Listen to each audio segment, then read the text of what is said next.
Hello, Capitan Peru. Happy Sunday. How you doing?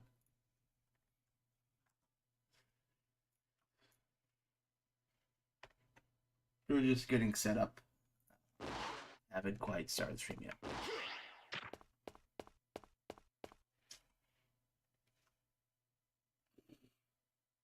I'm doing alright, platformer. Bit under the weather, but could be worse. How you doing today?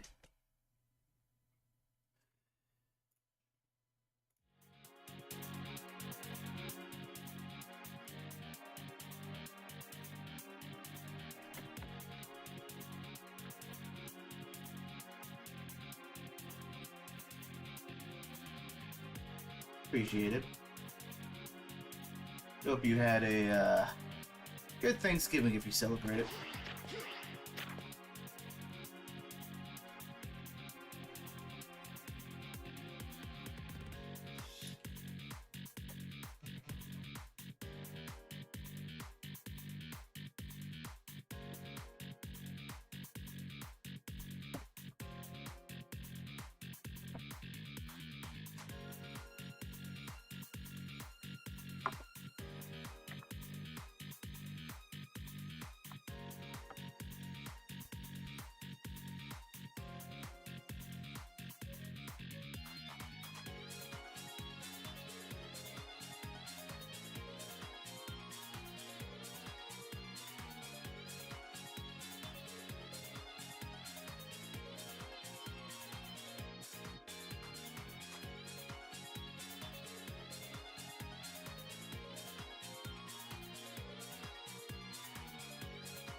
Hey, darn.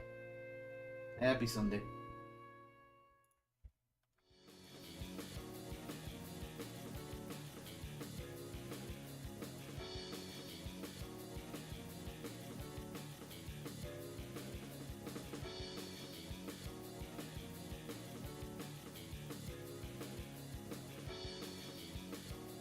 Well, for one thing, you got name dropped. How did that feel?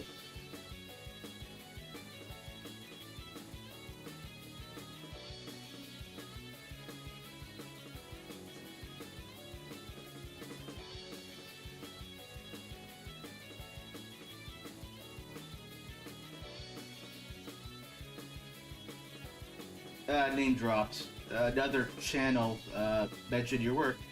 I saw the thing you posted.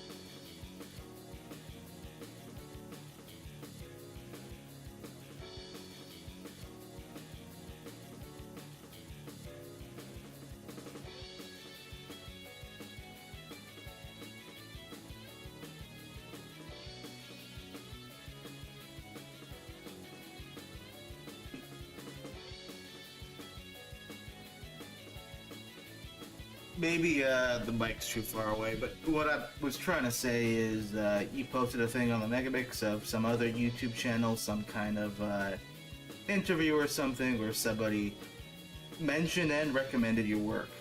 That's what I'm trying to say.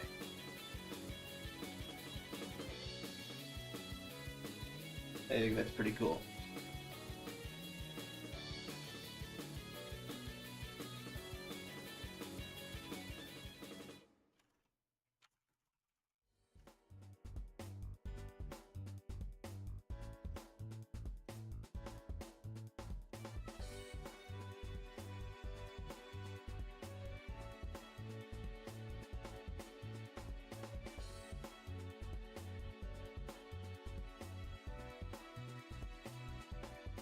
Indeed.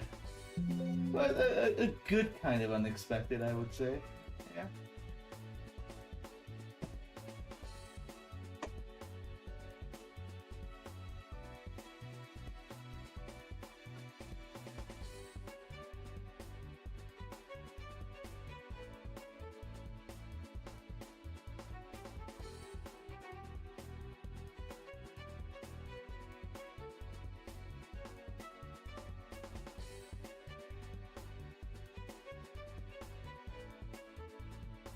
They're not that inaccurate. I mean, I know a couple of them were made before we knew about the vintage cards, so they have a bit of a down canvas stuff in there. But I think you did a corrections video, didn't you? Like, for the most part, I think they're pretty solid.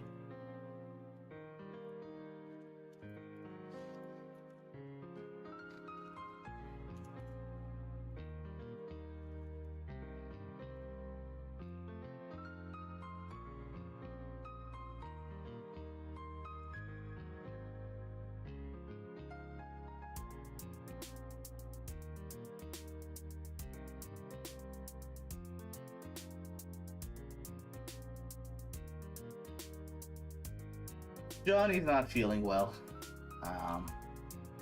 So give him your best wishes.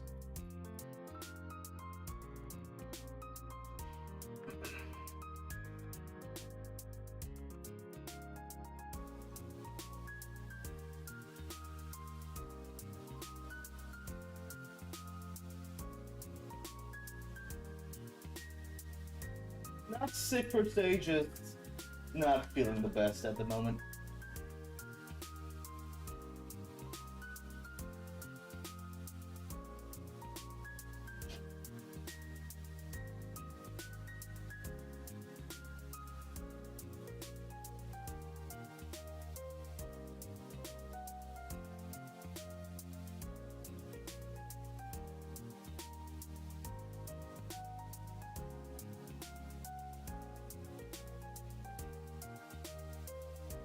living the life here, huh? Not sure what you mean by that, but alright. Alright.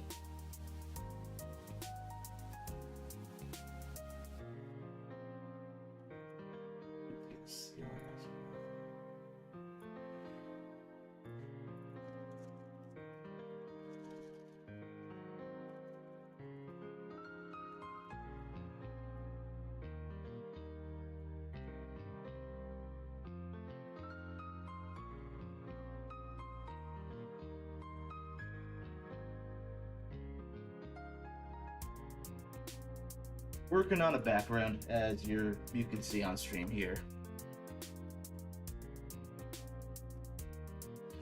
At the moment, I am masking out all the pieces, and then I can paint each piece.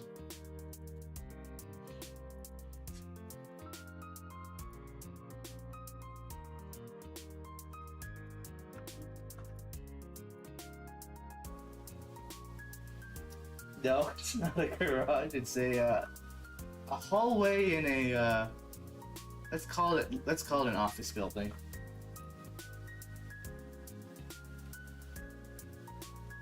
At least you didn't call it a gas station this time.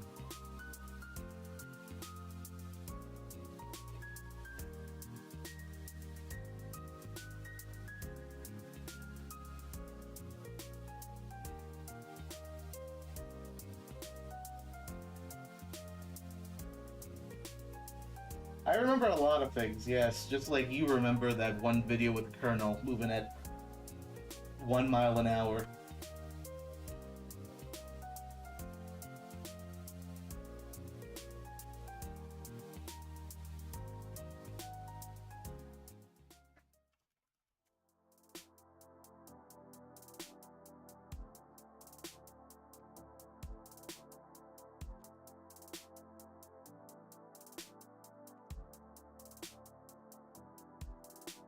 Yeah, no, it was. I should do a follow-up on that one sometime. I at one point was working on a similar kind of video with Craft, but I never finished it.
I don't think it's that, I mean, it's a bit quiet at the moment, yeah, I mean, it helps to have a second person on these streams so that somebody can at least keep up with the chat. It's kind of hard for me to work on stuff and talk to people at the same time, but, it is what it is, I guess. It usually takes a while for people to join anyways. Things will get livelier in like an hour or so. That's how these things tend to go.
Hello there.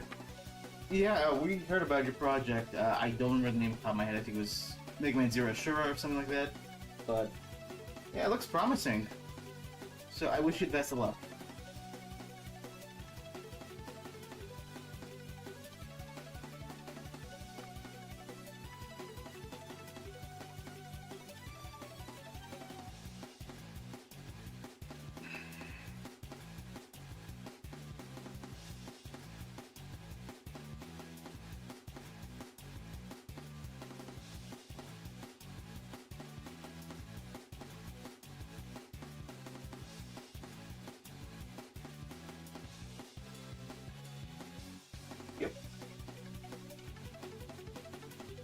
I do believe so.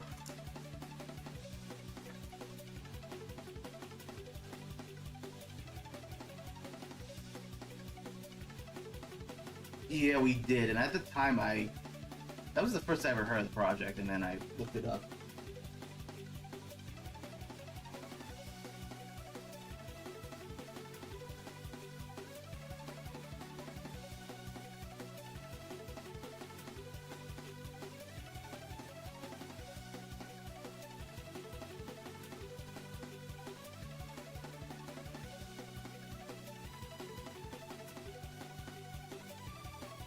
It's nice to have MMZR fan projects. I feel like Zero doesn't get enough love. You know, most of the fan games out there are the classic series, sometimes the X series. Most of the like Zero and ZX projects, or fan projects that have been around, most of them are gone now, unfortunately. So nice to have more projects, you know?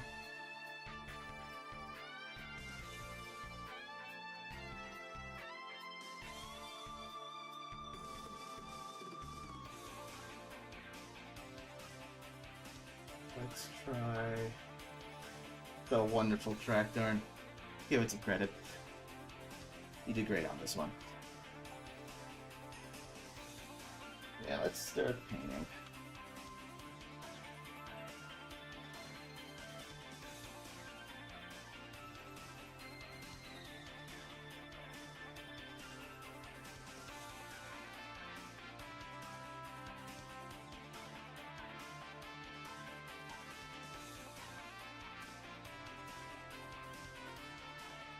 Drums are fine. They're a bit, punchy, but I don't see that as a bad thing. But okay, you know what? Let me ask you, what would you do different with this track if you could redo it?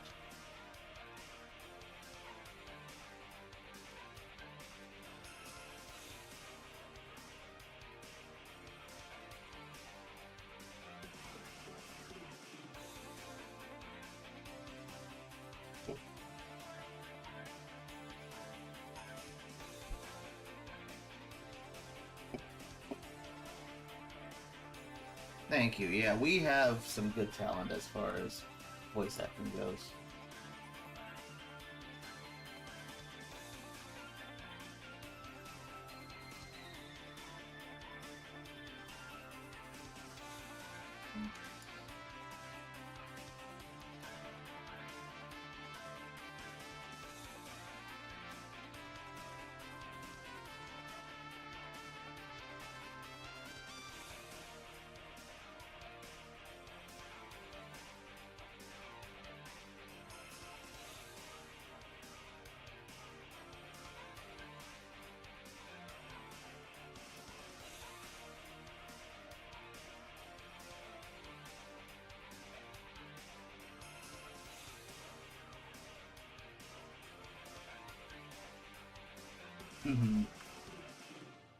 I think the guitar bit at the intro, it was inspired by is it Blizzard Wolfang?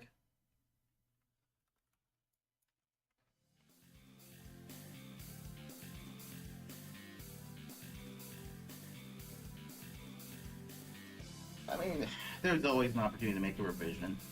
I mean, you did with Electric Stones, right?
Hello, Ultra. Welcome to the live stream.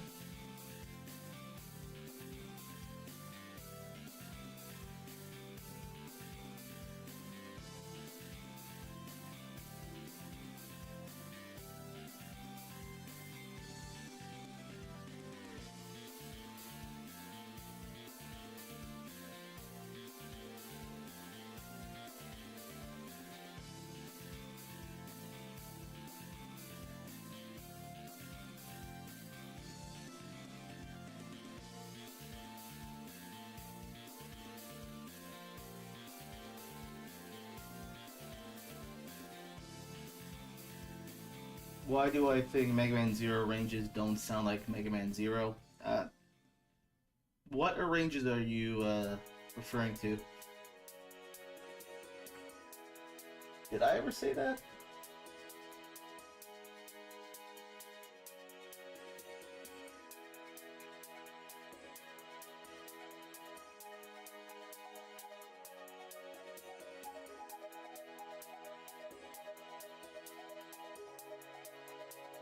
Like fan ranges or what the remasters integrates did?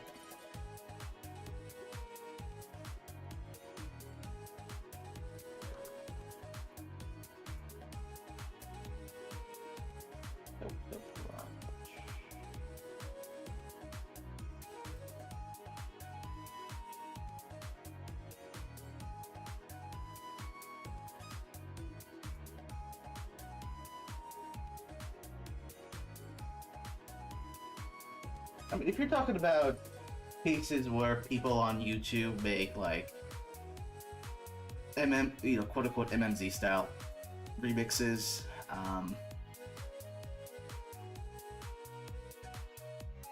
I think if you look at the 4-0 games, they have a lot of variety as far as their instrument choice goes, from synth to rock to orchestral, right?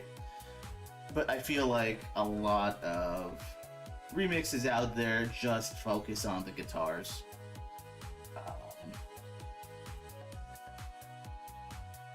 Which is one aspect of it, but it's not the whole.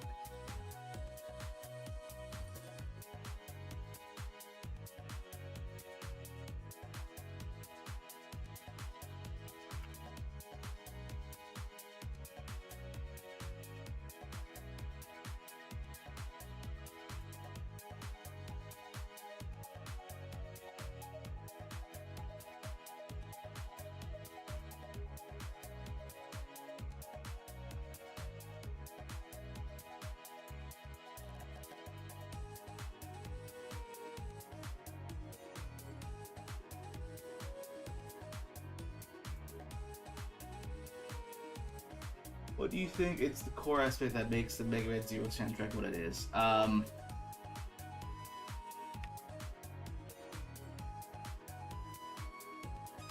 like I just said, it's... You know, Ippo had a... certain patches he was a big fan of, and stuff he used throughout his career, both before Zero and after ZX. You can see it in some of the non-Mega Man games he did for Nintendo DS, or if you go back to 1998, you can see it in that one PlayStation game he did. Speed Power Gun, I think it was. So I think the kinds of patches he really liked to use do contribute to that identity as far as the Zero soundtrack goes, especially the stuff from the Ultra Proteus, because it was such a rare synthesizer that you don't really hear it from other composers or other games, with I think literally a single exception being one game on the Sega Saturn I've heard it. But you know, as much as you hate it when I use raw solo, it is really just a big part of Mega Man Zero's soundtrack identity, right?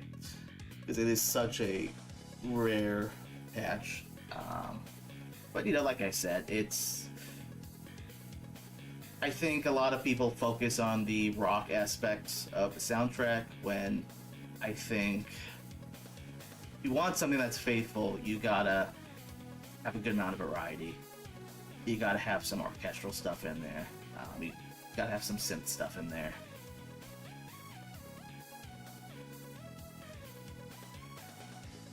You don't want the guitars to be the sole focus.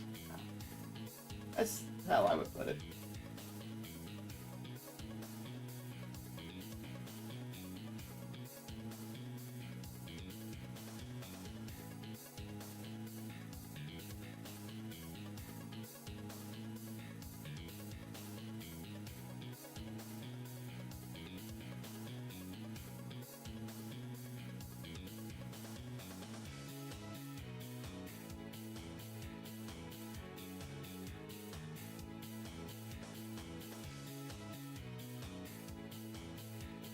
Harder or easier? I think it depends on what you would define as other Mega Man music. I think when it comes to like the classic series, you know, the NES era, like people have gotten that pretty, pretty well. You know, I think when it comes to Mega Man X, particularly like the PSX era and beyond. You know, kind of like what we were talking about earlier, I feel like not a lot of people understand what the original composers used to make those soundtracks in the first place, right? I think, like for me, when I do the classic arranges for this game, I try to pull from all 6 games and from both the soundtrack that was on the game you played and also the remastered tracks that they used. For me, it's gotten pretty easy, but it took me a few years to really nail that style. I think if somebody wanted to, like hypothetically, if somebody wanted to make a soundtrack in the style of the PSX games, let's say there's a Mega Man X fan game that wants to do something like that. You know, thanks to your videos, you know, there's some good resources on that. But as far as if there's anything out there right now that kind of nails that style, I don't really feel like there is. I mean, I've seen a couple videos where people say that they made a song in X4 style, and it's just a bunch of SGM stuff, and it kind of has it, but you feel like something's missing.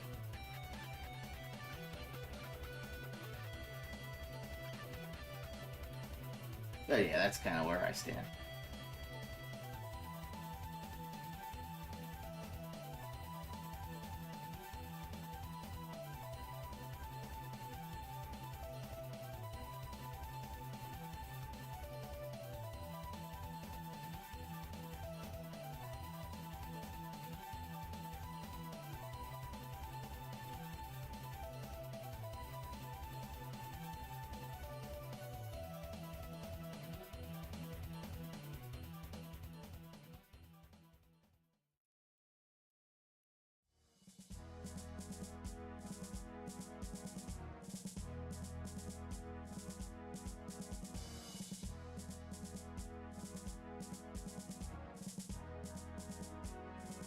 Yeah, I mean, with Zero, yeah, you have access to the actual samples.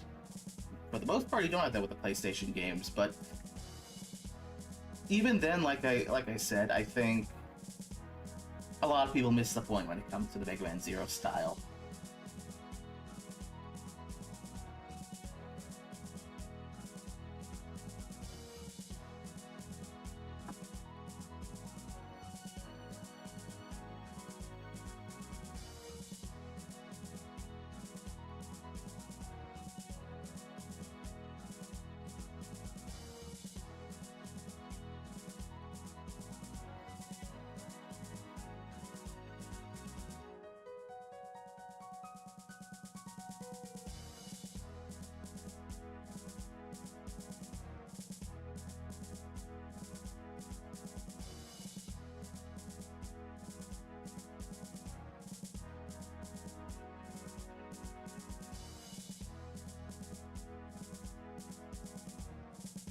What would be a fun experiment if I made a MMZ0 track and you made a PSX one?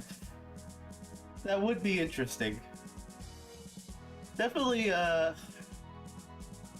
probably be a challenge for me. I am not quite as experienced on the PSX side.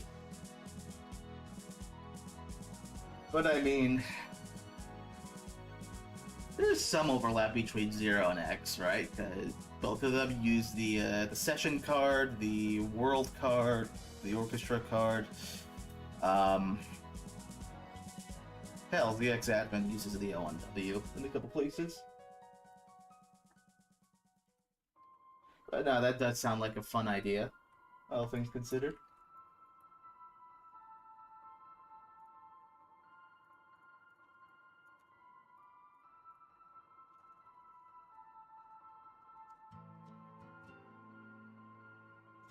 Yeah, sure. I mean, 0 has the advantage of having like 6 different composers, whereas, it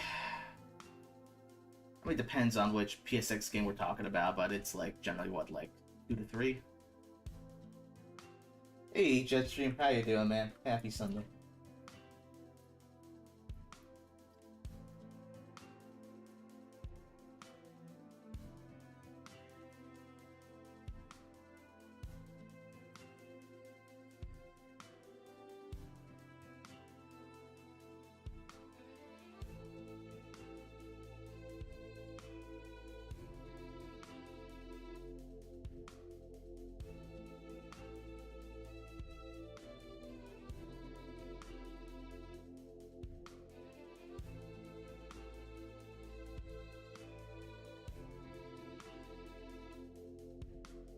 I'm doing okay, a bit under the weather. Johnny unfortunately couldn't make it, so it's probably just gonna be me on this stream.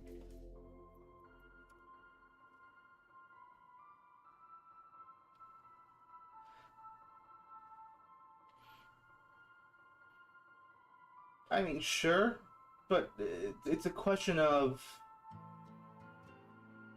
your idea. What are you thinking of? Are you thinking about doing a original track? Are you thinking of taking a existing song and just swapping the instruments, or doing an arrange, I should say?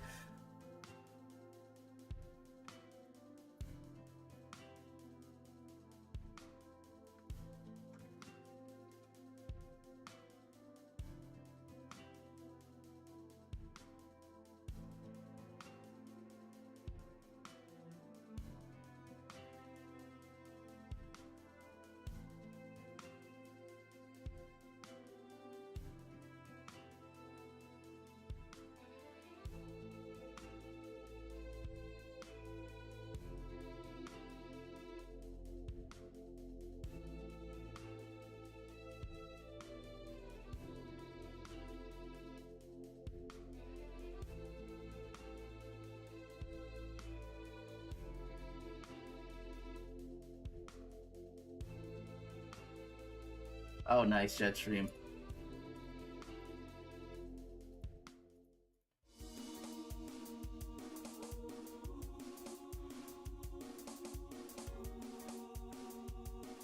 I will be right back.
I bet.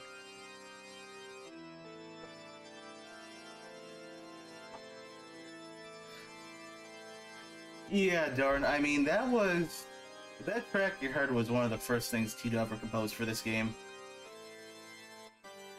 Um, and to answer your question, Storm, like, myself and my family, we celebrated Thanksgiving a week early because we didn't want to have to deal with traffic.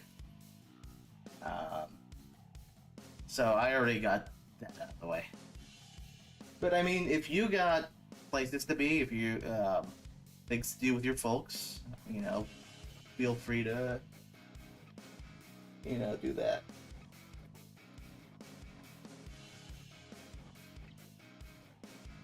Oops.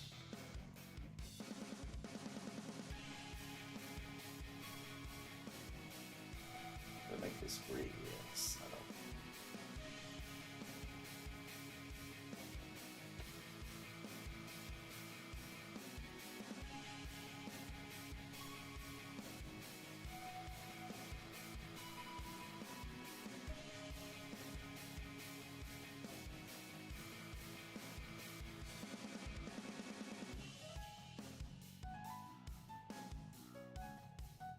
Probably, Nero. We've been around since 2015. If you're remembering a fan game with a Mythos Zero design, that's us. Changed quite a bit since then, but it's largely the same people working on this.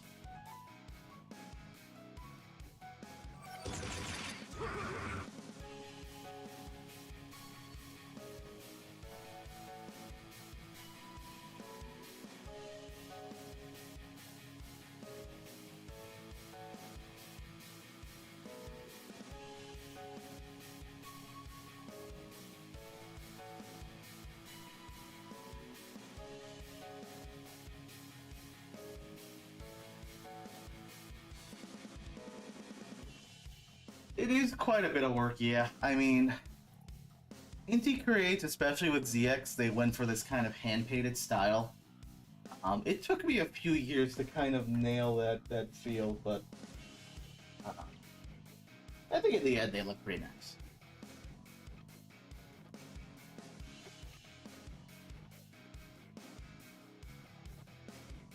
Yeah, new Zero Sprite, and yeah, I mean, the backgrounds and the tiles, they start as 3D models for the most part, and then we paint over the 3D models.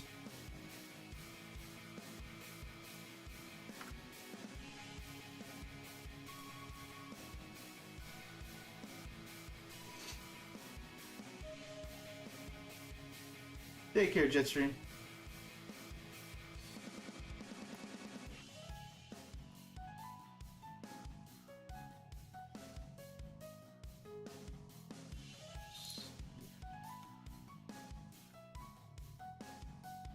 I mean, for your project, Layson, what kind of, I mean, I know it's a Mega Man X project, but are you going for kind of that Super Nintendo art style? Or is it more leaning towards the PSX games?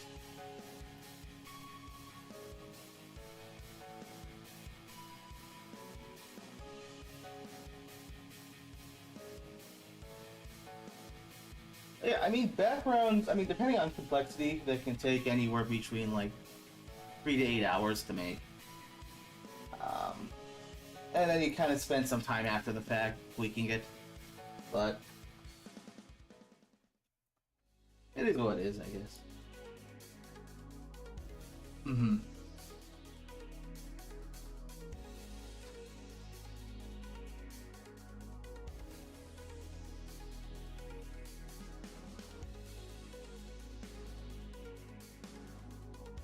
I see, I see. Okay.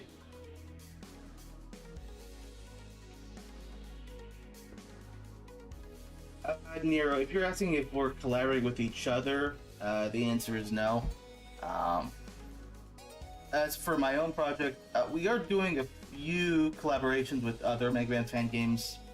I don't want to get too much into that because I prefer to keep that a surprise, but it's been in the works. Good, yeah, Lason, that makes sense. You kind of want to try to give the game its own identity, I imagine.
Sure, darn. I mean, we probably won't be doing any music stuff on stream tonight, so I don't think there's gonna be any ear blasting this time.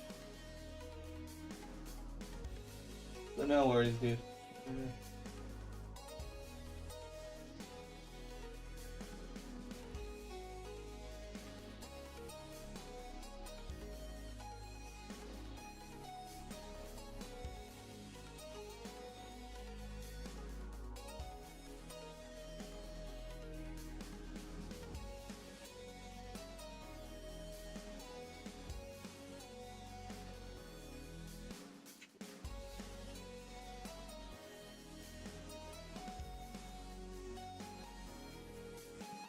Yeah, we have a Discord. A link to it is in the description of this live stream.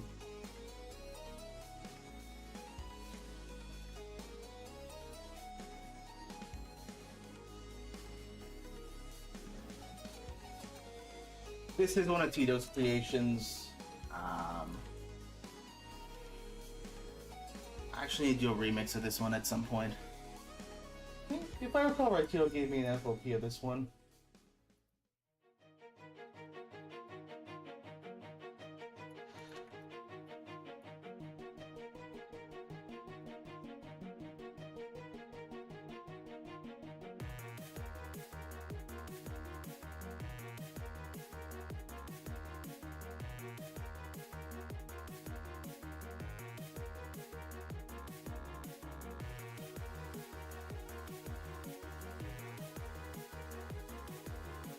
Yeah, it's the Wily track with the that one synth you really like.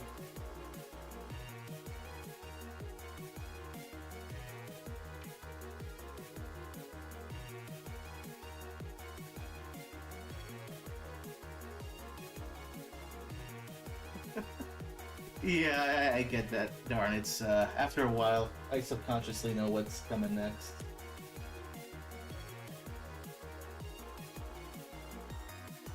Yeah, Sculpin's still working with us. He's a bit busy at the moment, but yeah, he does the bosses for this game, and he does some amazing work.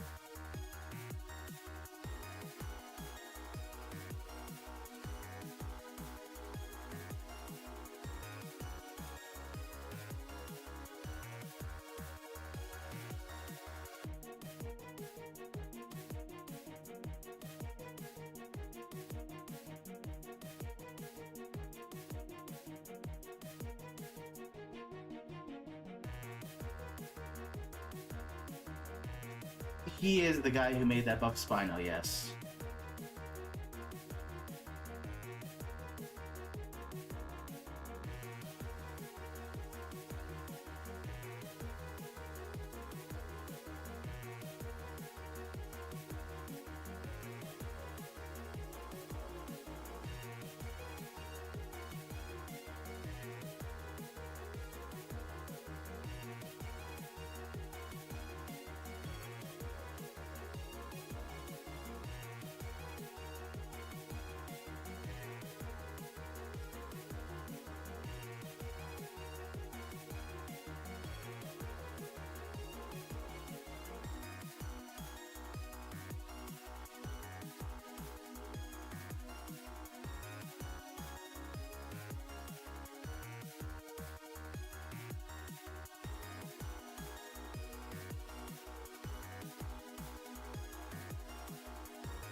Oh, no worries.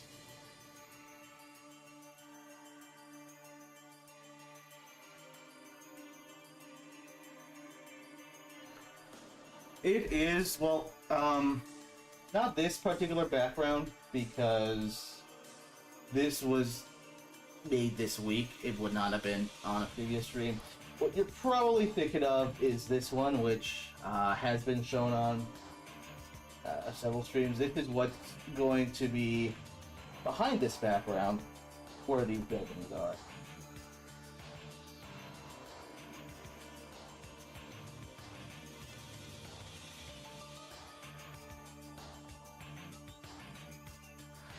Oh yeah, Sculpin's a great guy. Very passionate for this stuff.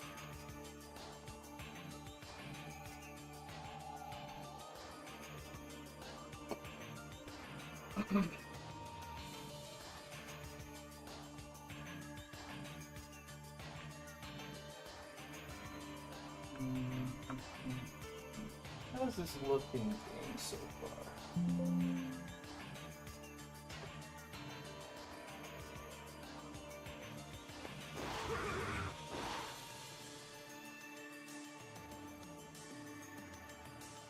Shading's a little off in a few places.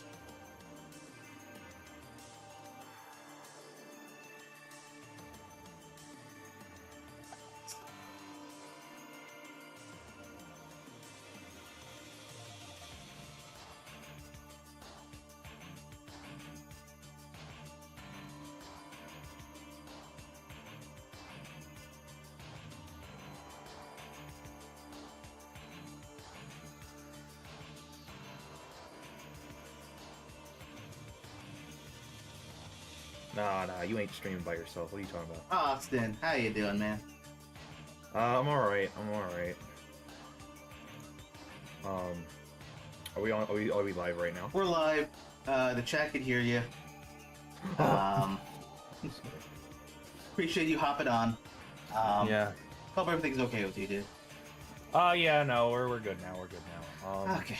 Yeah, that's. I've actually, I'm not gonna, like, I guess, how do I put this? I have tried to work on this enemy design like 4 times now. I have nothing. I just can't think. Is it about the design itself, or just the spreading process, or just like the design itself? It's like I've been trying my hardest to think of a way to like put a spin on it that like makes sense. And either all my ideas are just way too ambitious, or they're just not working out. And I just like end up staring at it, and I'm like, what am I doing? Goddamn, dude. All right. Well, good to know. I mean, you know, that enemy is not essential. We could put you on something else if you feel like you've hit a wall. You cannot climb over. Honestly, I'm hitting a wall with this one. Yeah, let me get back to you on that like after the live stream. I need to think Fair on enough.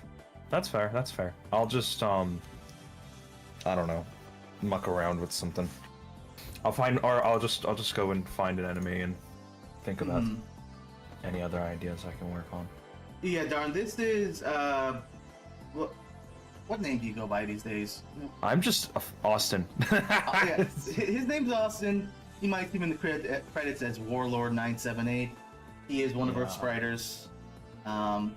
Mainly handles enemies and that sort of thing. Yeah, I make the pixels move. Do you use 2 screens for this? I actually use 3. So I have 3 monitors right now, and one of them's technically a drawing tablet. Imagine having 3 monitors, just like me. It's honestly, it's a bit. It turned my head a lot. I don't have enough space on my desk to just put them side by side. So one of them is just 90 degrees away from the other 2. So your setup's just like mine. Like, to use my drawing tablet, like I have an L desk, so I literally just turn to the right and then I'm looking at my tablet. Yeah.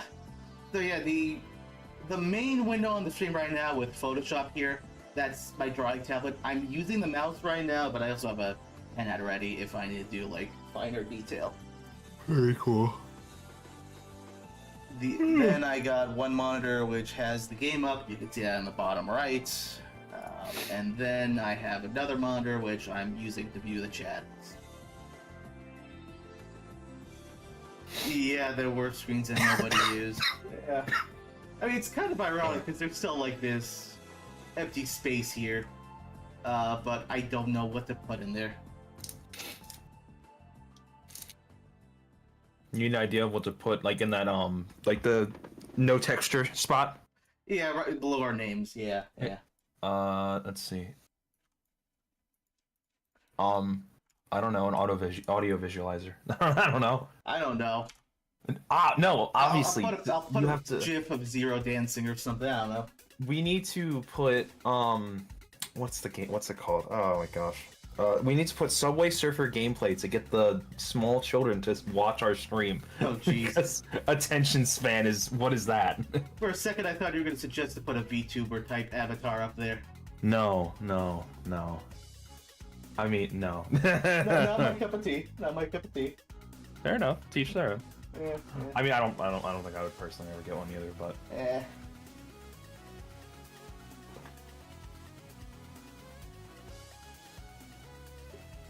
We just need to make what is it? What are they like? What are they called? Like the desktop creatures or whatever. But we'll just make up like Mega Man ones. Digimon? No. They're like little guys that walk around on your monitor and can just like interact, like are just kind of on your screen. Oh, okay, that thing you see on like some Twitch streams. Yeah, I know. We just gotta make like an X and 0 one of them. So we'll just walk around and be done. No, darn, I'm not being serious. I'm trolling. Are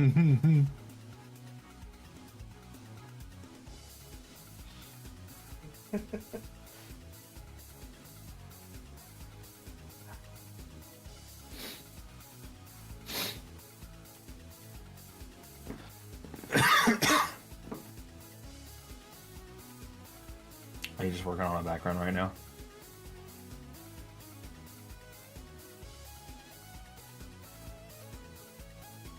No, sir, I'm not trolling. Then I am trolling.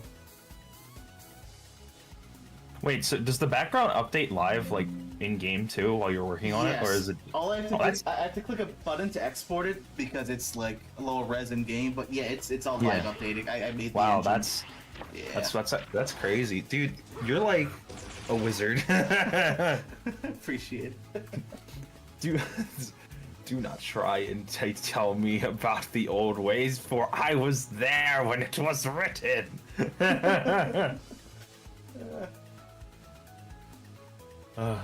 Jack doesn't like the game engine he's using. Fine, I'll do it myself. Pretty much. I still hate Game Maker, dude. It actively fought me. Yeah. Oh, jeez. All right. Let me try to figure out something I can work on. Maybe it is in your room, darn, just in the last place you'd look.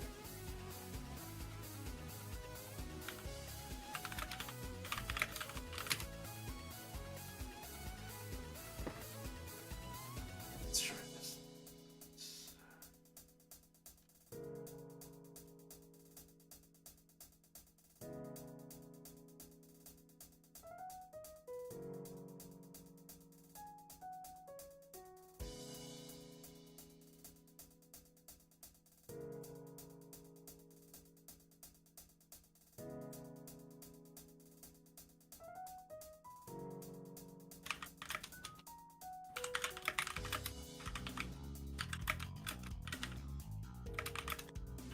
Nope, come on.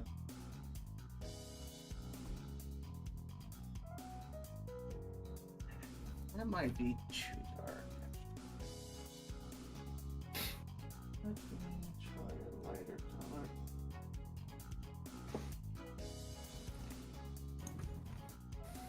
Yeah, that's better.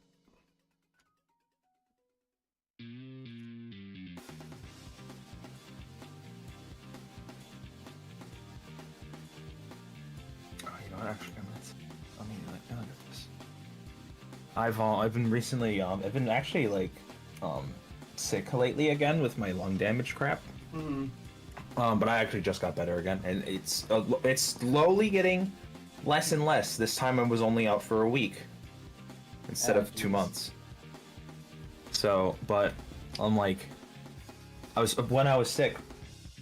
Well, I played God of War Ragnarok through its entirety, but I also replayed. I played X1, 2, 3, and 4, and now I'm like, I'm mad at myself because I was literally like, I could make an enemy out of that, and I forget everything I was thinking about. Nice. So now I'm just gonna go and look through X3 sprites and. Oh yeah, it's this one, wasn't it? Yeah. Okay. All right. I have an idea. Brain's working. All right. Here, I'll send you what my inspiration real quick. I'll DM it to you. Okay, good. It's not the whole sprite sheet. Someone in the chat's asking what you were sick with. Nothing. So I wasn't sick per se. So I have permanent lung damage from COVID. So basically, when the weather change happened, when it got like at least here, on the east coast of the USA, it got really cold, really damp, really fast. Like we just skipped fall, we went straight to winter, and my lungs went, that ain't cool. So for about a week, I was coughing so bad that I could barely have a conversation. And I work in the public, so you can't work when that's going on. Oh, hold a sec. My girlfriend's calling me. Yep. I'm gonna mute for a minute. All right.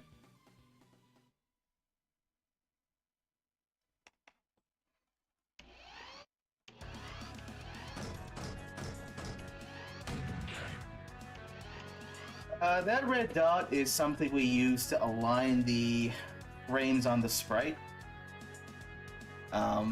Because so this is an enemy Sculpin worked on. Sorry, Jack. I just realized. Yeah. Ignore my message because I literally just sent the same exact enemy from X3. Let me just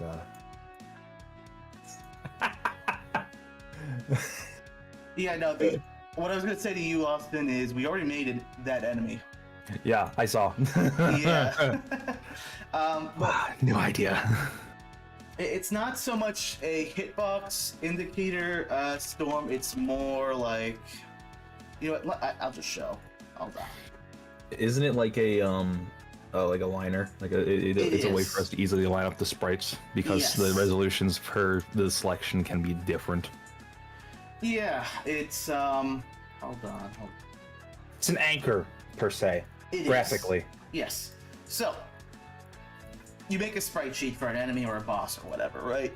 And then you import the frames into the editor. Without that dot, it's a lot more difficult to know how to align each frame relative to the one before it. And so you end up with cases where the sprite wobbles a bit, or maybe like when he's doing this turn, he's not anchored on the right foot.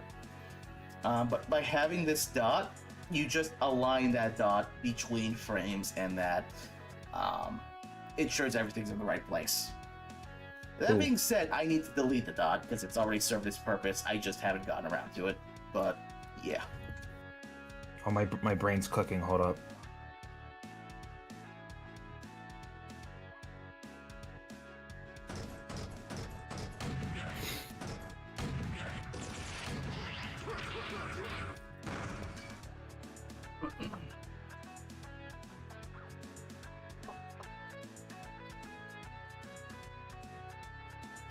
Yeah, I mean, I guess the stuff you find on like Sprite Sync doesn't do that. Would be nice and half for sure.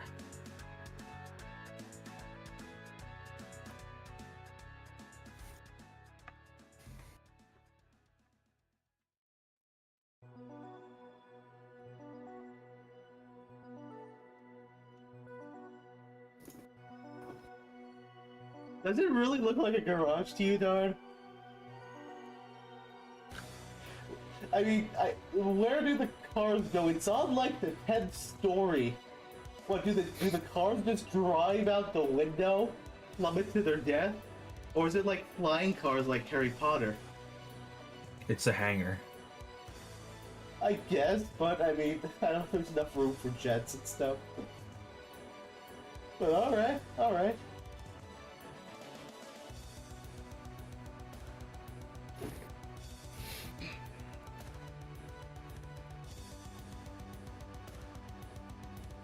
I mean, yes, it is the future. That is a good point. There are flying cars in X8, and I think there also are some in Ultimate Maverick Hunter X.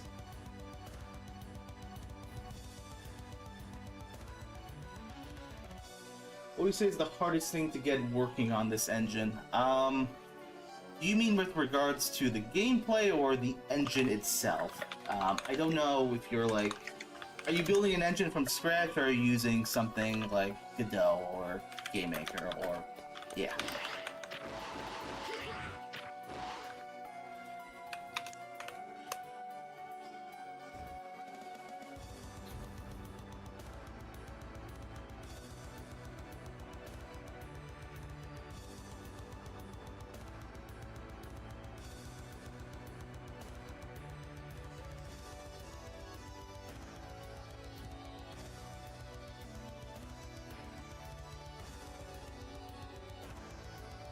Next turn.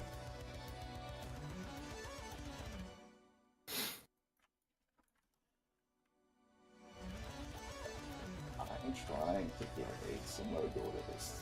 So...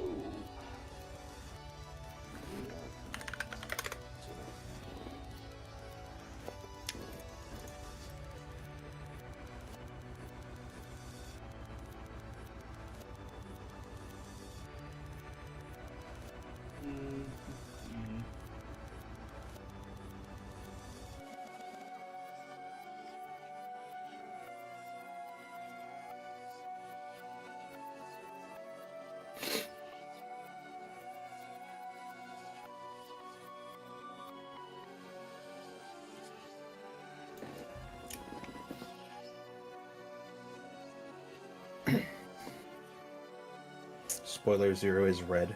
Oh no, I ruined the game. Oh no. It's actually funny, because I'm one of the few people on the dev team who actually doesn't really know anything about the story. I mean, you have access to the script. Oh no, I know I have access, but if you recall, I'm supposed to be like a quote-unquote beta tester for the story. Oh, fair enough. So I'm not supposed to know, so I've been intentionally ignoring it. Gotcha. Alright.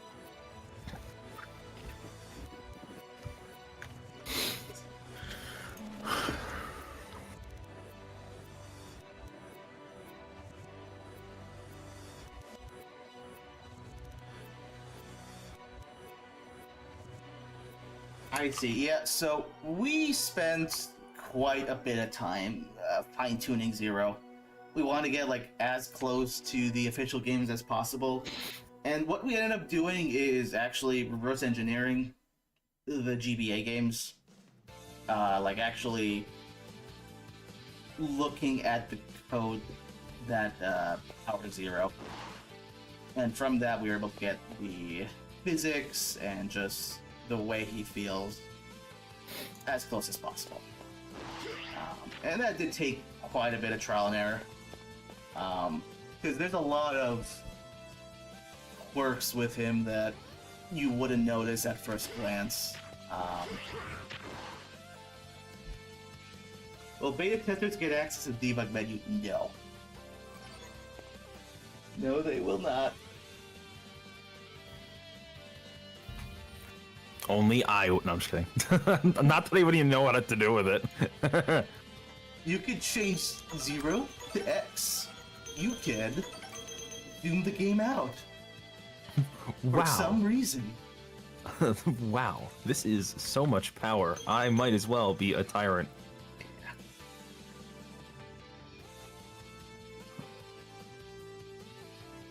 Alright, I am going to... Hold on a second. Where is it?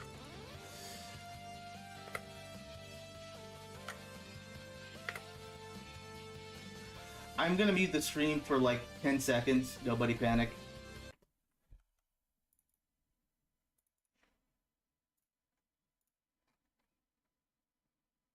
Hold on.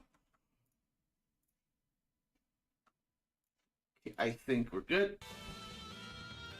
Alright, yep. Just want to make sure no one got ear blasted. one of the things we did to help with our testing, I basically made a ROM hack of the Zero games that lets you go to any level.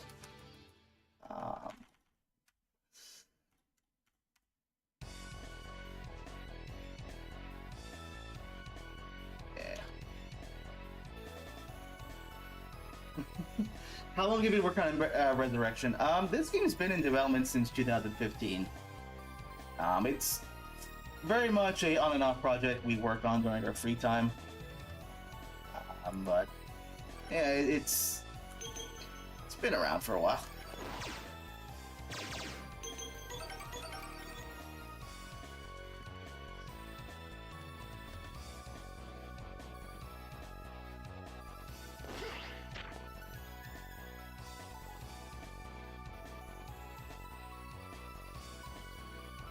Are they distorting on stream? I'm not hearing that on my end. Okay, let me try to listen.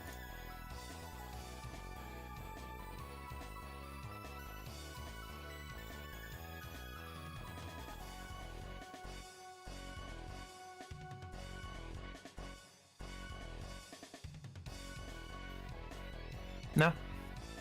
They sound fine to you? Yeah, that's it. Fun. Okay.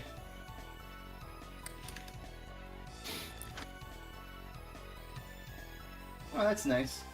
Yeah, I've been coding since I think I was 8 years old. I am 27 now. Nerd. I'm just kidding.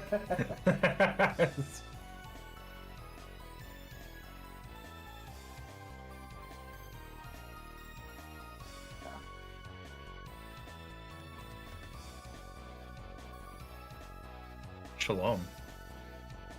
I'm sorry? Oh, Johnny, hello. Shalom. Johnny has appeared. If you're talking, we can't hear you, sir.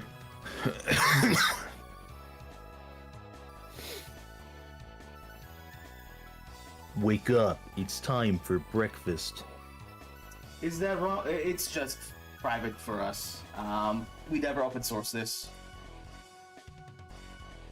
Although all things considered, I would not be against it. It's not something we are, like, super attached with. It was not expensive code, to be honest. It's just a bit of C code that's injected into the game. What'd you say, Johnny? I think he said he's alive. I live. He lived, allegedly. Hello. Hello. Hello. Say hi to the Mortal. stream, Johnny. We got several fan game developers on right now. Oh. Neat. Hmm.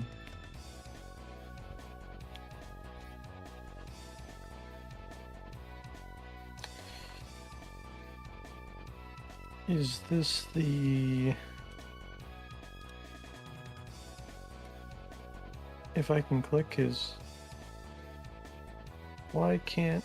It's the guy making the other Mega Man Zero fan game, and another guy making a Mega Man X fan game, Reminiscence. Nice, nice. Very cool. We always support Oh, the Mega Man fan game fandom. Oh, absolutely. Actually, no. Making- We hate you all. It's your competition. No, I'm just kidding. No. have fun, make games, do good. Yeah, I was trying to click his name to pull up his channel, but it wasn't letting me, but then I remembered YouTube is Well, YouTube's YouTube. a touch jake. Yeah. No worries, no worries.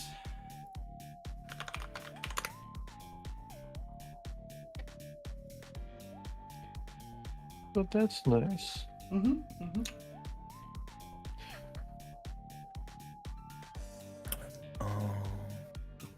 Reminiscence, I think, will be fun.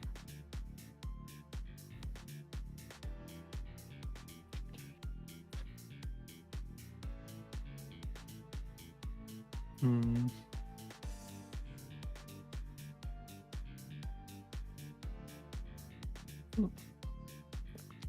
Something you might have not caught in that, I don't know how to pronounce his name. Yas. In Yas's video, Mm-hmm. He also Yes, put the Ron. crouch. I'm sorry, say that again? He also put the crouch. Oh, nice. I believe it's Yaserdon. Yeah, I mean, I saw a bit of footage. Once during the last live stream, I didn't have like time to give it a solid look, but hey, that's neat. That crouching is a nice thing to have, right? One of the things X5 did Yeah. right. One of the few things. Yeah.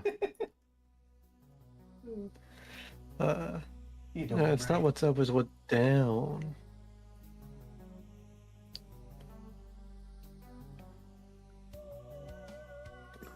What's up with the crouch? No, it's actually down. I think Johnny said that already, though. He's smarter than me. Why, thank you, thank you, thank you. But only in some things. Oh yeah, that looks nice. That's a nice gradient. Interesting balance.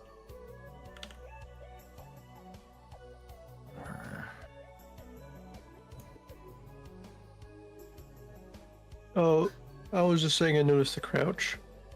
And that's neat. That's good to have.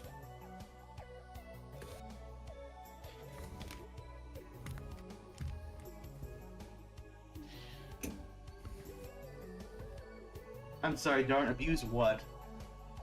I think it was just us going off what me and Johnny were saying. Oh, I wasn't paying attention. I was too busy working on the thing. We know, Jack. You don't care. I'm just kidding.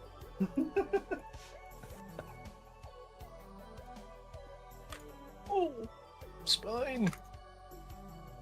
Good stretch. You still have one of those? You said you were getting that removed. You know, I tried that, but it's kind of really it's attached pretty well. Oh, okay. No, you just It's gotta like you gotta pretend you're a Mortal Kombat character. yeah, I mean it's hard to do that to yourself. I mean, I tried. Just look at yourself in the mirror, and then punch the mirror real hard, and let it take you into an altered reality. The phantom pain. I wasn't even thinking of that, but that works too.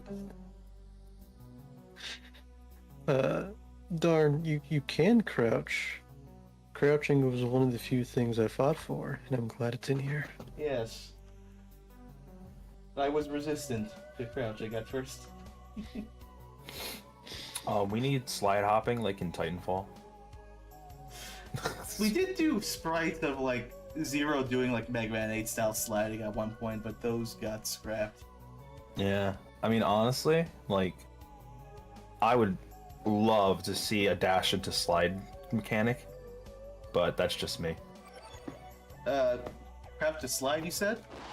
Dash to slide. Yeah, I mean... I don't think there'd be many uses for it, though. I think it would just Yeah. look cool. That's just my Yeah. animation brain like tickling me with the idea, but I don't think it would actually be implemented like anything interesting, because the dash itself already kind of does the like, oh, you're lower than normal, so you can dodge under things kind of spiel. Mm-hmm, mm-hmm.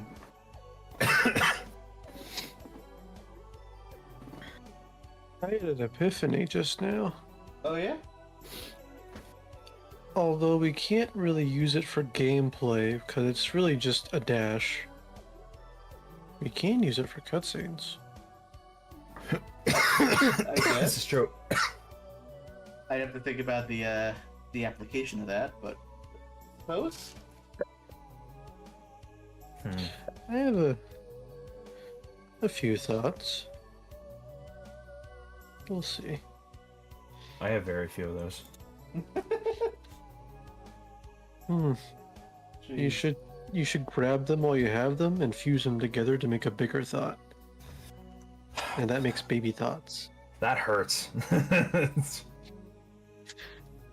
little bit. Right now, I need all my thoughts to go into enemy design, but it's not working. Shows X0 Mhm. using their Mega Man Zero sprite design. And 0 does a dash that leads into a slide in animation. I'm not familiar with that one, but good to know. I think I have seen that one. I've seen one where 0 uses his hair as a lethal weapon. Yes. That's from That's Ultimate Marathon X, right? Or whatever. Yeah, I the name believe is. so, yes.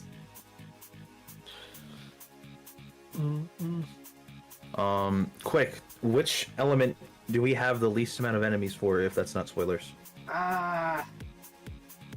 If you want to be technical, everything from the secondary wheel is pretty much non-existent, except for like very few niche applications. Yeah, I mean, we got a bit of enemies that use a dark element, but I guess light?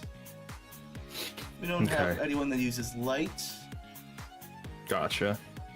What were the main drum modules for the Epoverse? Mainly Korg Trinity, but he also used drum kits from the session card and from the sound canvas. Oh yeah, I know which stuff you're talking about. I saw that, I was like, yeah, I'll deal with that later, but I'll clean that up real quick. Yeah.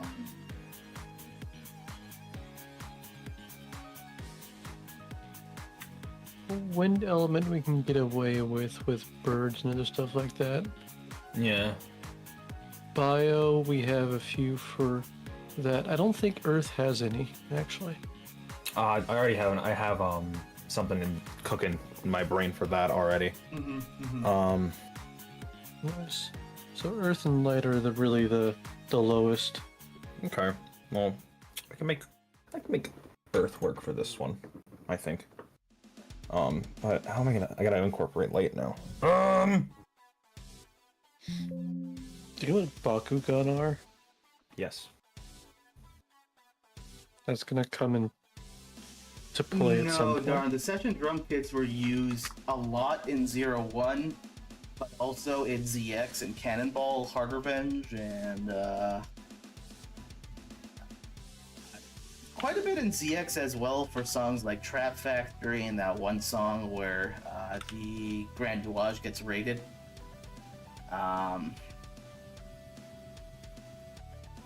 But like with Epo, he rarely would use it as the main kit. He would mainly just pull snares and kicks off of it and then mix it with a few other kits.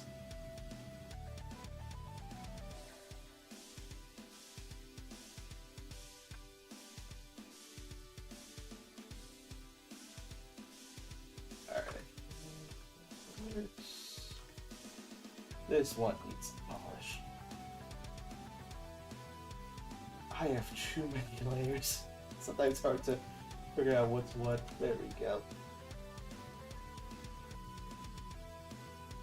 Infinite layers await you. It does. I mean, you know, the spreadsheet's been around since like 2018, and it's taken that long to find some of the patches. I mean,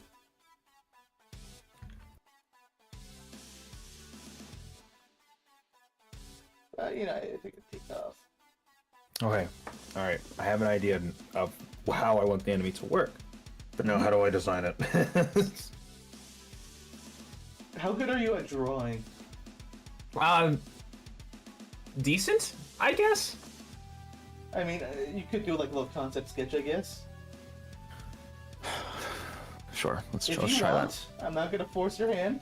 No, I mean, I can. I just gotta figure. Like, it's just gotta cook in my brain for a minute. Okay. Honestly, I really should make concept art for all my stuff anyway, because it's better to make a more detailed version, and then you can dumb it down when you sprite it. What's Yeah, no. next on the most wanted? Probably the super sauce from Destiny. I've been looking for those since I was still in college. Hi, kitty. How are you, Mavis? My cat is bugging me. Give the cat the pet. I did. Hmm. She was very happy that I did. Go. Good, very good. Hmm. Pet the kitty, pet the kitty.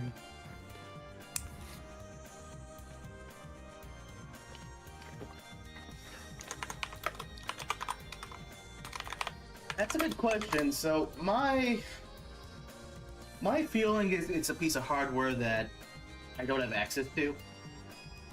It sounds like something you'd get on the Korg Trident, but I have checked that one over and over. I know he has another piece of Korg hardware that's not like properly documented. It's where some of the O1W patches are coming from, but I don't think he actually had an O1W. It's why I need to try some of those other Korgs since we've talked about.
I mean, I think the Ultra Proteus would be the exception there. That one came out of nowhere, man.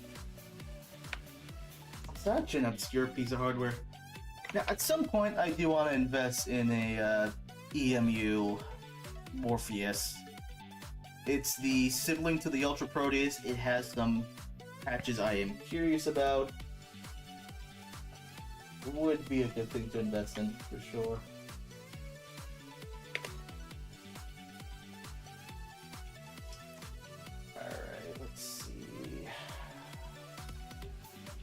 Need to add some highlights at some point.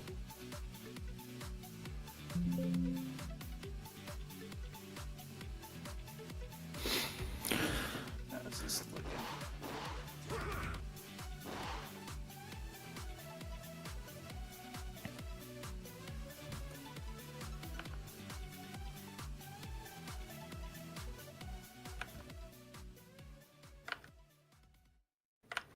Would X and Zero be able to fight Sonic the Hedgehog?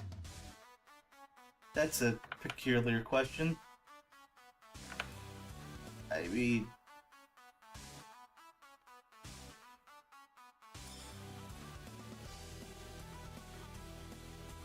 I don't know. Maybe.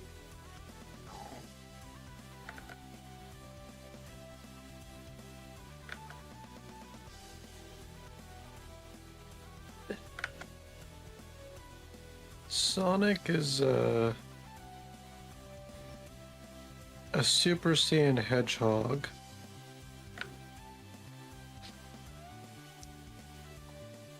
Who can stop time and tear dimensional holes in reality.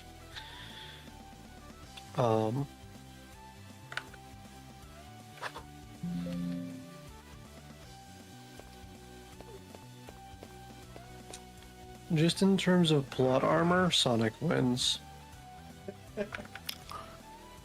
But death battle, no. Oh, God.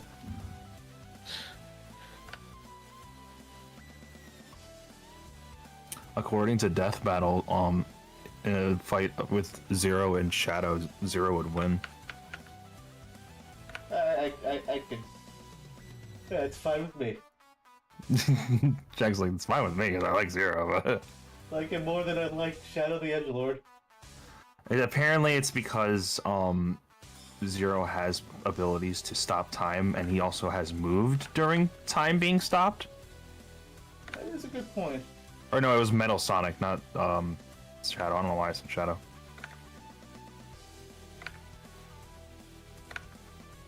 I mean, by that logic, so would Classic Mega Man be able to win too? Does he have the same ability? Well, also the fact that X had fought Boomer Koanger, and Boomer Koanger apparently moves like as fast or faster than the speed of light, according to the like lore of the game. So I think that's like the idea behind it, but I mean, I'm not gonna go. I'm not gonna go and say I know, because I don't. well, Death Battle isn't really meant to be taken seriously to begin with, to be honest. Yeah, no, it's just for fun, honestly. Yeah. No, I'm gonna take it seriously. I'm gonna get mad and angry and yell at them. How dare you!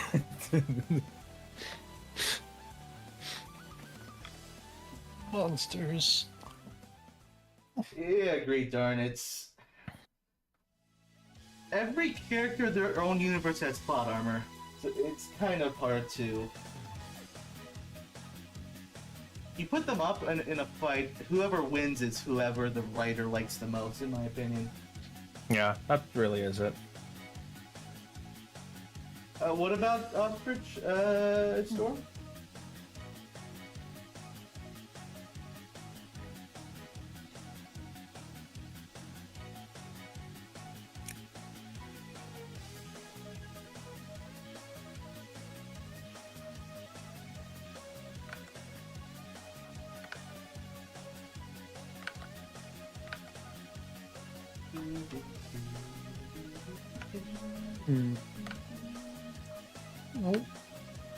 What was Professor Slump Ariel? It's now to think about it, it's like comparing Ariel versus OPM.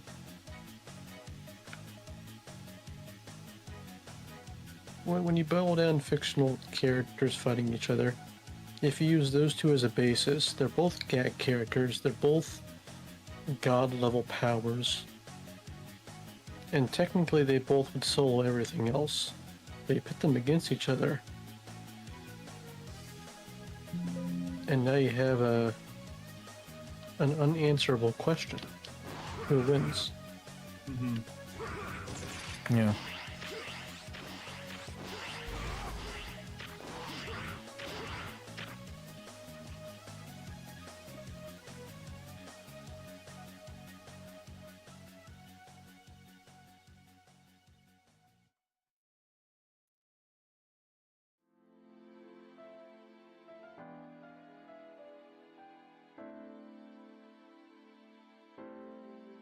Yeah, make the gradient on the floor a little more subtle. I feel like it's a little dark in places.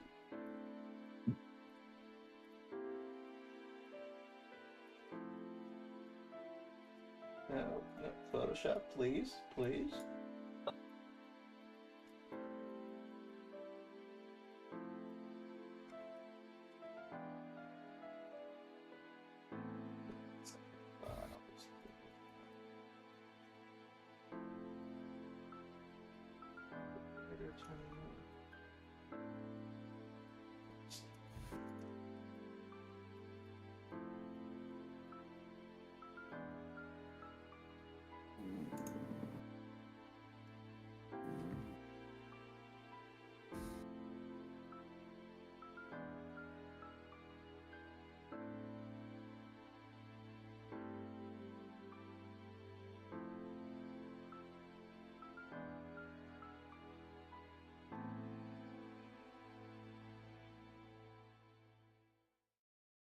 You know, it's funny, John, because I have actually thought about that. Because yeah, I do the classic arranges in the exact same style of Epo, but I also do the sound effects and the sound engineering. So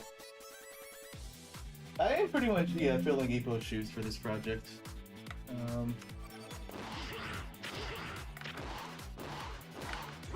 Yeah, I think that looks better.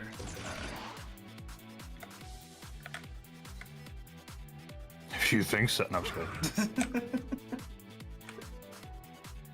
Savage.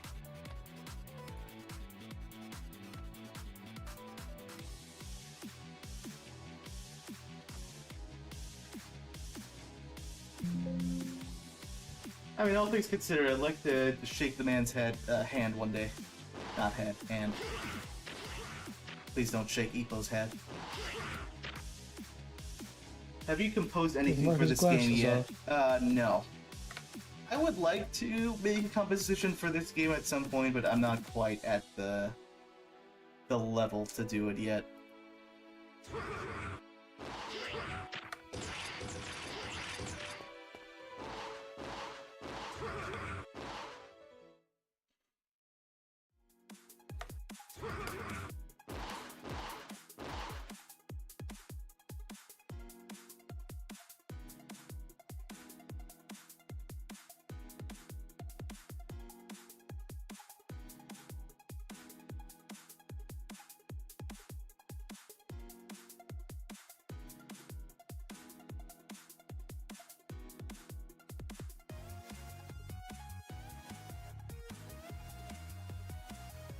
Hmm.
Hmm.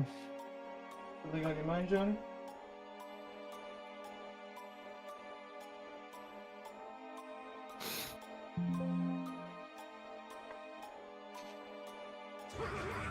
You remember the skydive minigame? Yes. Yes, I do. Did we ever have a theme for that? Yeah, you did. Tito, it's the one based on network transmission, Okay. which is... I mean, there's a lot of things based on network transmission in this game, but...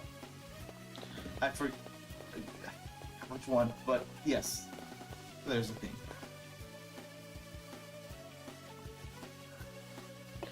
Darn.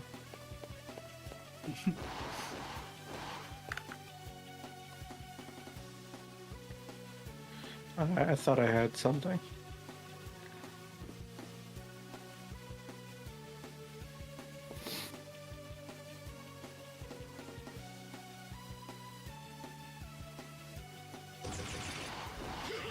Alright, I do not want to work on this background the whole screen, so I'm actually going to switch to another one.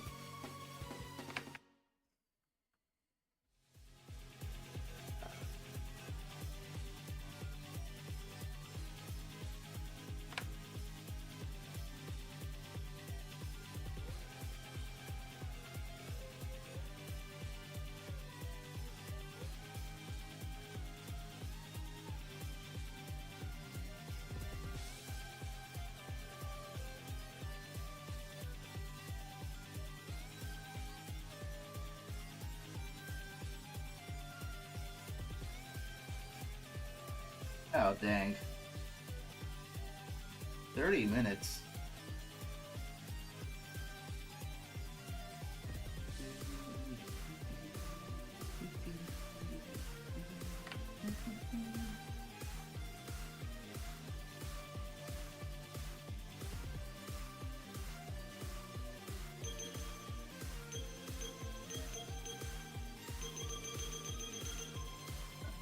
Where was it? Here? Yep.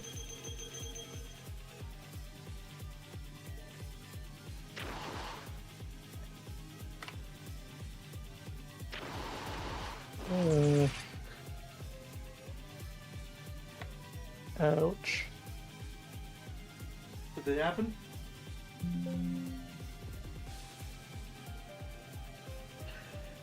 I'm alright. Are you stretching? But I should.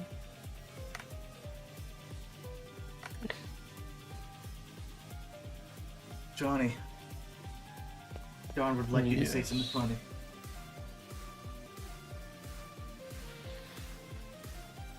Um.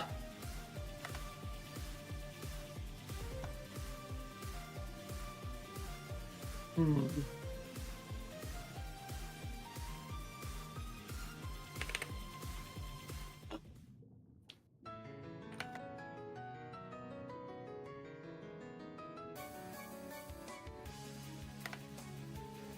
I got nothing. Hilarious. That's probably the funniest thing you've ever said, Johnny. Bravo.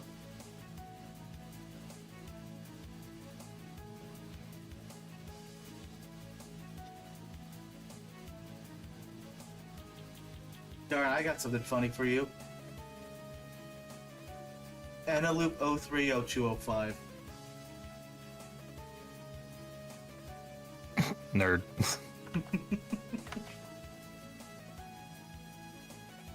I guess it was a zero joke. It is. It's a composer joke. Okay, well, I actually do have to get going though. Okay. I just forgot I joined for a little bit, but I gotta go pick up my girlfriend from work, and then I told her I'd watch a movie with her, so I'm gonna watch a movie. Gotcha. So I'll talk to you all later. Yeah, nice having you on, dude. Take care. Yep, peace. Are you?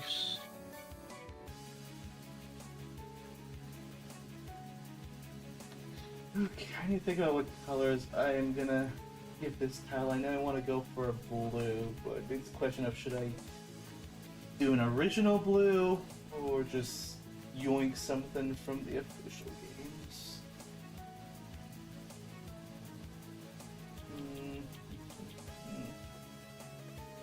Well, for now, I'll get some kind of colors going.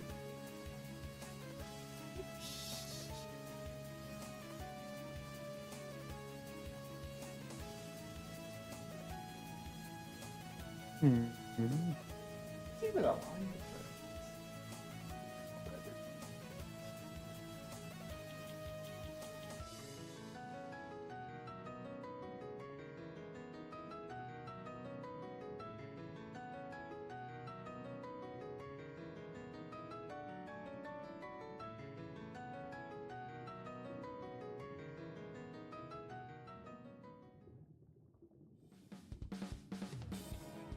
Here. That's fine.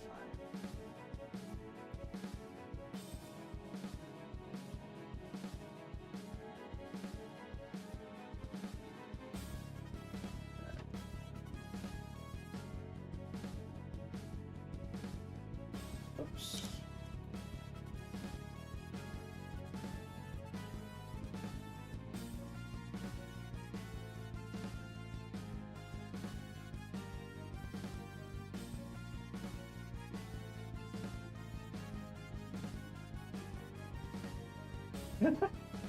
Yes, he is coming at 1 mile an hour.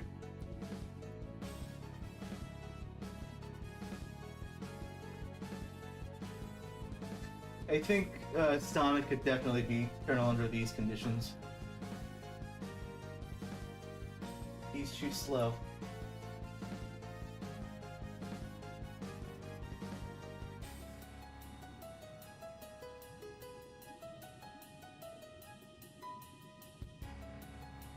Poor Colonel. He's been waiting for this moment.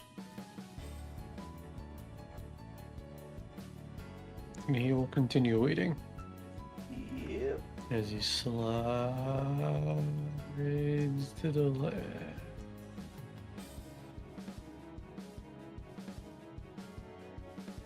Yeah, no, this track is still used. I think Tito updated just a bit, but the composition's effectively the same. That being said, I need to update the classic rendition because the one I did is quite old.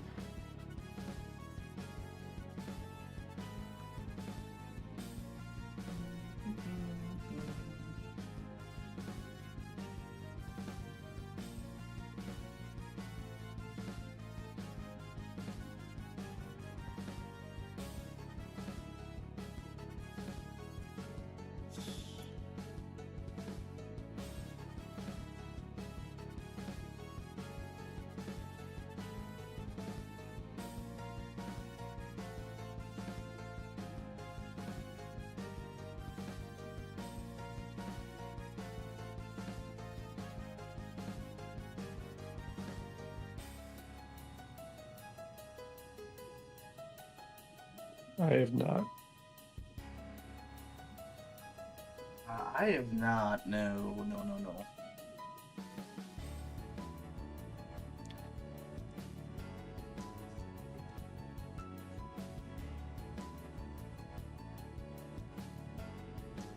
There we go.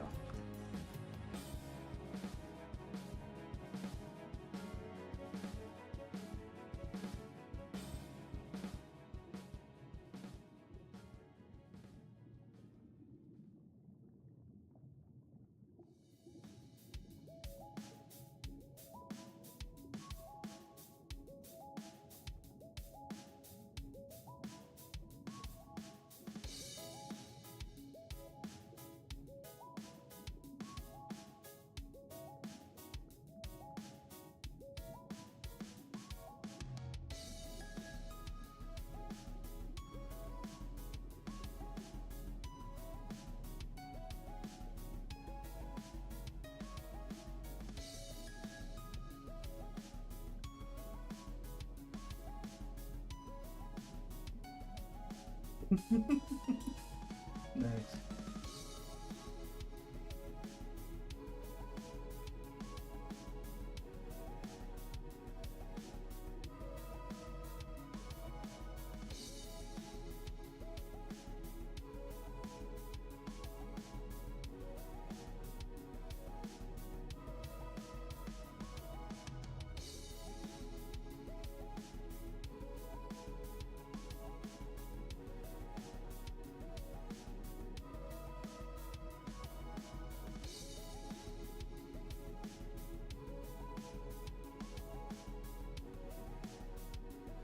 What color should this little blank be? Maybe a yellow.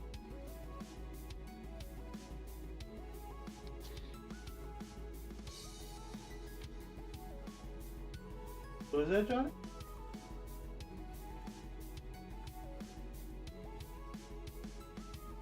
I'm thinking. Okay. Thinking. Having a brain blast?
Yep.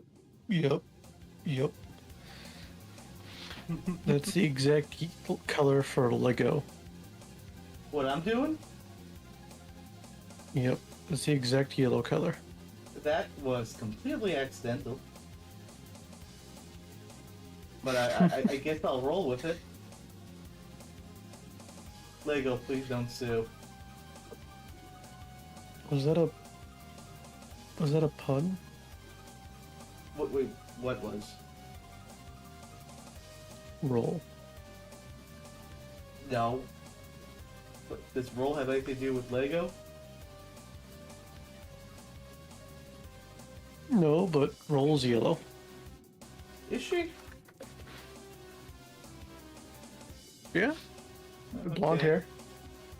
I mean, you could say the same about like half of the characters in these games. Itafude's got a thing for blonde-haired characters.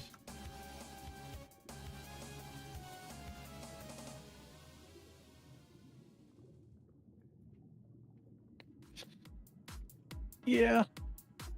0. I was gonna say El Paizo, but I don't think that's Itafude's creation. CL. Well, I guess that's Moraizu.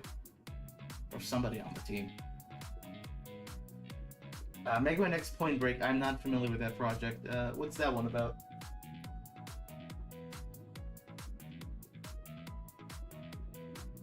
Was that the one with the slide from like the Buster slide made in Flash?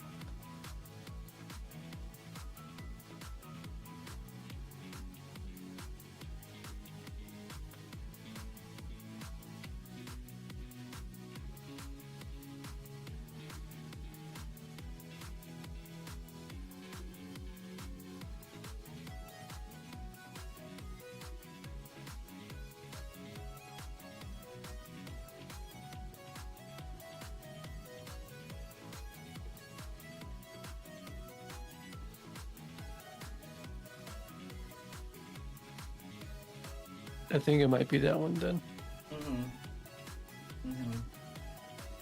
That's cool.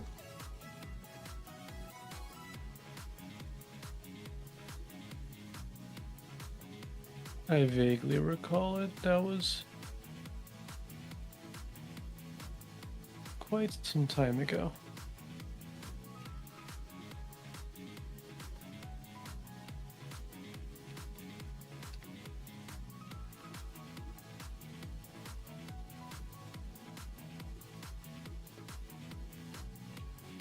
Oh, we appreciate you sharing the project, Neo.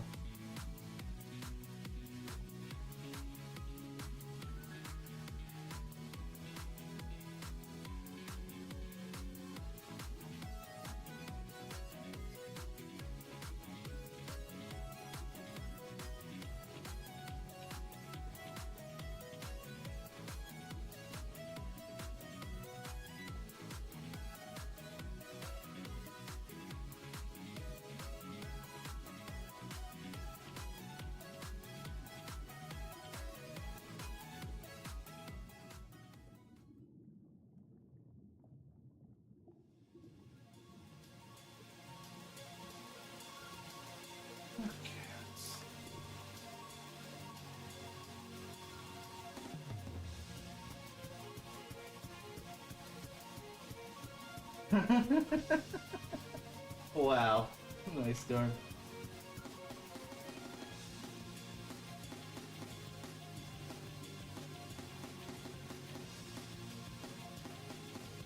Yeah, there's been a lot coming out of that project ever since the guy open sourced it.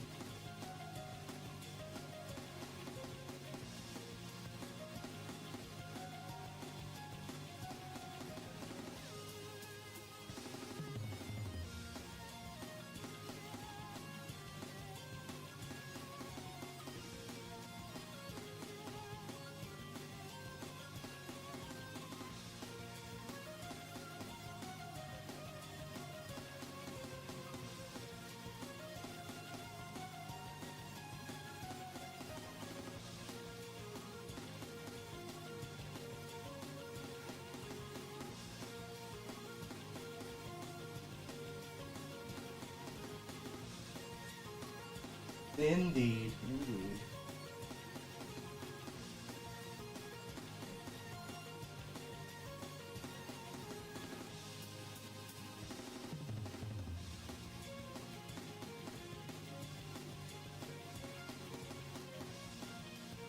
The greatest shawarma. I'm sorry? He's now the greatest shawarma. I don't even know what that is, but alright. Is that a food? Yes. I feel like we've had this conversation at some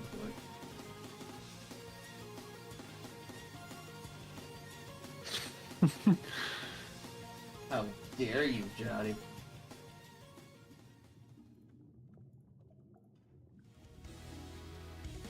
I dare. Yes, you do, sir. I'll get some things off your perspective, but not this way. But...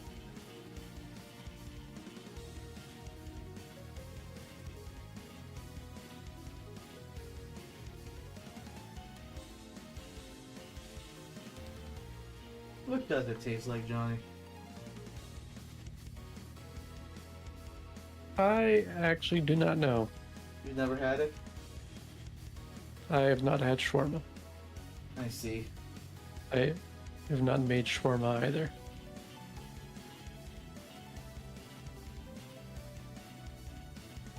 You spread its legend, but you have not taken part in it. Indeed. One day. One day.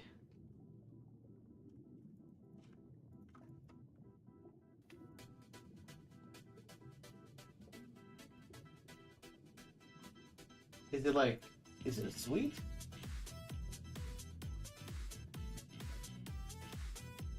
Oh jeez, that looks terrible. I'll clean it up later. It's like the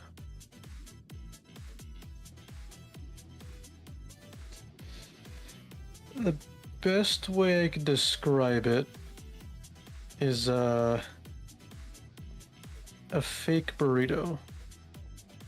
Fake burrito. Well, I see why you're so interested.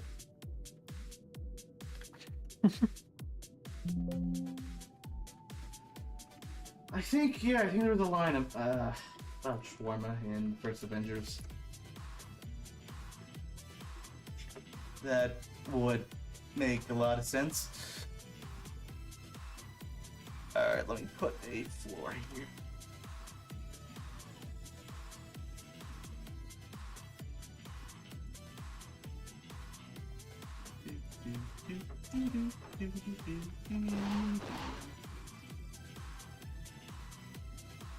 It predates the burrito? Whoa. That's impossible. It cannot be.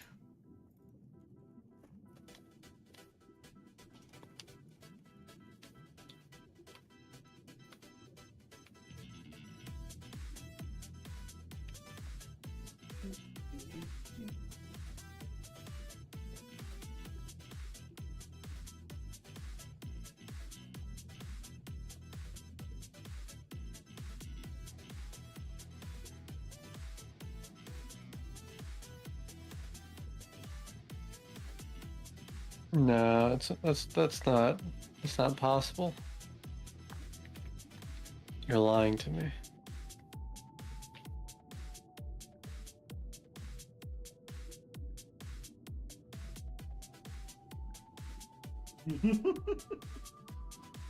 That's a sentence.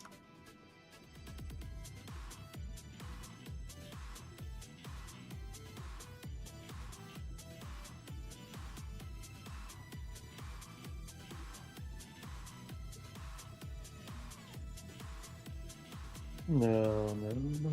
Oh. It cannot be. No.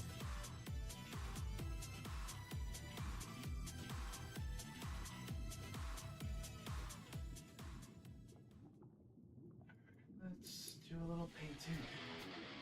Oh, I love this song.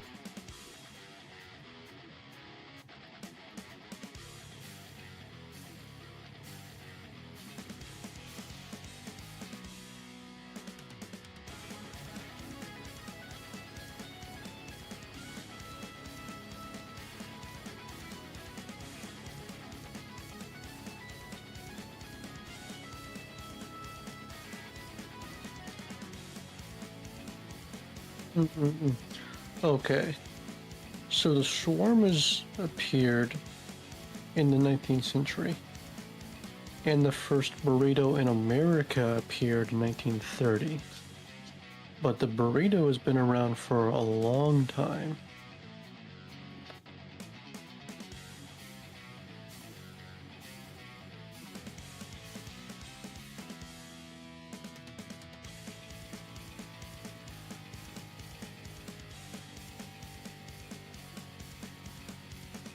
Like,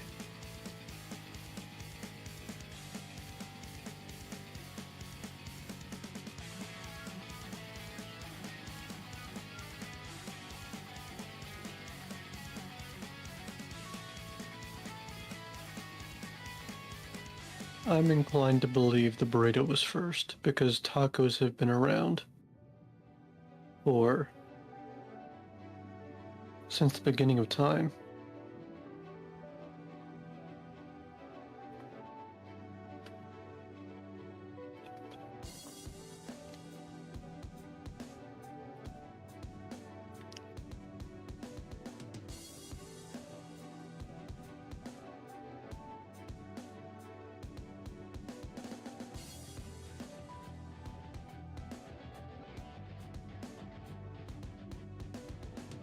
Yes, they were.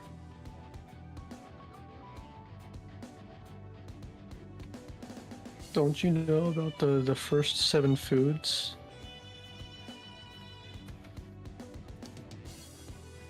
Sandwich, soup, salad, Wellington, donut, taco, and sausage.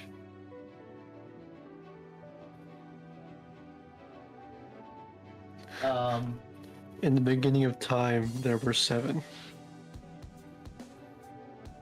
Whose fanfic is this?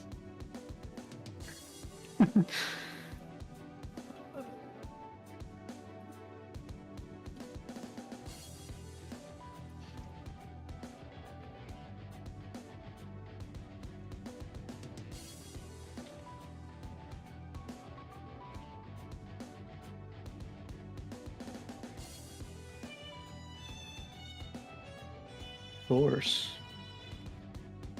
Me.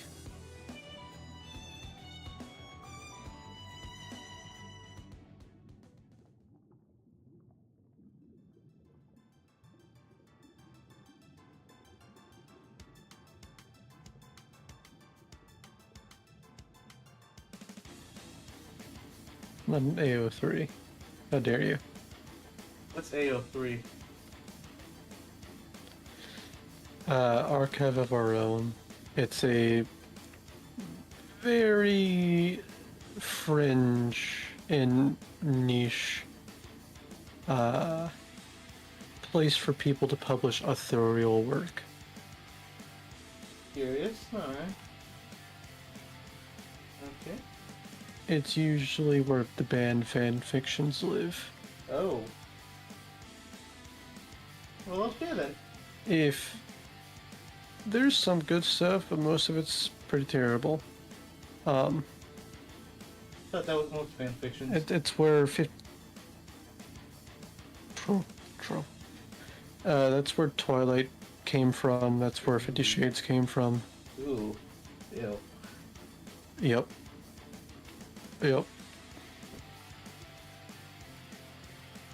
And that's just some of the history that happened to pop up from there.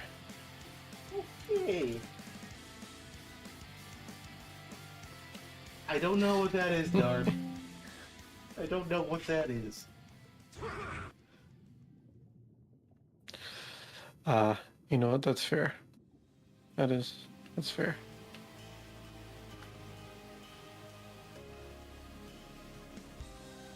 No, wait, no, you can't see that, darn, because pretty much all of Homestuck fanfic lives in AO3.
Darn, when's the last time you bid on AO3?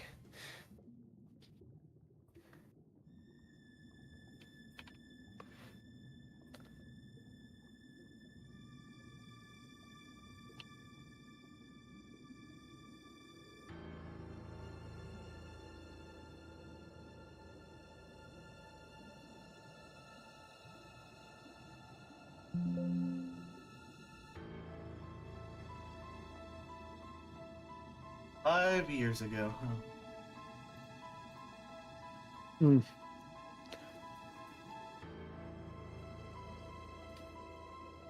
Well, it took me all of 5 seconds to 5 something, but it's in Spanish. And it involves Axel. You're welcome. I think I'll pass on that, thank you. Yeah, I don't blame you. If I want to play a fan fiction, I'll play Mega Man X7. True.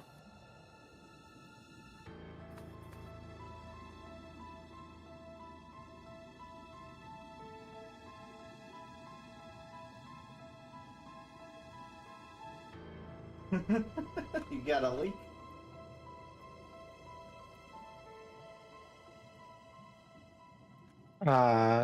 I already purged it from my your tab memory. and my history. That too.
I really do have it for that. Like incorrect.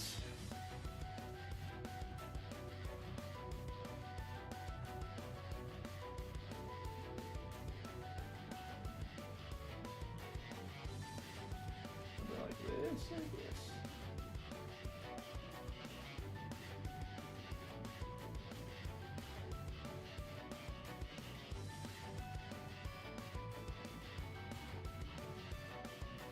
Wow. Yeah, wow. There is a conversation in this game involving a ice boss, but it doesn't quite go like that. So this conversation is not implemented technically, but oops. I mean, I don't know about you, but I don't think things would quite go that way with the golem.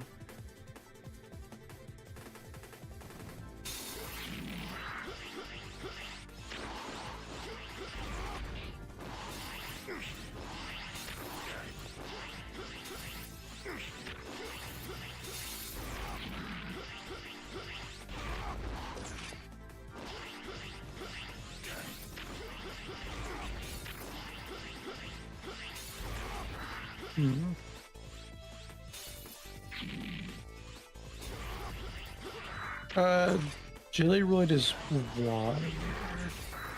Yeah, Jellyroid's water. The ice boss is Luna Edge.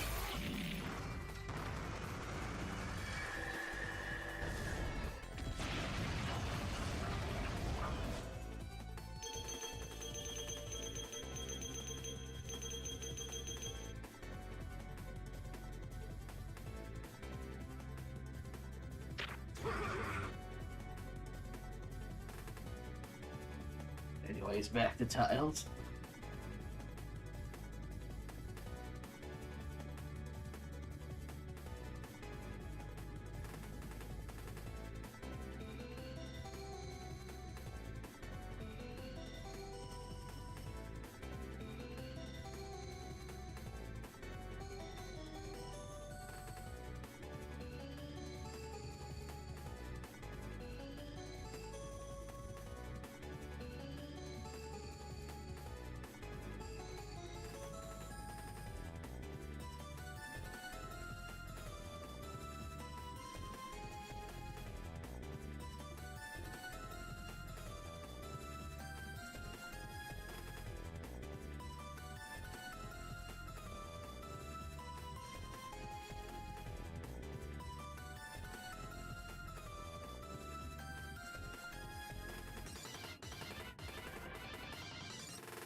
There's reasons. The reason for yeah.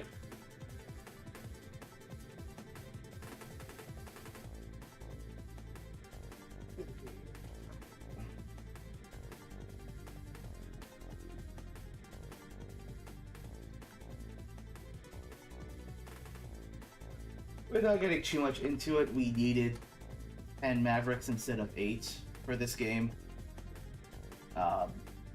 Just because of how the game's structured. At that point, Mantis and Luna Edge got added.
Stellar Blade, I don't know what that is. What do you mean, what about Stellar Blade? What's this? What is that? It's a hack and slash game that is very,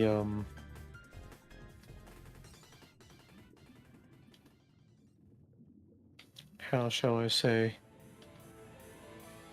for a very specific type of audience.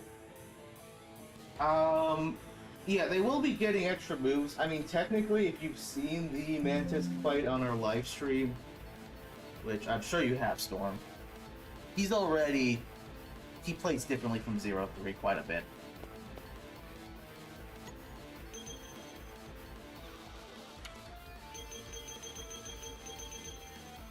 There you are.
You can crouch. What are you talking about?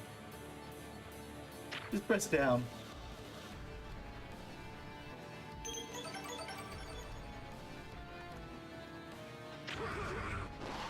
What if he doesn't have a joystick? What if he can't press down? Press the down arrow key. What do you mean? What if he can't use a keyboard? What is he playing with? Can you wall hug? In that fight? Actually, I don't remember if the walls worked. Hold on. That is a, Hopefully. That's a good question. No, you can't. No, you can't. But apparently he That can. must be fixed. Walls are illegal, Johnny. Walls are illegal. I think it's the same with, Mushroom? I forgot, do the walls work for Mushroom? Oh, they do here. Okay. They good. should. Yeah, they do. I recall, I think I fought you on this one.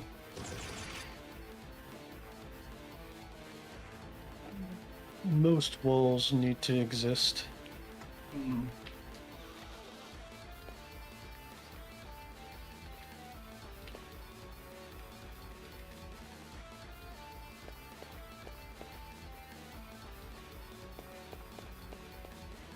Because Mantis is a cheater, darn.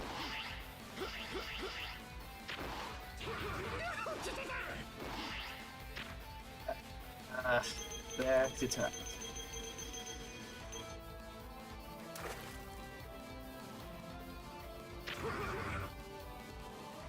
Alright, what else do we need for this? Jack is just,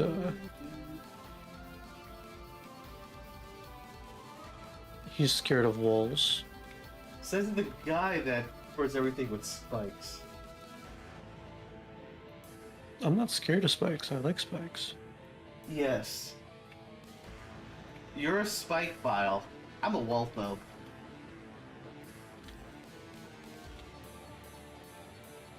Clearly. Yes. Absolutely.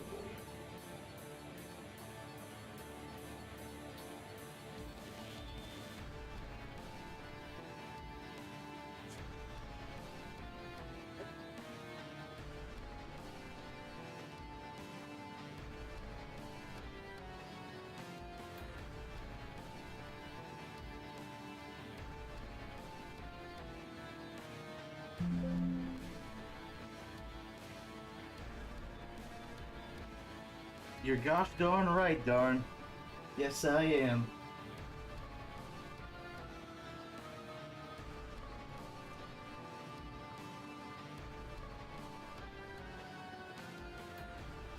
I'd like to see you try.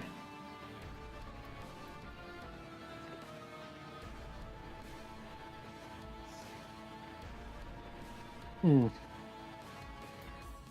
We should just take away the walls he has in his house. You want to effectively make me homeless? You'll still have a roof, but that's all you'll have. I'm not sure if that's up to code.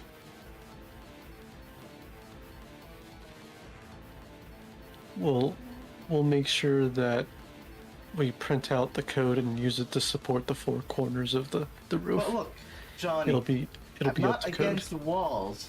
I'm against climbing them.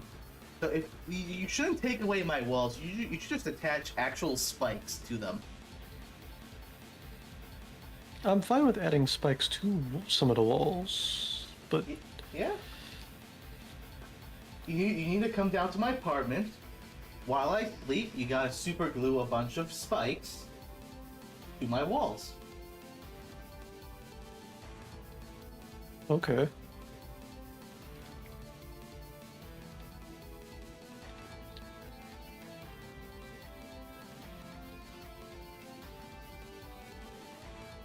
And to make things even better, you gotta steal the keys to my car, and you gotta create a spike puzzle. I gotta beat to get the keys to my car.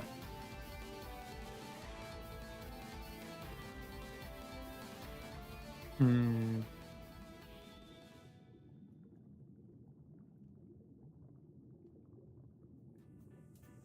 I can do that. Lovely.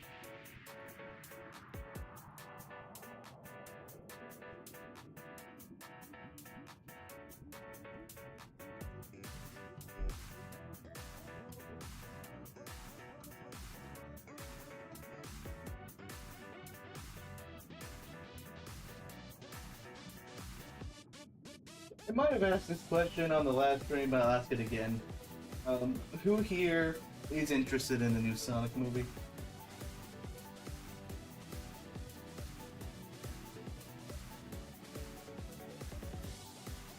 Anyone gonna actually see it?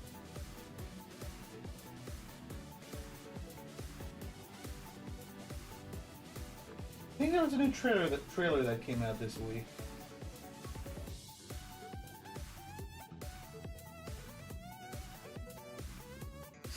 I don't remember that, Storm.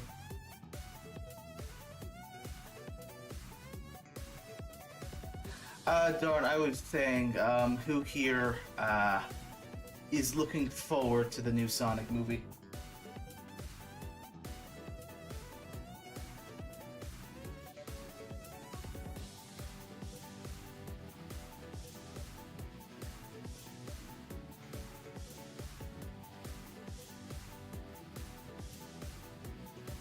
Hey, Storm. I'm probably not gonna see it in theaters. Just to be honest, I don't have the time. But when it comes out on digital, I'll definitely get it.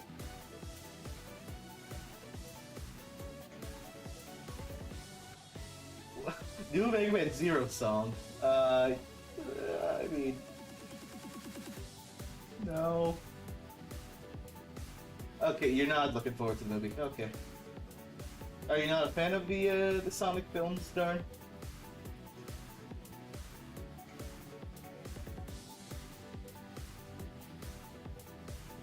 Who could afford a SNES? Wow.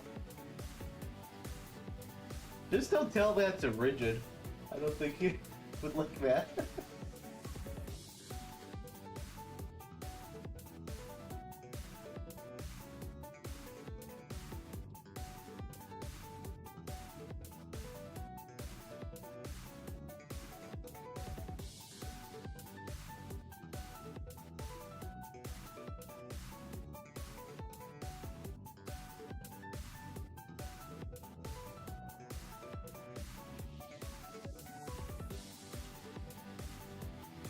The moment you say that, Darn, he's gonna pop up.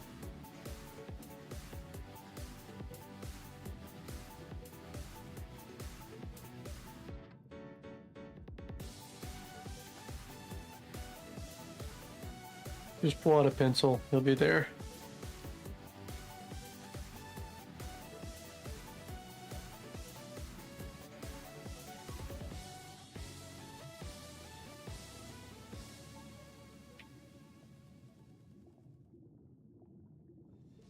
does he? I mean, I've seen him on the streams before.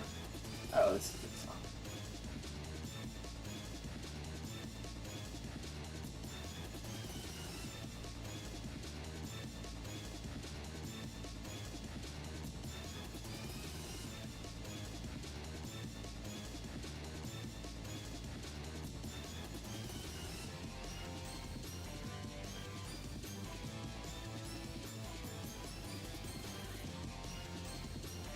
Oops.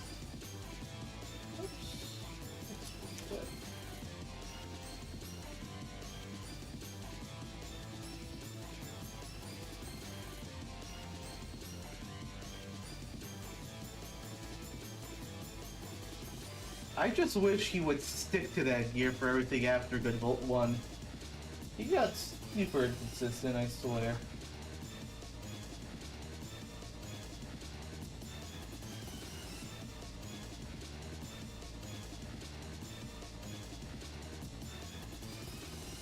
And like, by the time Gunvolt 3 came out, I feel like he just... the passion isn't there anymore. The ranges aren't great, honestly. I mean, the compositions in 3 aren't bad. Like, I really like the Jin theme. I forgot the name. But the choice of instruments, it just... it feels rushed. Which, it might have been rushed, to be honest. Mm-hmm.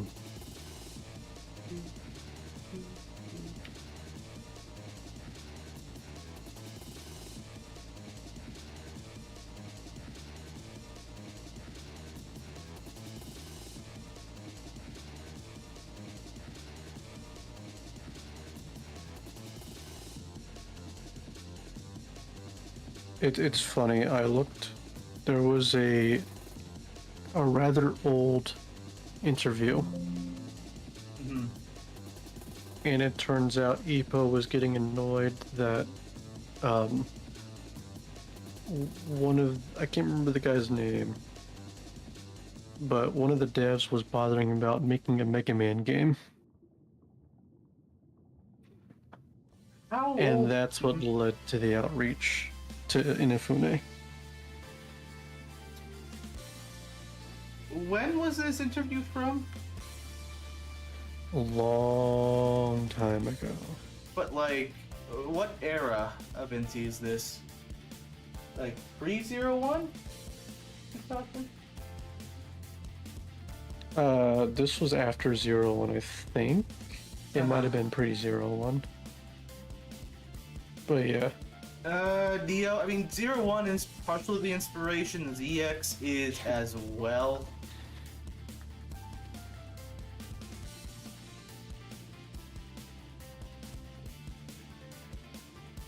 Good to know.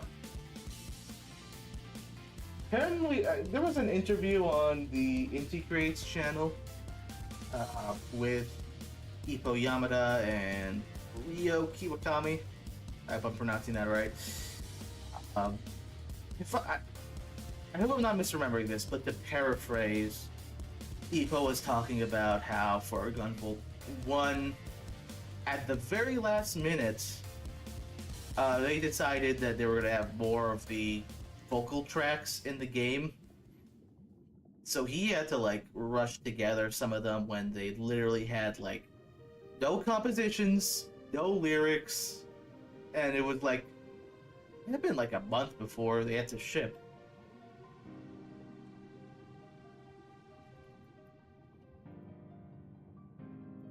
Oh. Which is not great.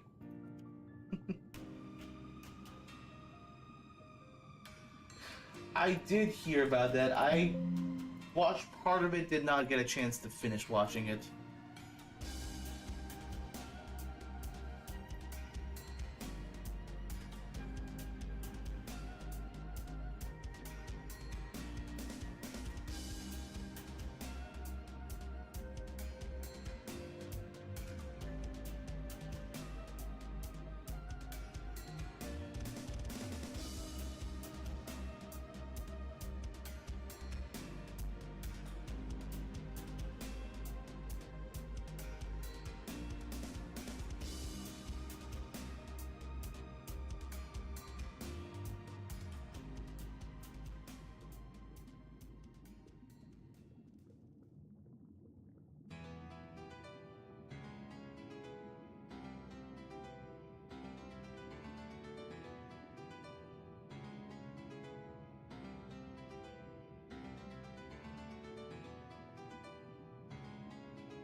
You think AVGN has run its course, Darn?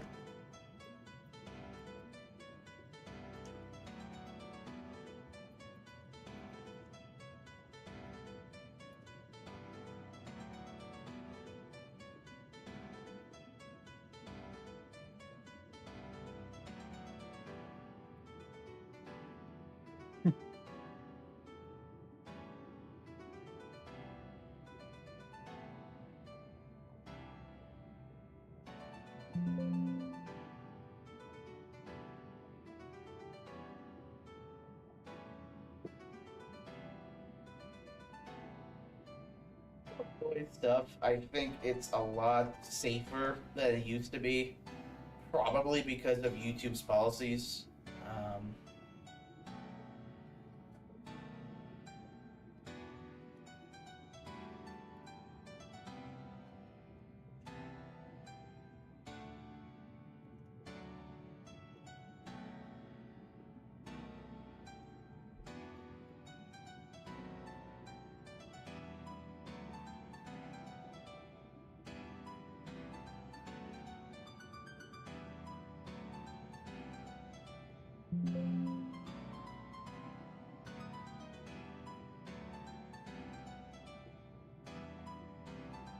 Hmm.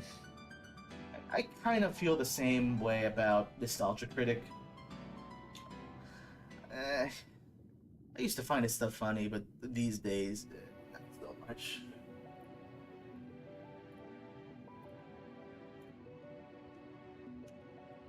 In terms of 0-1,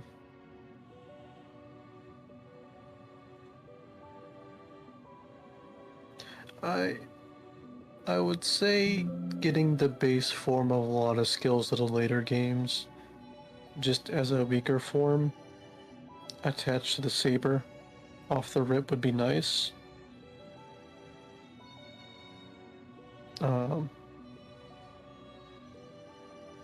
Cyber Elf system I think is fine, it's too expensive.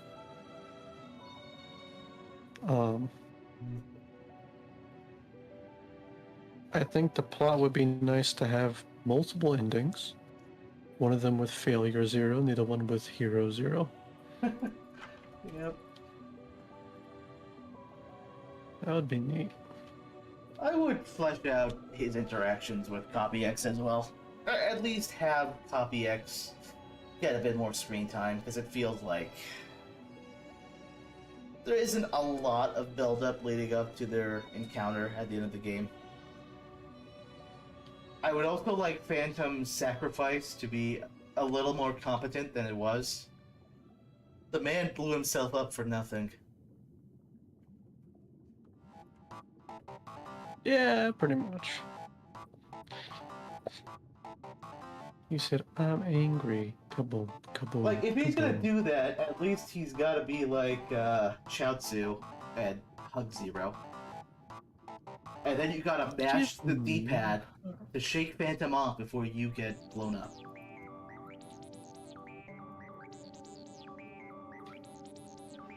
That's how I do it.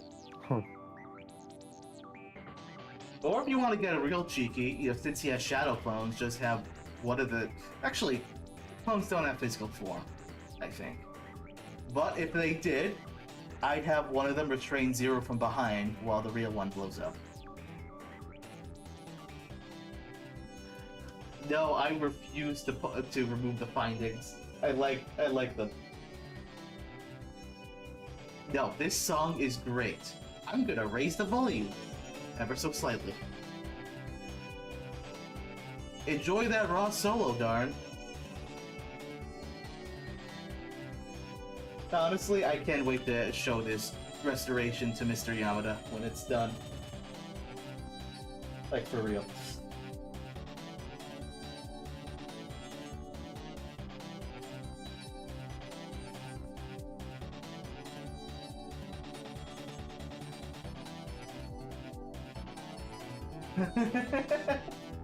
Freak. Nope.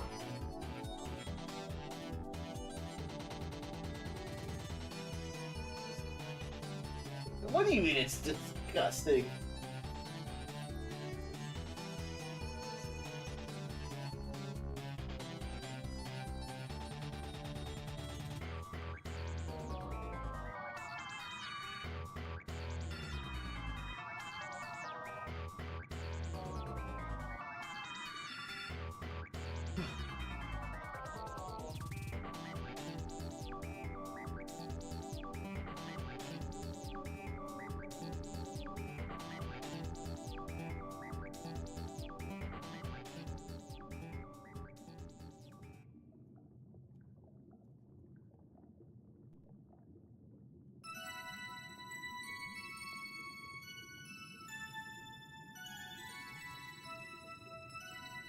Yep, done.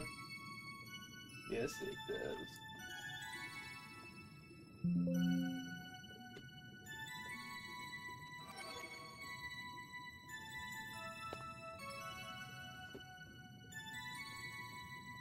Next time I'll make it loop 10 times just for you.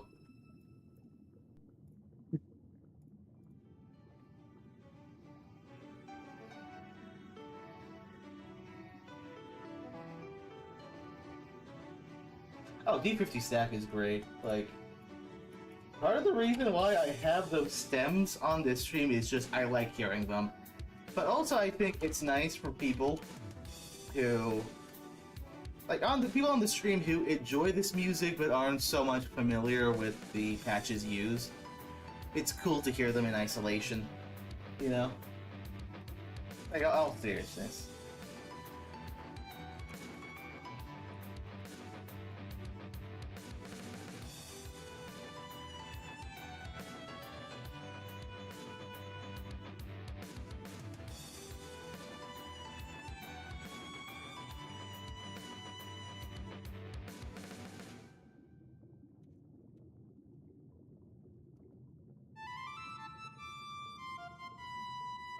A lot of the times they don't. But they don't gotta understand it. They just gotta enjoy what they hear. Johnny's partially familiar because I've talked with him in length about this stuff. Right, Mr. Salvador? Yeah, but memory bad. I mean, you helped me find some of these. That's true. That's true.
Oh yeah, espresso was great.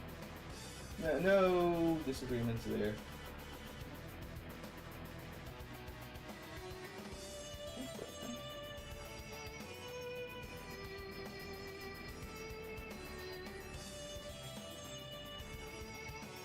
Oh, why is it Texas?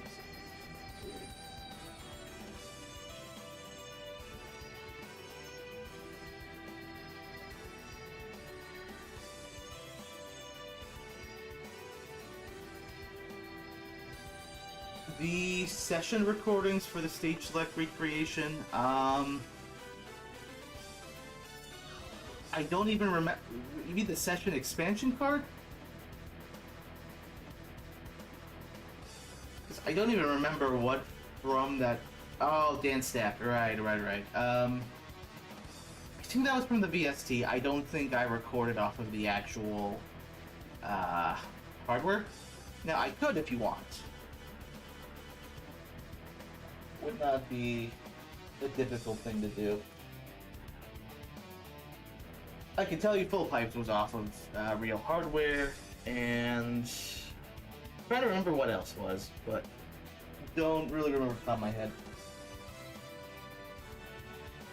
Yeah, I do have the actual card, and I mean, it would not be difficult to record. Sometimes it's a case of I don't want to plug in all the wires, and I don't have to, you know.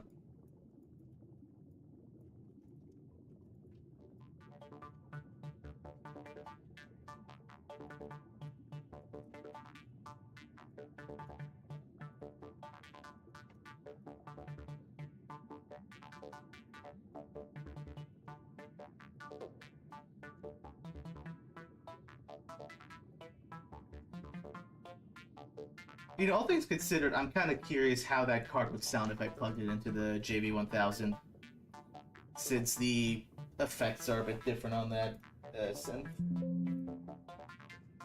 Yeah, this ARP is from the 1080. The patch is called Auto TB303. Epo used it a bunch in the remastered Zero Tracks. He also used it in that one DS game about the stock market. No, it's not J-On Move, it's Auto TB303. Oh, this one's beautiful.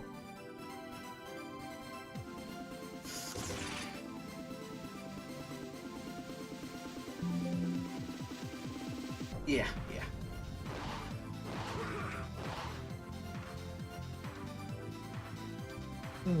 The stock market game.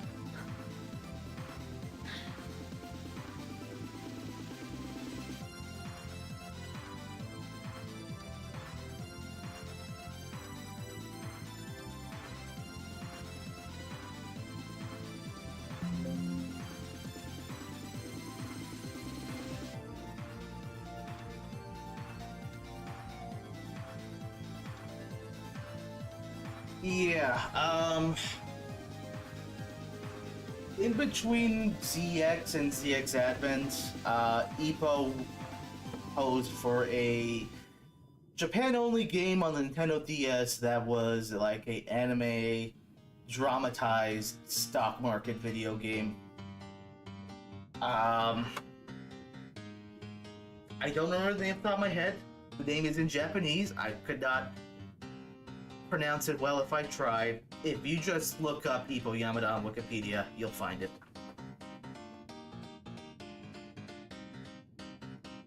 It was interesting to say the least. I bought the soundtrack CD, imported from Japan, and I was hoping it would have like restorations of the soundtrack, but it's just the DS quality one, which sucks.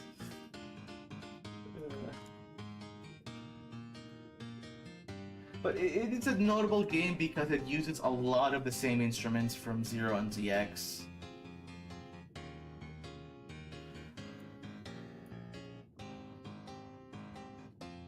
I mean, frankly, I haven't played it myself and I have no intention to. I'm just interested in the music because it's made by Mr. Yamada. It is, yeah. It really is. Alright, I will be right back.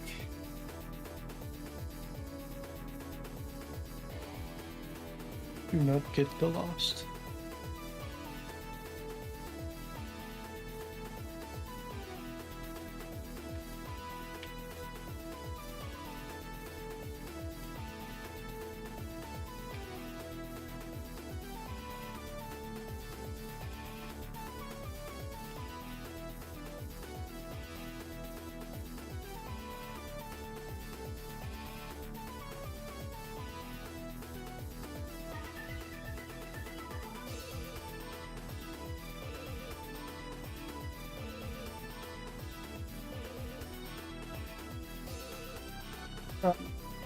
The source code is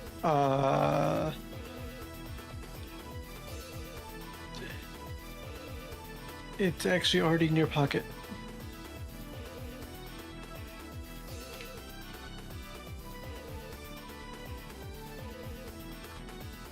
Haha.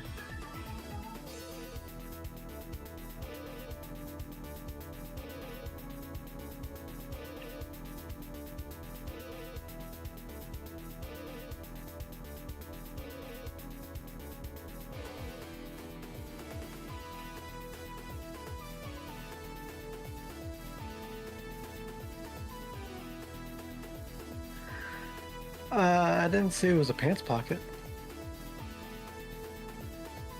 It could be in your ear pocket.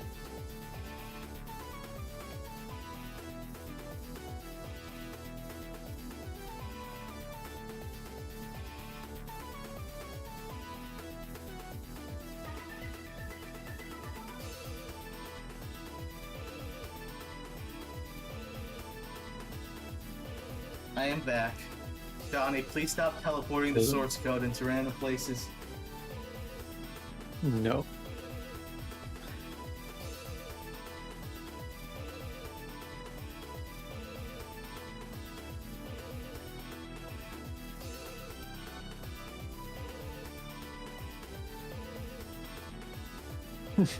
Yes.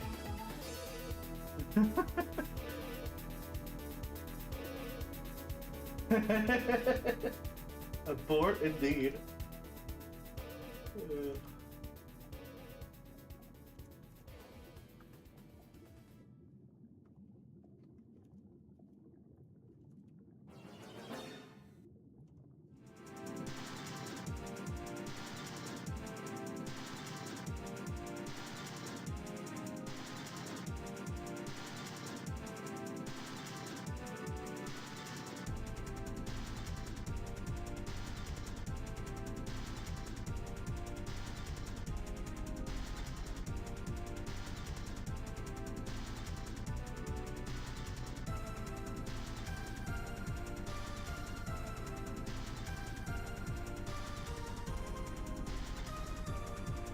Hmm.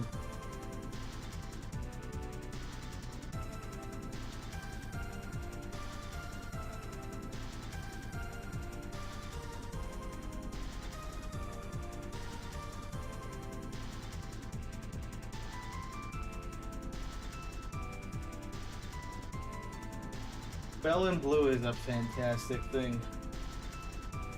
I want it. I have it, but like, here's the peculiar thing. If you listen to the ZXA Tunes version of Drifting Flow, you can hear the patch in HD. I don't think it's actually Bell and Blue. I think it's one of the later core synths that has an imitation of it. It's ever so slightly off.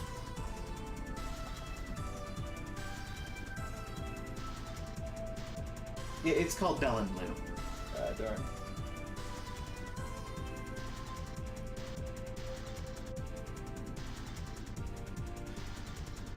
The piano is also from the ZXA Tunes one. It is from the JVT 1080. It's one of their GM pianos.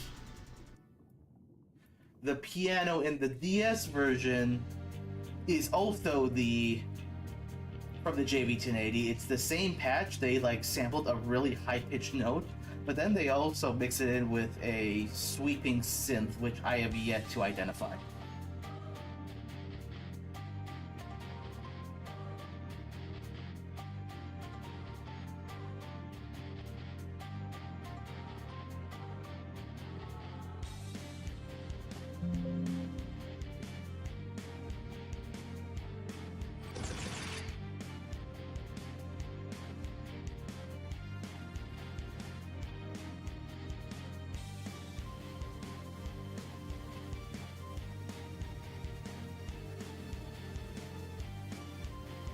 At the moment, the main blocker with restoring a drifting flow, it's the drums. They have these dares that I cannot find for the life of me. And it sounds like it's from some kind of sample pack. It's not his usual stuff.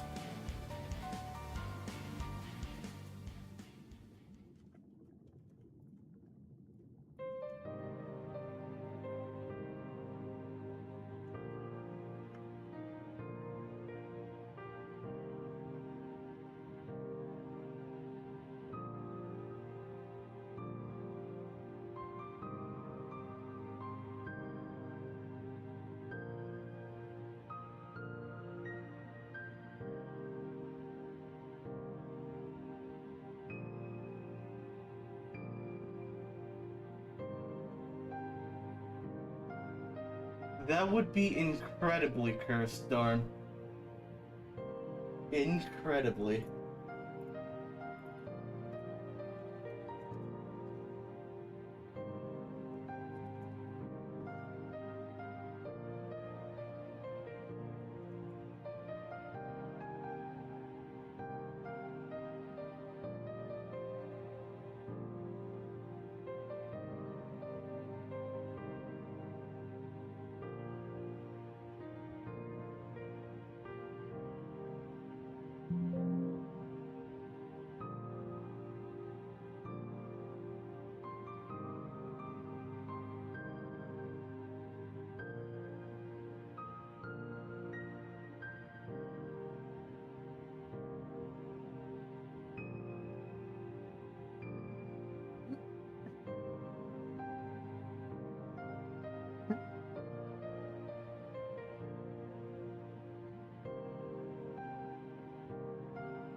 That would be hilarious, darn.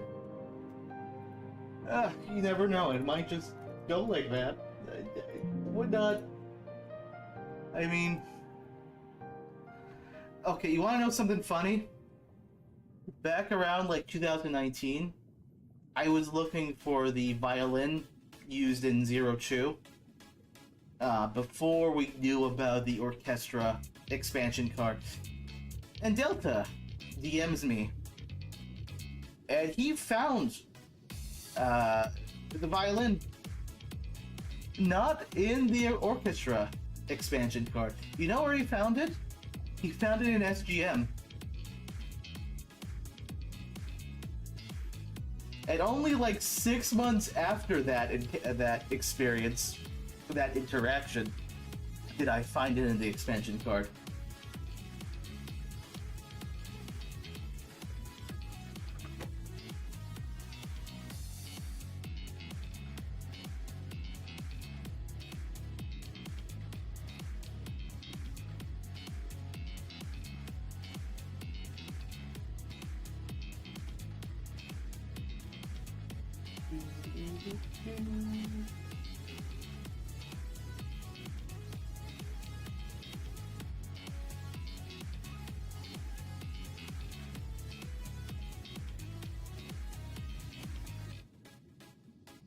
It was pretty hilarious at the time.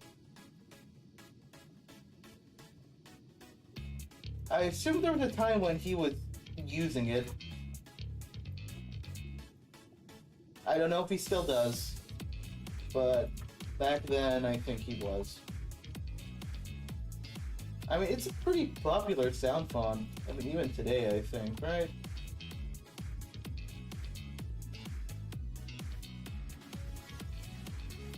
Doesn't Toby Fox use it, actually, now that I think about it?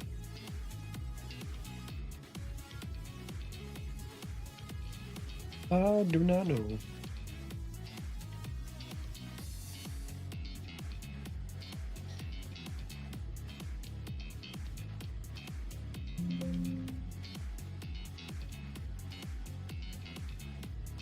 You know, actually, technically, we did use it once.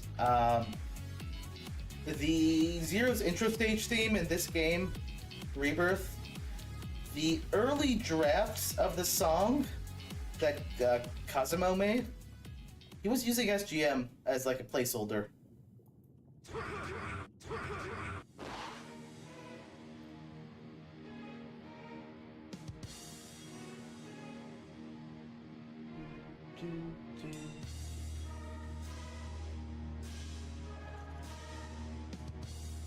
I don't think there's anything wrong with SGM, to be honest. It's no drag samples, you know?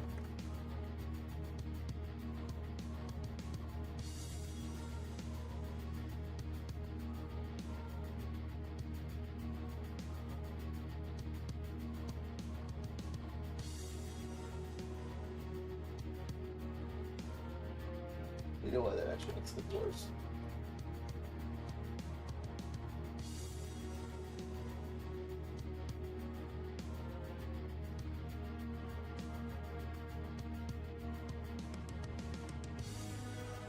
For what I recall, they weren't the best, honestly. If I recall right, a lot of them were inaccurate, or just improperly ripped. I feel like Richard would know more on that. I don't really do a lot of SNES stuff.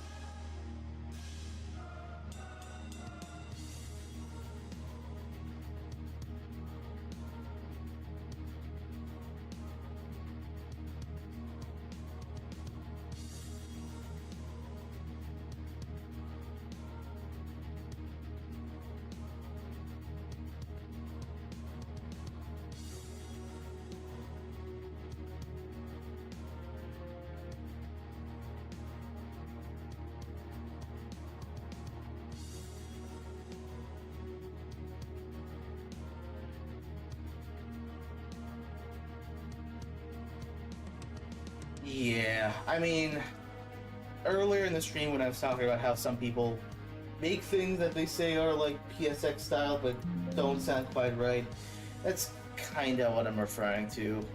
Some people just use a lot of SGM and it doesn't sound PSX, in my opinion. Oh, this song is fantastic.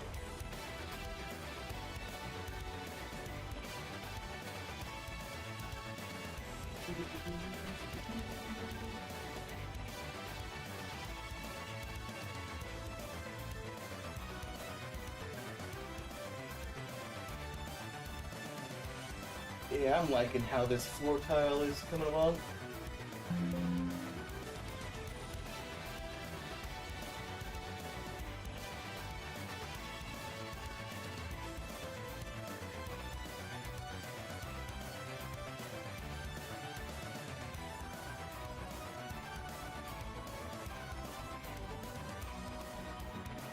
So technically the song you're hearing right now is a mashup between the classic and the modern track. The classic track uses Steve Stevens guitars. Yeah, you are correct on that. It's Steve Stevens guitars, Ultra Fuzz, single sample. Now the modern version uses live guitars, so you're not going to be able to find a download for that.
Yeah, this year went by faster than I would like.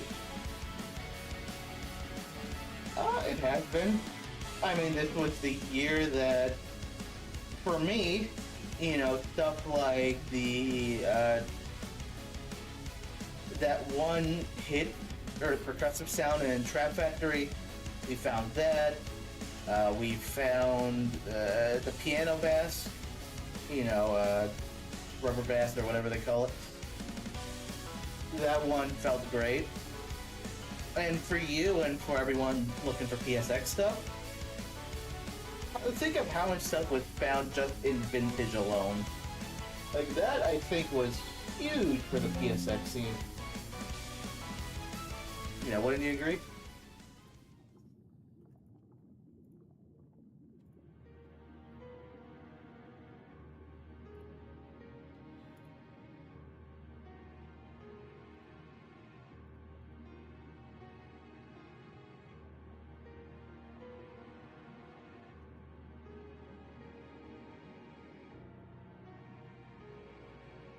Hmm. Yep. Oh yeah, absolutely, 100% agree with you there, dude. 100%.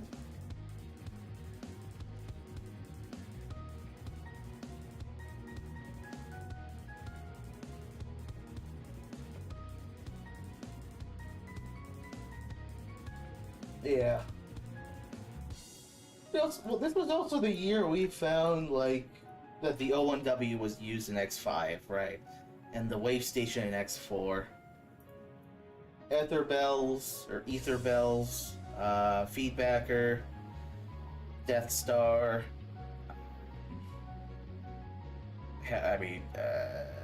Full pipes.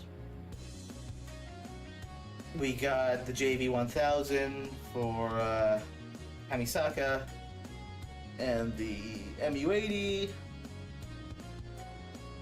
Yeah, it's been absolutely been a productive year as far as I'm concerned. And I don't consider this to be the end. I think this next year, we're gonna find plenty more.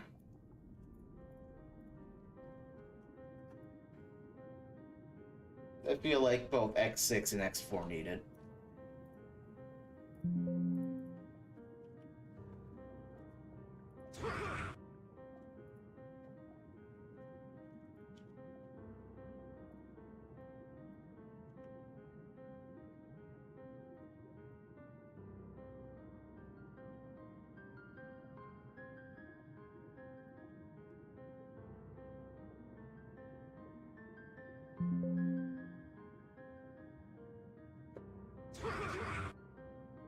Yeah, X4 is a curious one. They definitely had something JV, because we found plenty of JV stuff on there. The one curiosity I have is it actually a JV 1080 or something more akin to the 1000, or even like the JV 80? You know, like, it's weird that we haven't really found much as far as the expansion cards go. Like, you'd think they at least used one, and I mean, yeah, you could argue that that is the case for Walrus, but even there's been a lot of questions regarding that one finding. So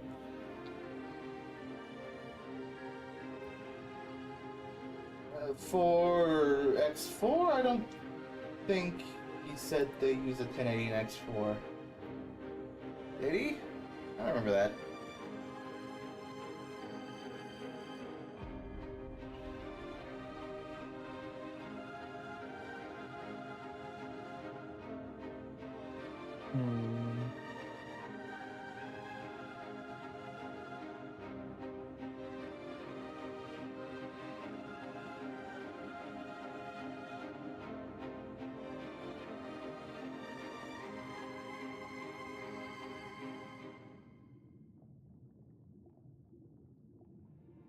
Interesting. Yeah, I'd definitely like to take a look at that if you have it on hand later.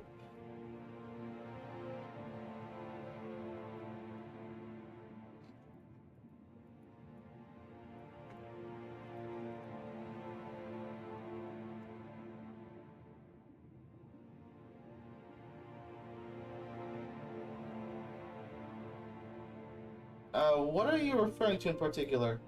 Because wasn't there like 3 or 4 wave station findings? Because I recall there was like the guitar from Zero's theme, but also like the square from Mushroom, and a couple other things.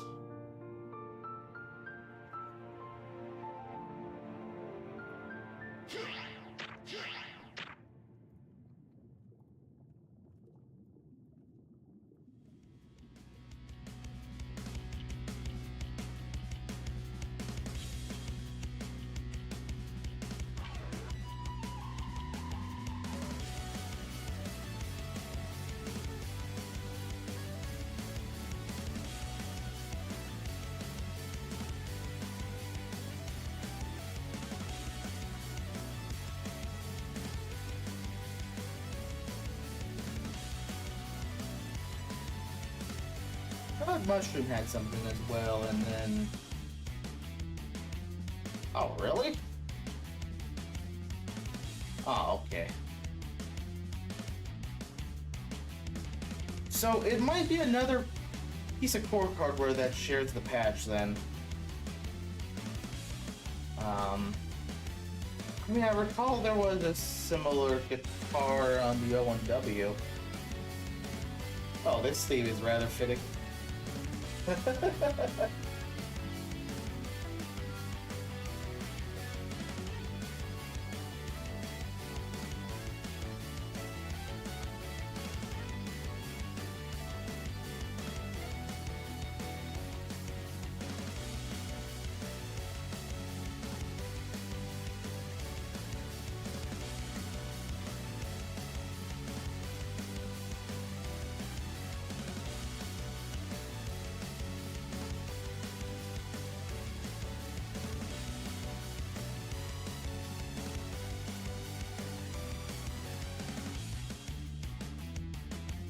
Yes.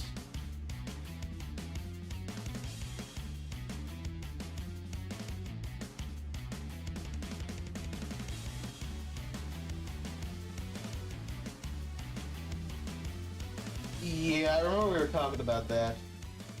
I think I recorded a stem of that.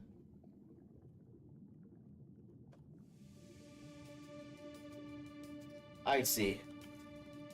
So...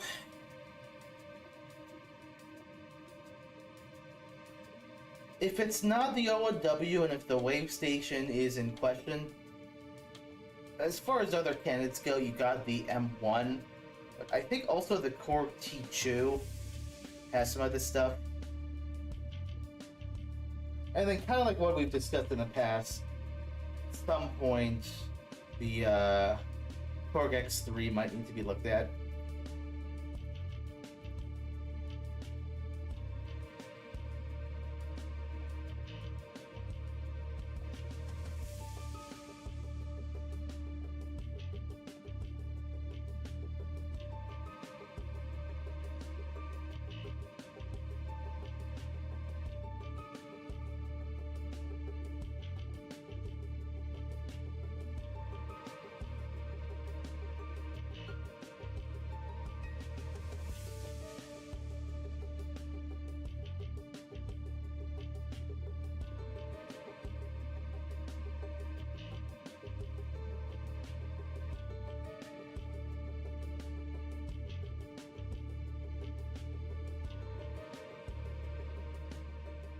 Was that regarding the Ace Attorney games? Because I think I know what you're talking about.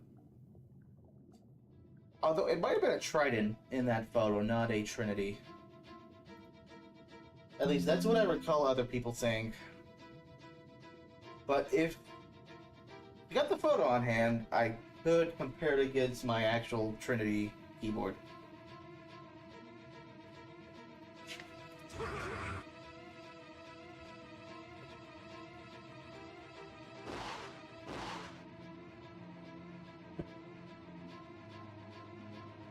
Alright, I think this tile looks pretty good, but it needs some grime and stuff to really bring it all together. Hmm.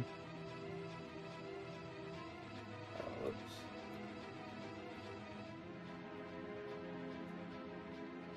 Time to put some dirt in your eye. Yes, Mr. McGuire. Yes.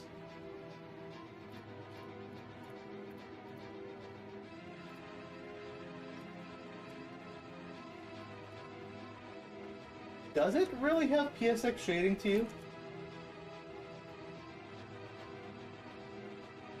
I mean, it's fairly detailed, but that just kind of comes with doing things at high resolution.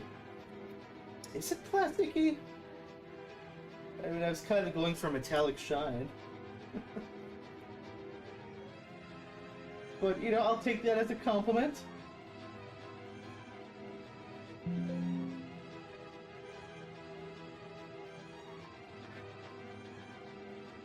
You know, at some point, I'm gonna redo the tiles in the sewer with this kind of more modern painting technique I do.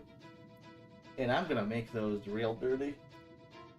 That's a promise.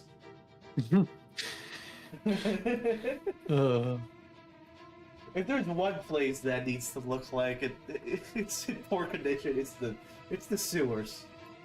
What did you agree, Johnny? Stains on stains on stains. Yes. Yeah. I do think I need to recolor the water in there though, because it looks like something that it's a little too realistic.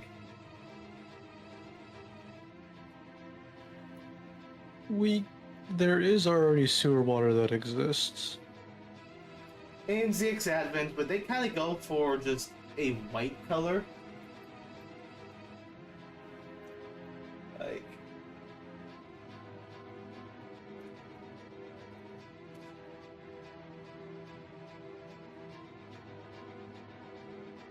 Hold on. This calls for the pen.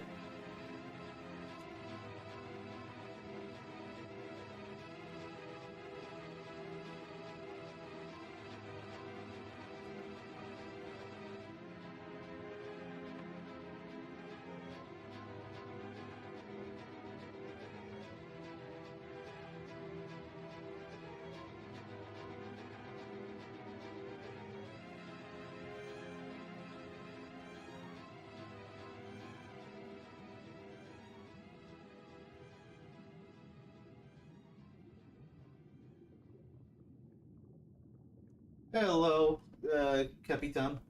Again. How are you? Yes.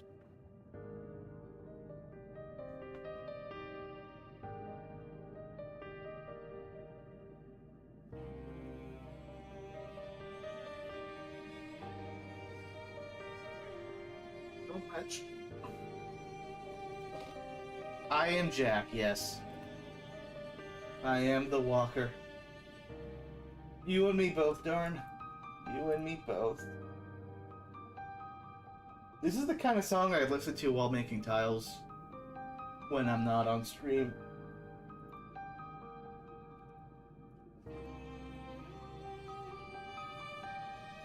How many jacks does it take?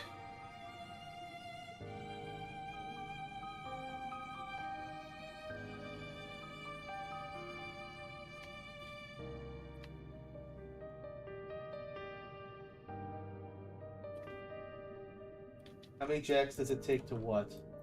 Change a light bulb? To make a Klondike bar. I don't know what that is. Oh, okay. Well, it was nice having you on, darn. Take care.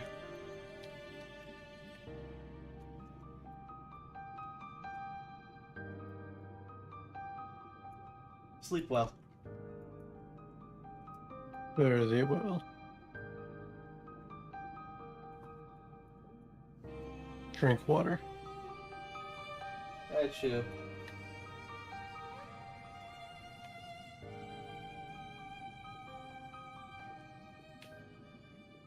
Ooh, Photoshop, please.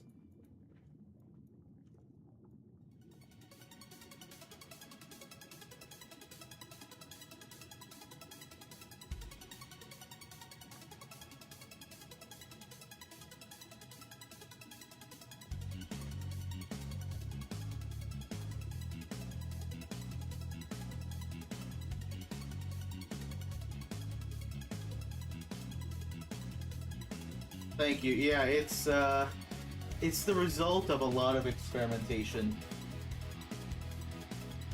I have used Big Double before, yeah. It's used in ZX Advent, so we use it for a couple tracks.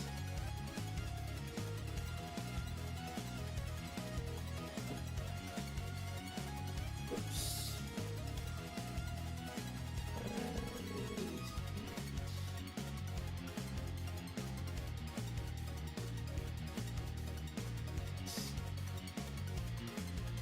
We can get dirtier than this.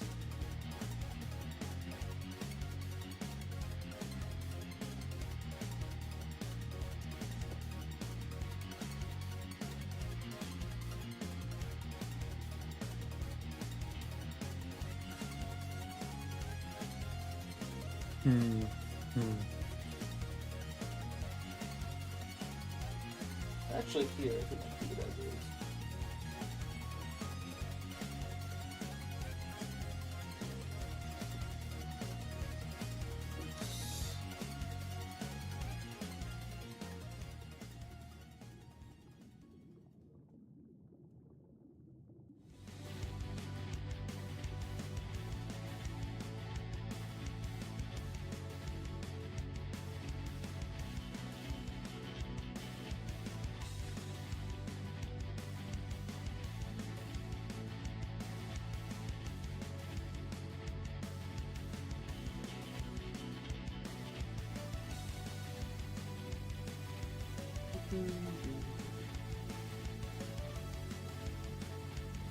Ba-da-da-ba-ba. Are you doing circus music, Johnny? Nope. Okay. Maybe somebody else.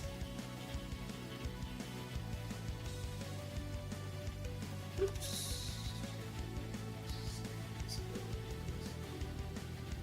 Yeah, that's nice. I'll keep it as is.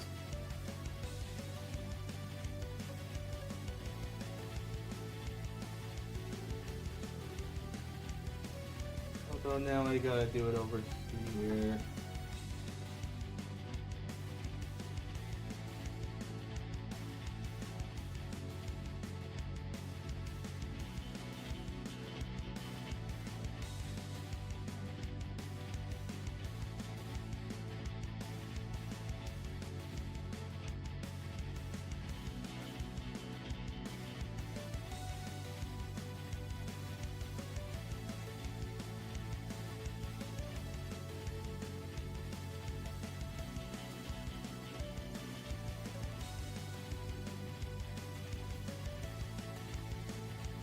Doo-doo-doo.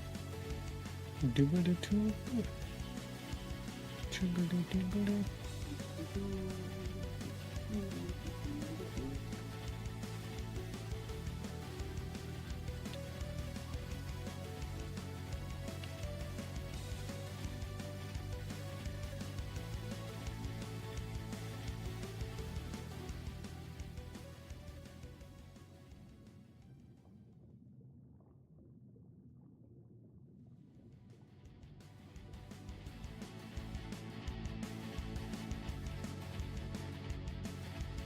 See how this looks in game.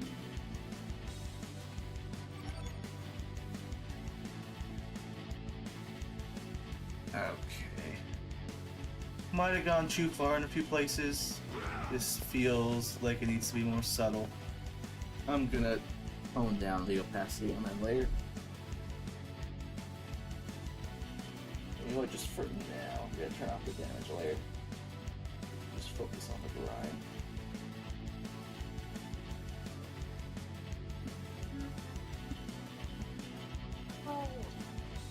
Stretching out here? Yes. Nice. Okay, yeah, that looks a bit better.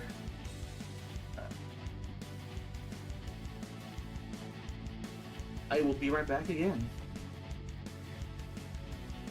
Do not get the lost.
Back.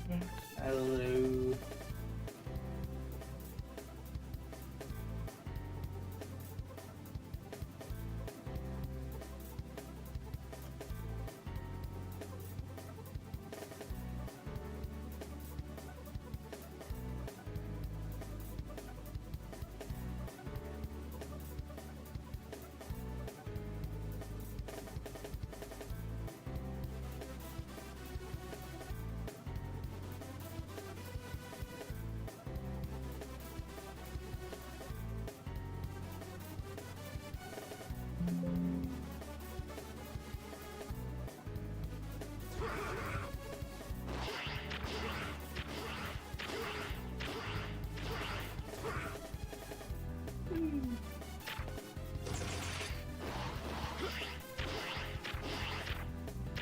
Oh wow, these aren't aligned at all.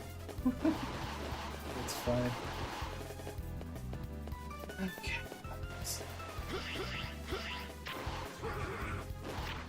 I think that yellow worked better than I thought it would. And you're saying this is the same color as actual Legos, Johnny?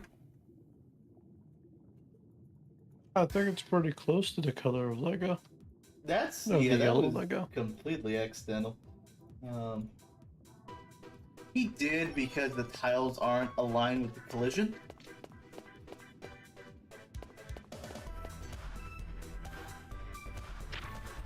Not a big deal.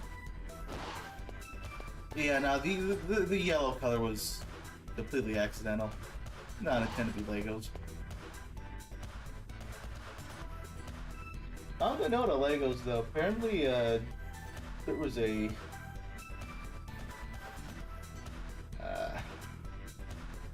they were gonna do a James Bond game, but it didn't get greenlit. But the trailer leaked or something. Lego James Bond? Yes. That's wild. Maybe they just felt that James Bond is too, it's not a, property for kids. The dash jump sound, yeah, we use some sounds from the PlayStation games. The dash sound is from ZX, although it's higher quality than it was in ZX because we got it from the original source, that being a Sony stock sound effect library that Indie Creates use. The actual sound effect is a jet taking off.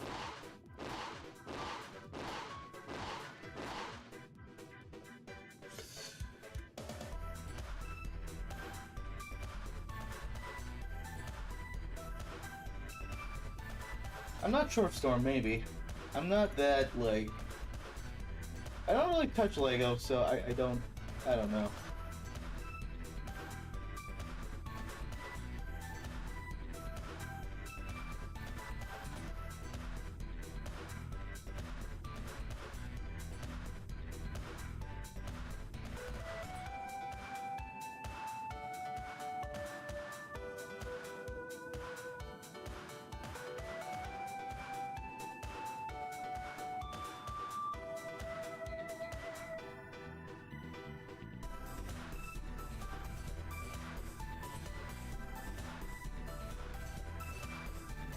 I see.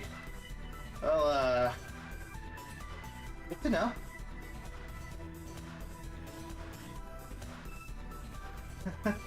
If you Google around, you could find library. In fact, I will... Give me a second. In my case, I actually bought the CDs, but they are... I don't think Sony sells the library anymore, so either you're gonna get it secondhand off of eBay, or you can find them online if you Google hard enough.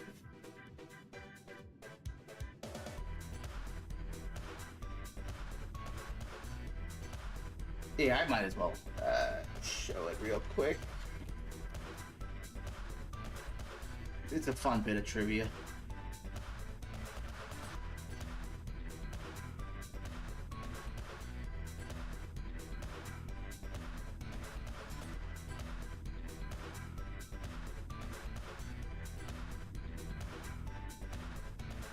I am gonna quickly mute the stream again, just to make sure I don't ear blast anybody.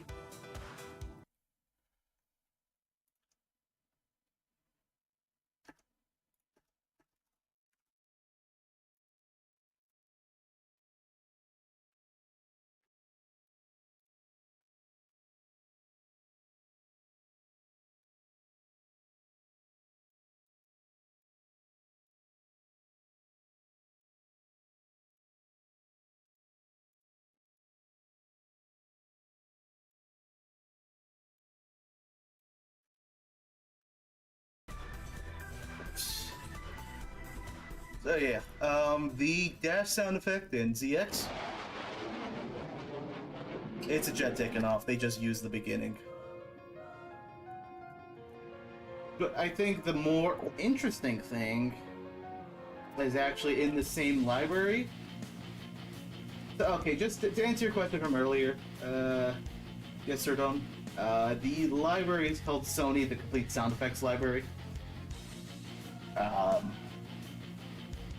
The thing I find really neat is the warning sound from ZX. It's also a stock sound effect. It's a little quiet.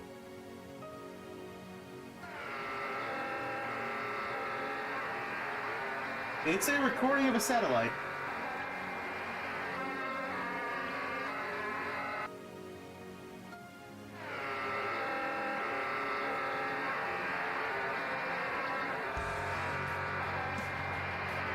Yep.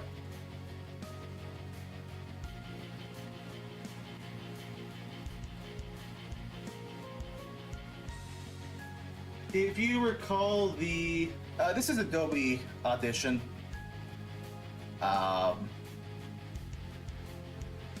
If you recall in Area D and ZX, when you fight those King Fire mid-bosses, the ones that were an homage to X1, it also uses stock sound effects.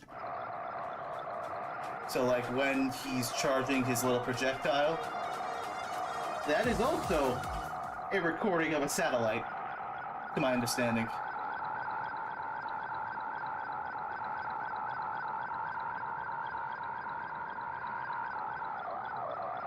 And when you kill the flyer, that is also from the same recording.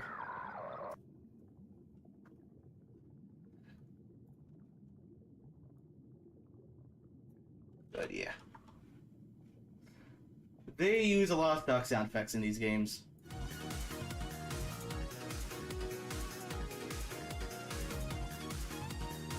Some of the sound effects from 04 in particular are taken from a old vinyl from the Gundam series from like 1982, I think.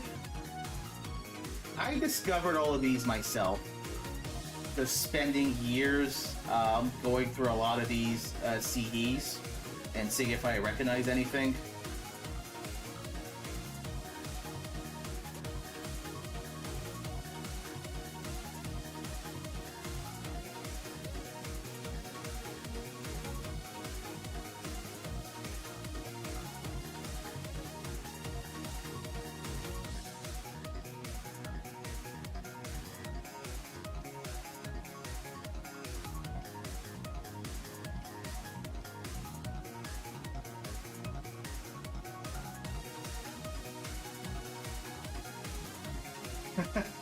It's very nerdy. A lot of people, to be honest, don't really care about this stuff, but it's something I do because I want the sound effects in this game to be as high quality as possible. And I'm sure you know, like the ones on the GBA were kind of bit crunched. But sometimes you find some interesting things. So something I found out last year, all the like anime sword fighting sounds that you hear in a lot of Capcom games, including Zero, that is also from a sample CD. What's it? Yep.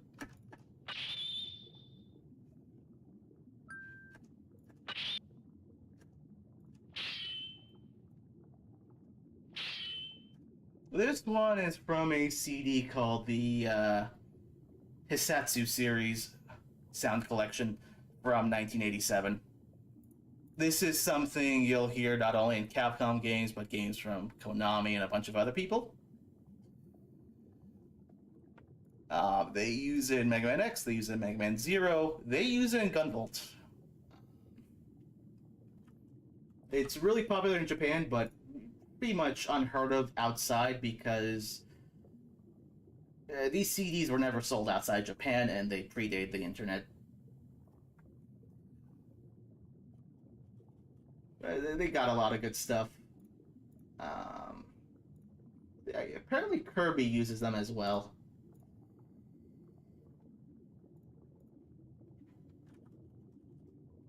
Anyways, gonna go back to doing tiles.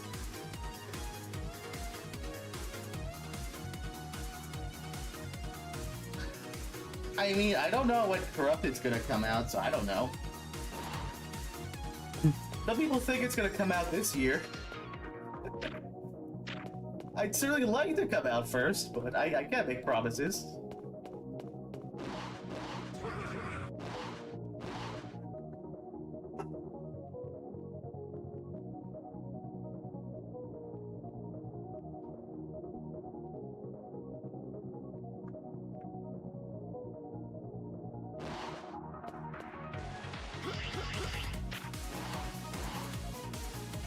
%80 complete, huh?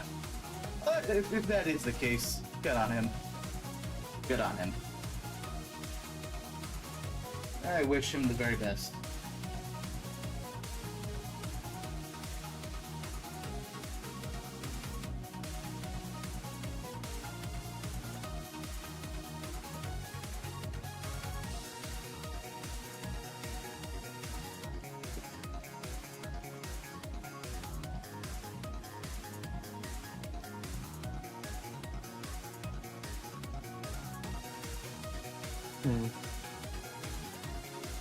No, for sure, for sure. These are not the kind of things that you want to rush.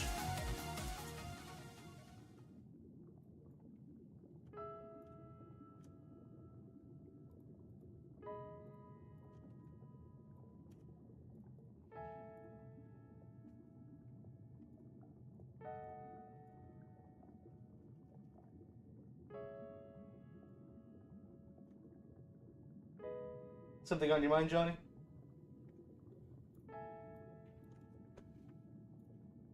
I'm curious how he quantifies 80%.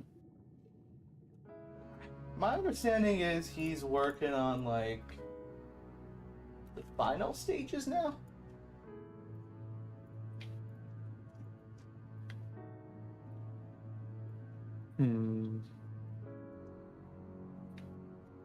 But I don't. Let me try my soft brush. I'll make this real subtle.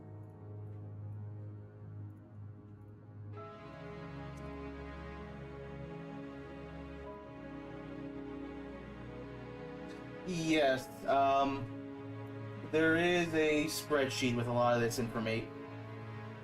Oh, right, yeah. There is a spreadsheet with Corrupted's progress, I think.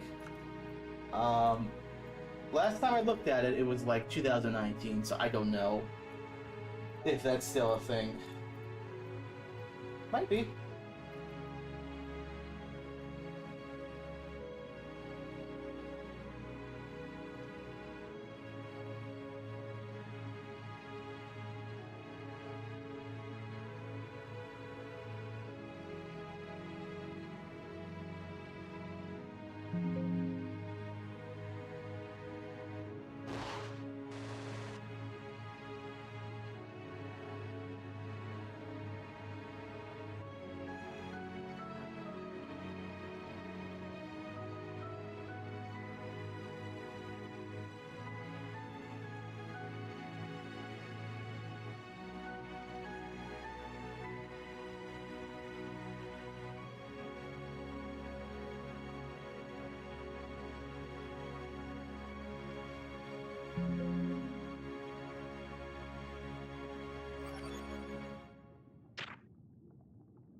Yeah, I think this floor tile turned out pretty well. I need a bit more polish though.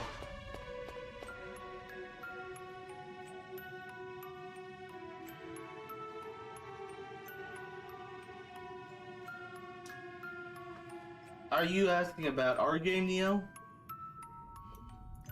Because we have not really measured how long it would take to finish this game start to finish.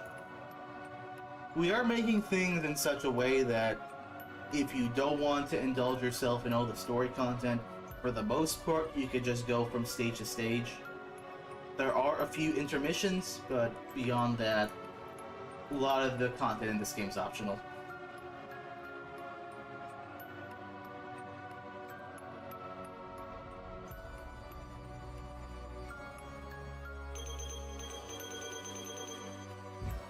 Doesn't mean I won't judge you for skipping it. I wouldn't want any other way, Johnny.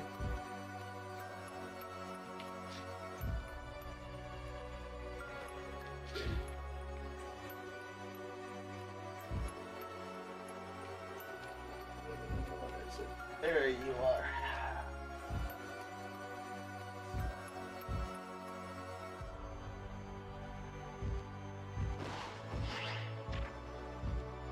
You know what, just for fun.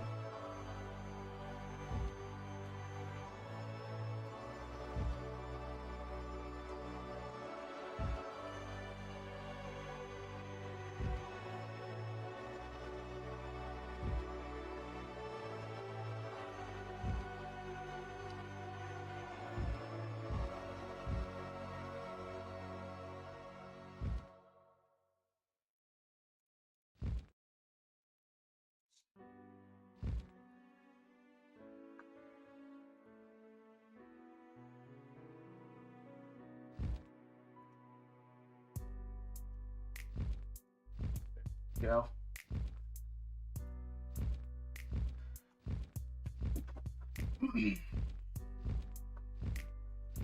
Brought to you by Mega Man X6.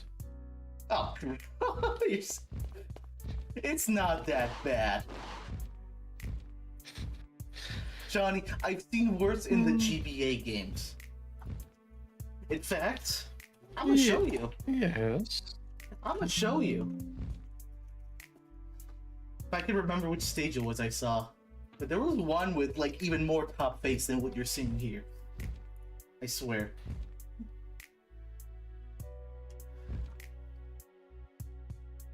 The following is brought to you by Omega's Rocket. It might have been Omega's Rocket.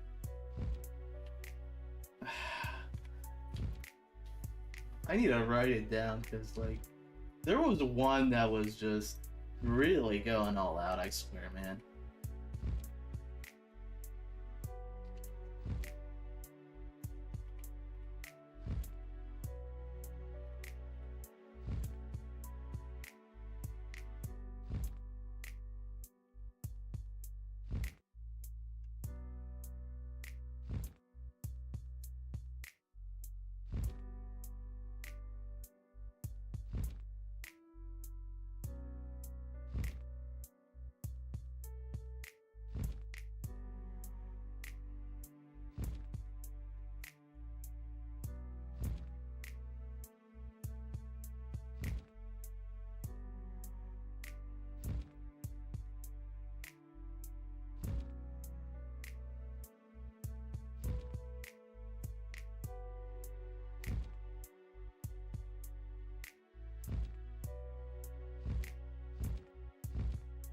Thank you. Yeah, the artist who worked on this did a really good job.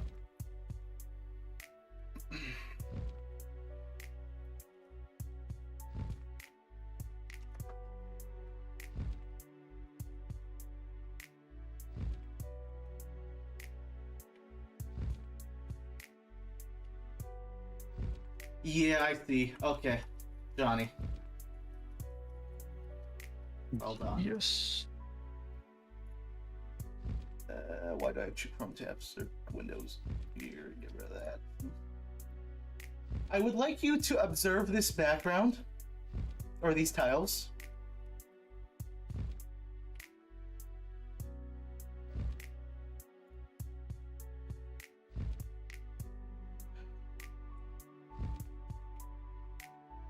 Look at how much top face there is. In fact, there's 0 front face. It's all top. Oh, yeah. That's one of the rare occurrences. Yes, and this is one of our rare occurrences, and you can't stop me. I can throw a brick at you.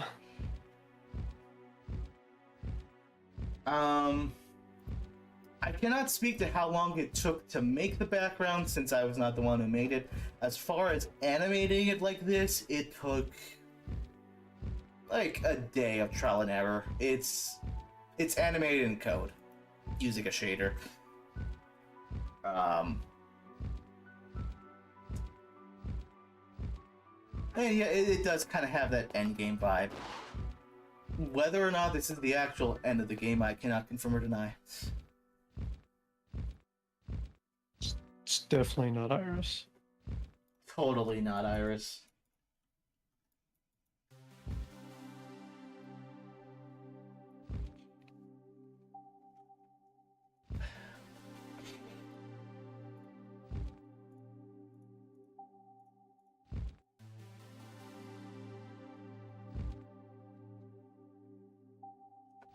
Oh yeah, a lot of effects in this game are animated in code, and Integrates did the same thing on the GDA.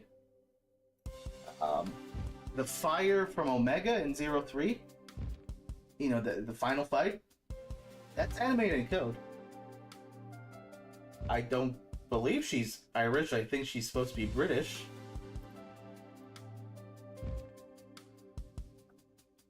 I don't... Kind of hard to imagine her sounding Irish, but I suppose it's possible. Irish. Irish. Yeah, that would be cursed. Please continue.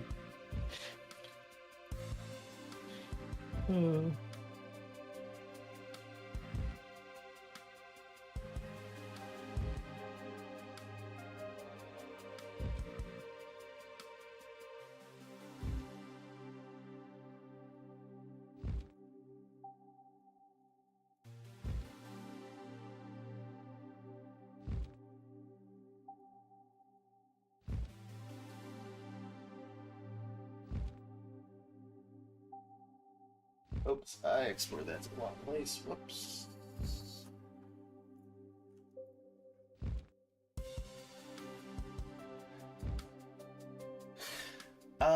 Okay. Things where it took days to fix. That's a good question. Was there anything that was like that? Slopes.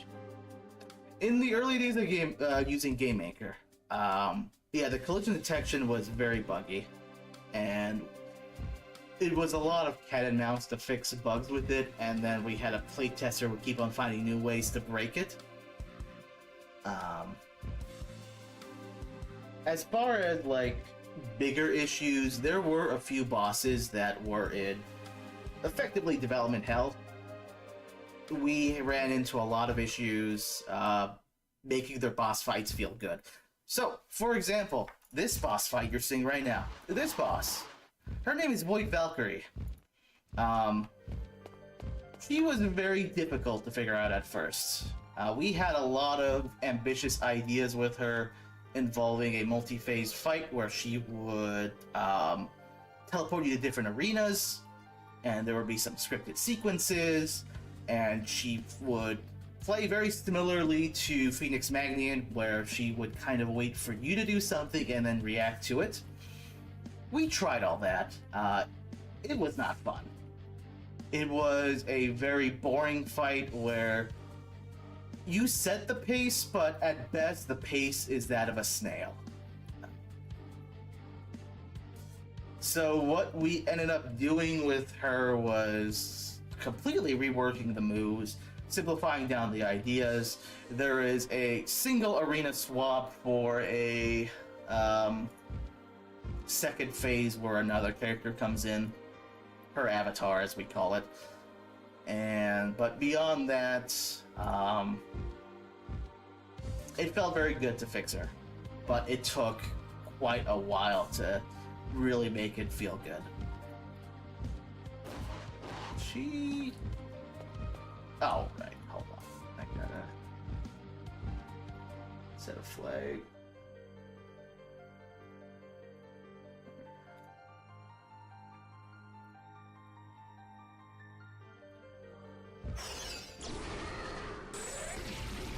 There.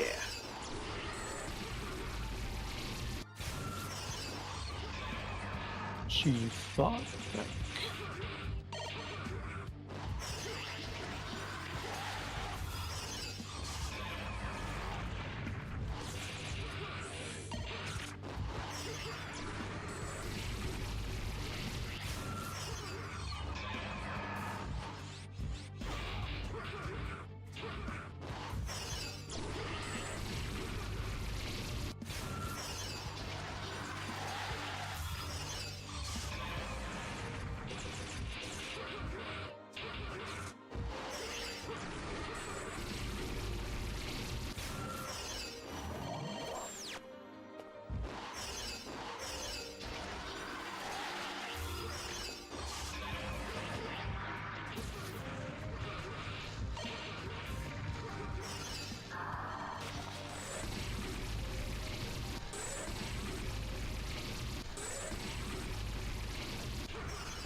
The debug menu's upside down. Nice. That is not intended.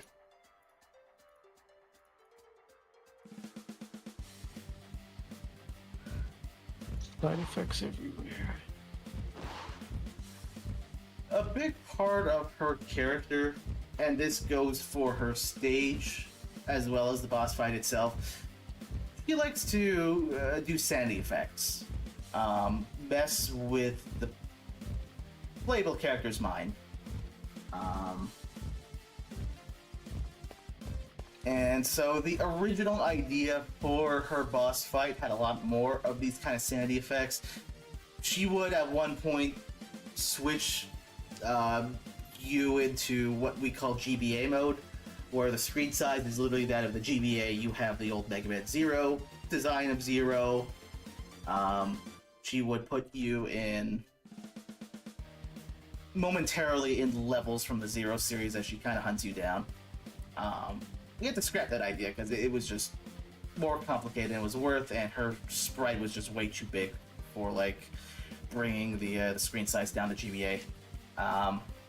We at one point had a sanity effect where you'd think you're on the press start screen, but you could control Zero on the press start screen, and she would burst through the screen like shattering glass. But yeah, we had to tone down a lot of that, because a lot of the ideas just weren't working. So, you know, it's good to be ambitious, but sometimes you have to like take a step back and evaluate what's worth it. But yeah. Where is that arena? There you are.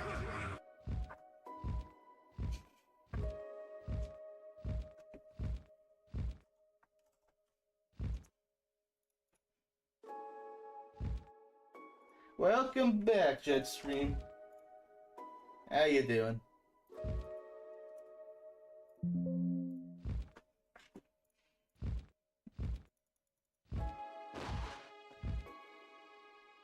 How was work, sir?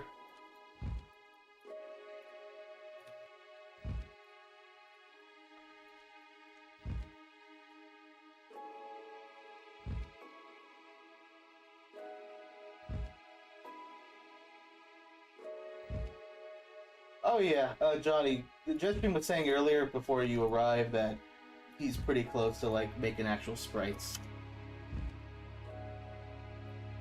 I mean, yeah, Scott, it could be something we reuse for future projects. It's always a possibility.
Mhm.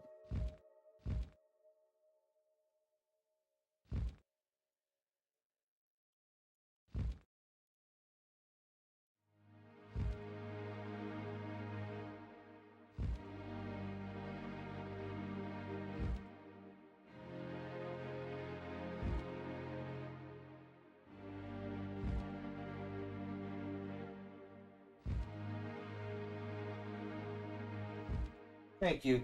Our composer, his name's Tito. He did some fantastic work. I mean, he basically... He does this as a living, although, like, not as a primary job. But he wants to make this his full livelihood. Composing, that is.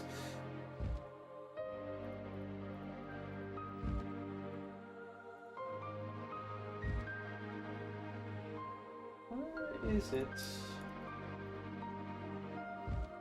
Oh, is it not? Here. Curious. Oh yeah, absolutely. I think he's more than qualified. So weird.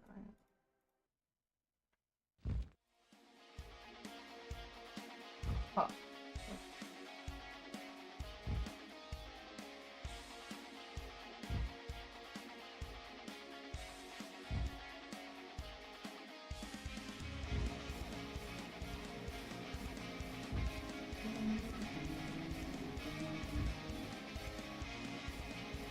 100% agree with you there, Scott.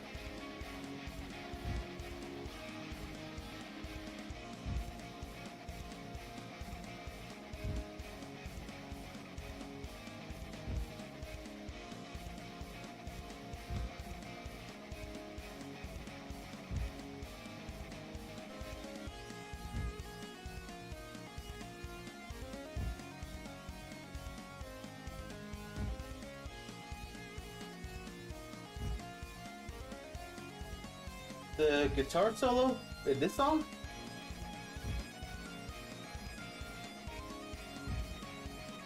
This was made a while ago.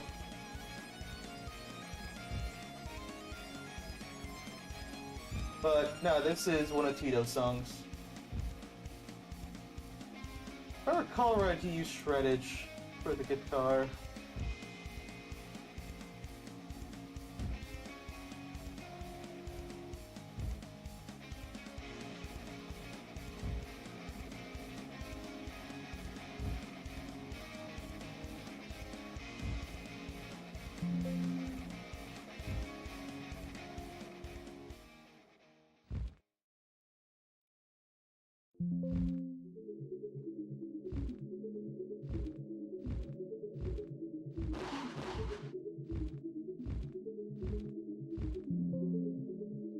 I think I need to adjust the highlights here because they're a little too thick in places.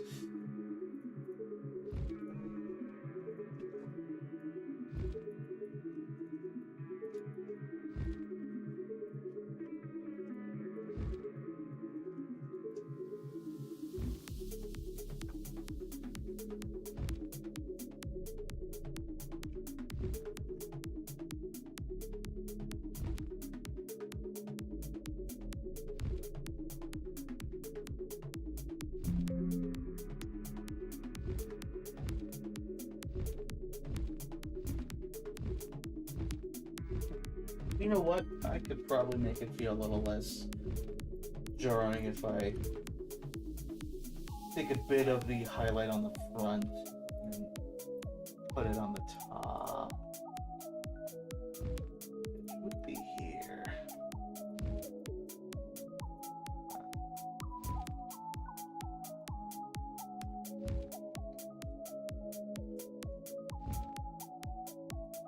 Oh, is this the right? Oh, that's the wrong thing. Here? Nope.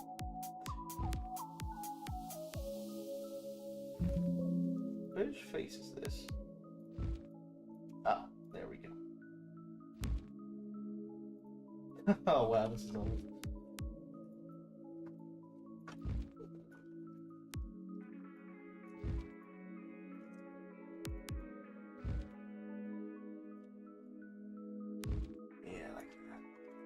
Give it a nice little soft edge.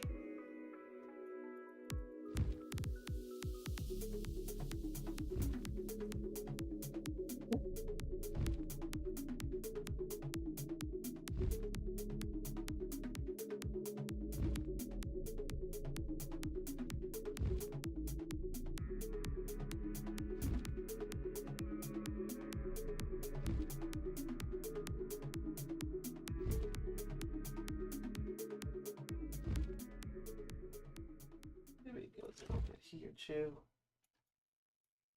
Here.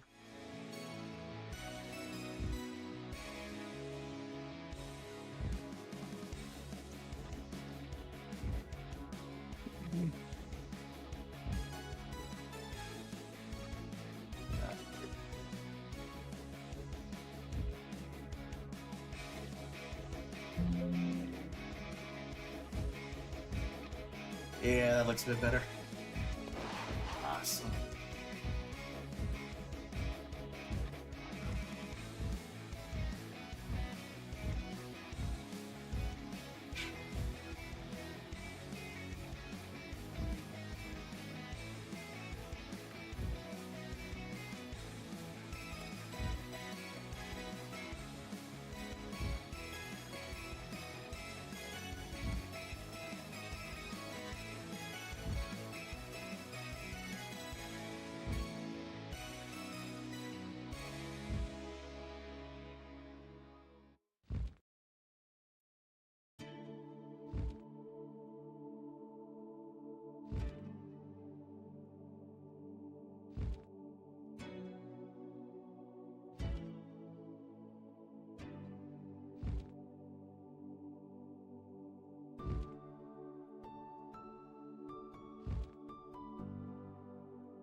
What's that?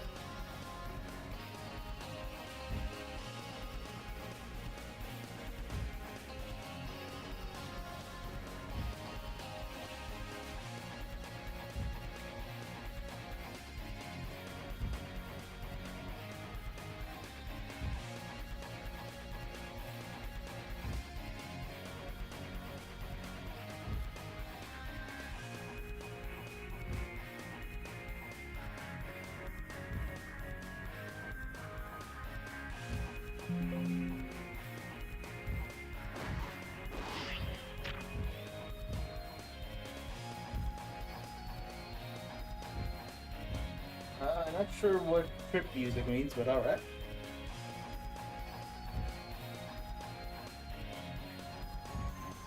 I think like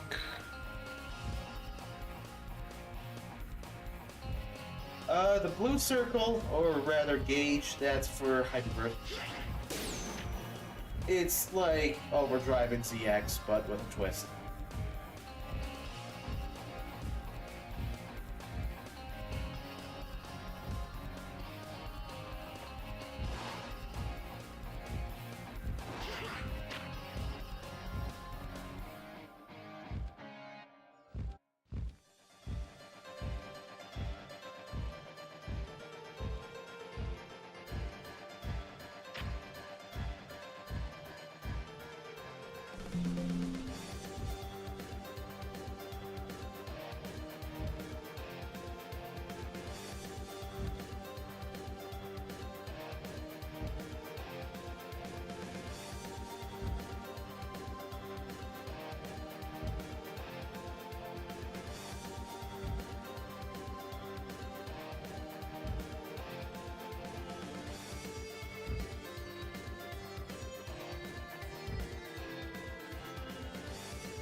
I can kind of see that.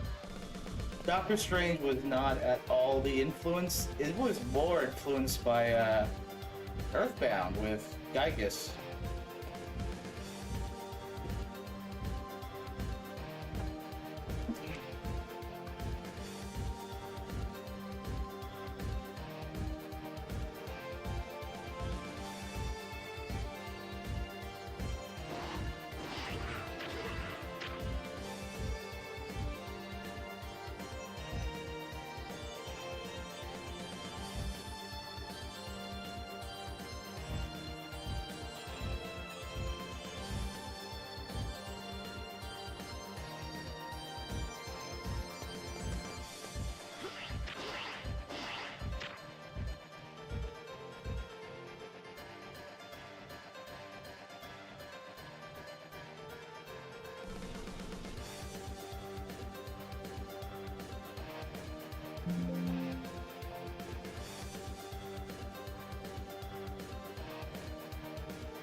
I'm pretty happy with this one.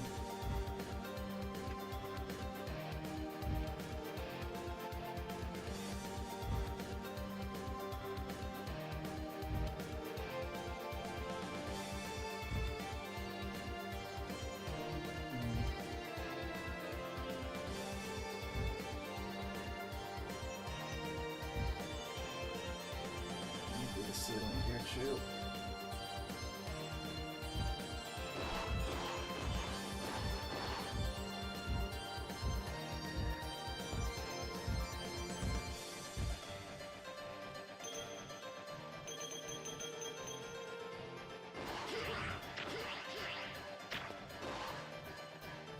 For my curiosity,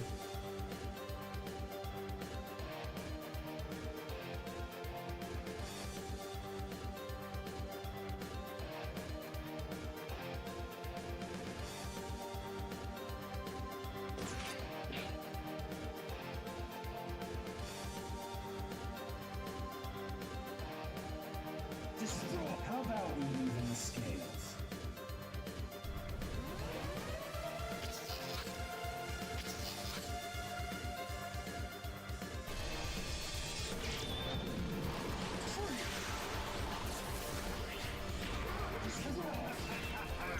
that's beautiful.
You're not looking. I think there's a bug with the audio driver. Hold on.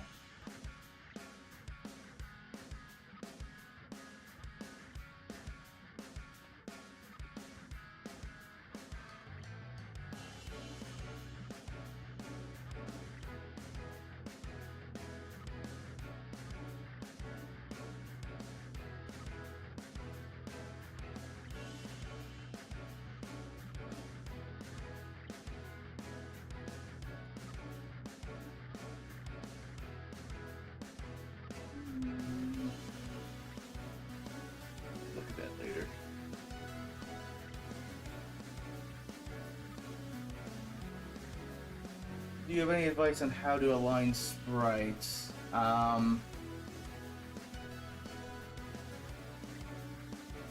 The best I can say is you need to keep in mind what part is meant to be static. So, like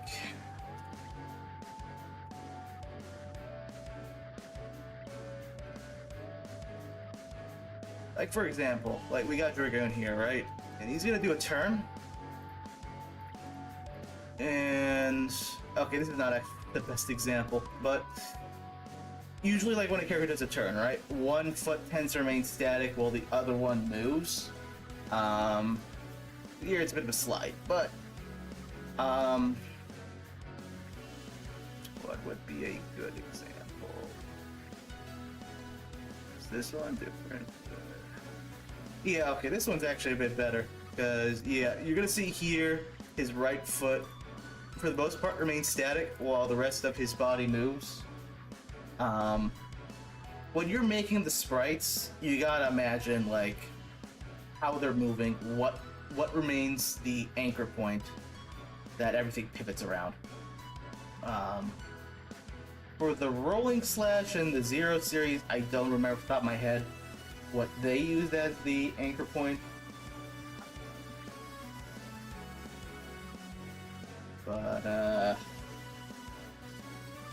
usually for us, if it's not something Sculpin main where there's that red dot, I tend to just kind of align things to the feet. Is the stream stuttering?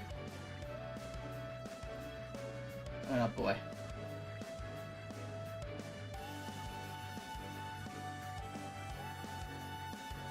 Are we still going? Yeah. Okay, good. I don't know if you heard any of that, but basically you just have to think about what part is remaining anchored and what everything else is rotating around. That is going to vary from sprite to sprite, but that is the mindset, right?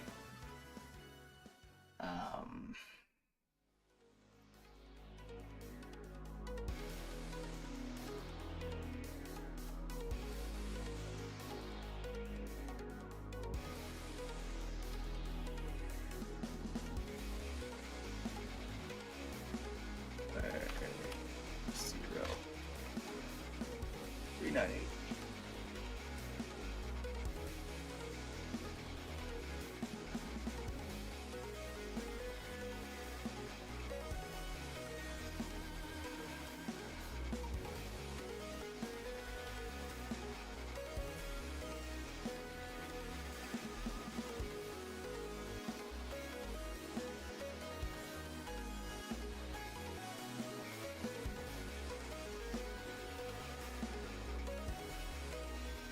Rolling slash on here.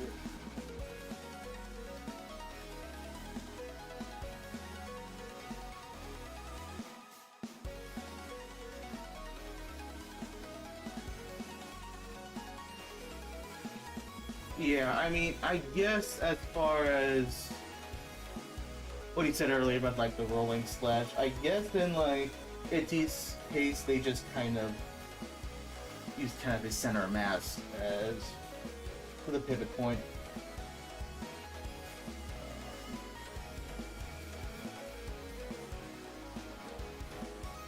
Yeah, because you want to kind of keep it nice and circular as it rotates.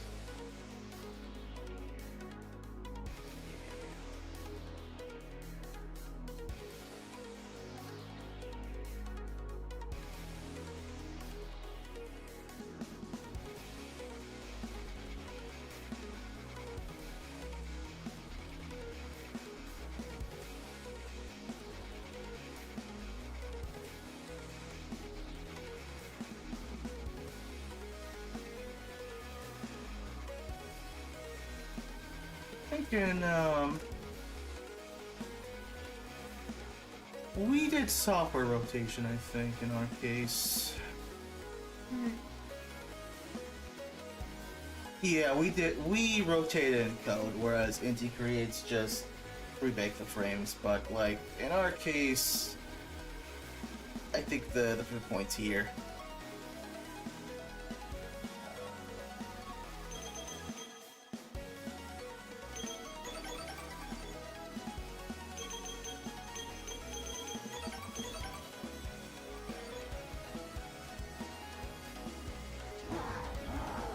Something like that, yeah.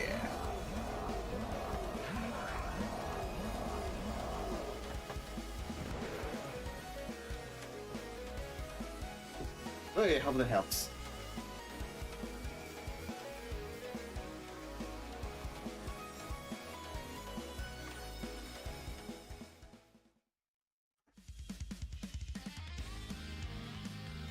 I don't believe he does, Storm.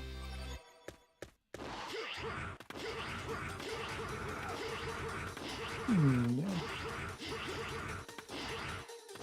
Yeah, I mean, I think software rotation looks better. Johnny thinks it is a crime against humanity.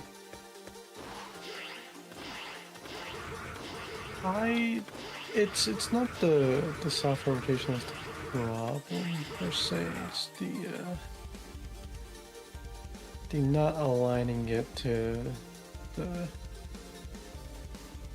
pixel grid. I mean, we have the render scale to deal with that, right? No, because then you're transforming pixels. And that's illegal. That's literally how it is on the GBA. If you've ever seen whenever they do like software rotation or scaling, you have those kind of artifacts. It's still illegal. It's authentic, Johnny. No, it's not. Yes, it is.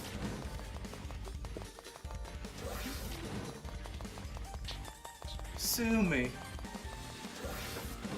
I will.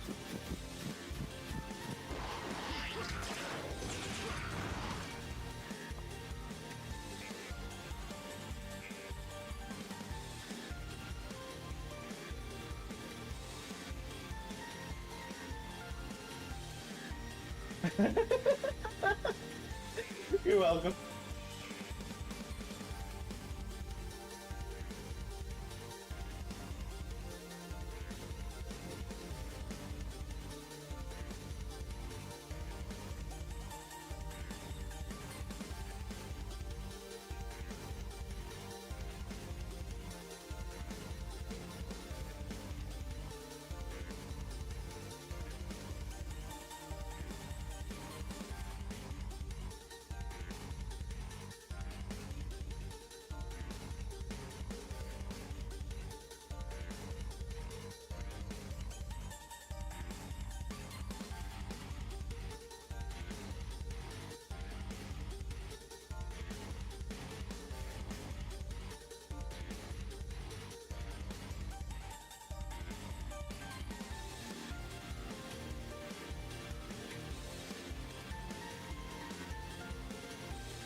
That ironically sounds great, Jetstream.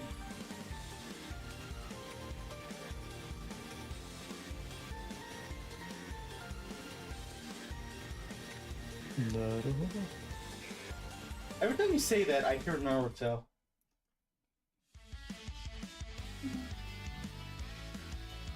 Close enough. Sure, sure.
Good night, Neo. Thanks for hopping on.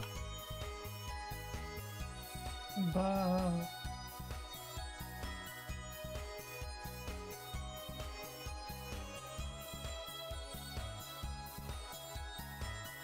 Have any of you guys ever used a 3D printer before? I have. I've used one since 2018. We 3D print some of the MMZR tiles and backgrounds. I have them in a plastic container and I hold them in my hands from time to time.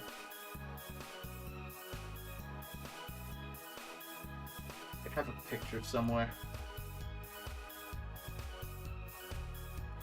Seriously.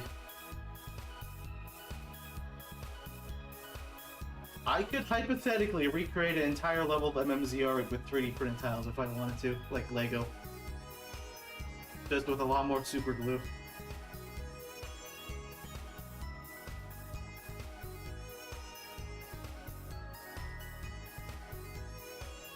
Yeah, alright, if you want... yeah.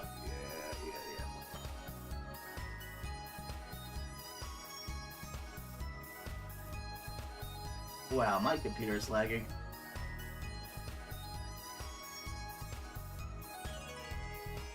It does not want to open this picture. Yikes. There you go.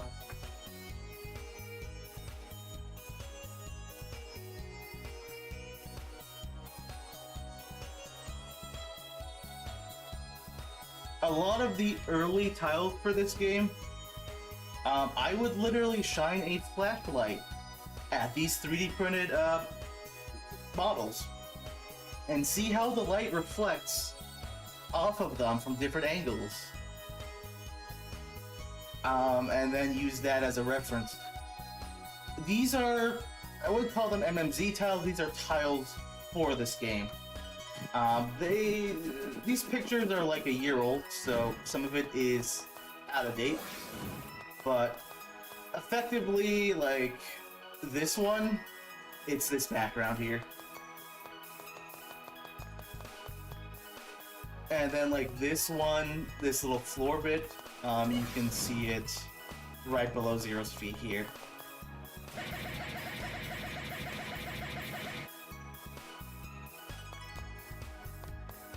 I probably could. I think the tolerances would be something of concern, though.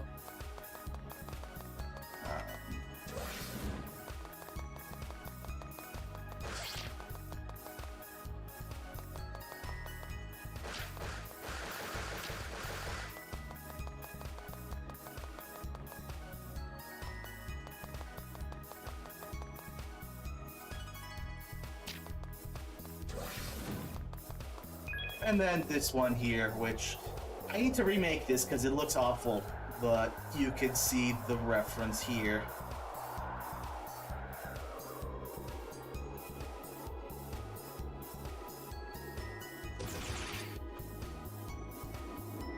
But yeah.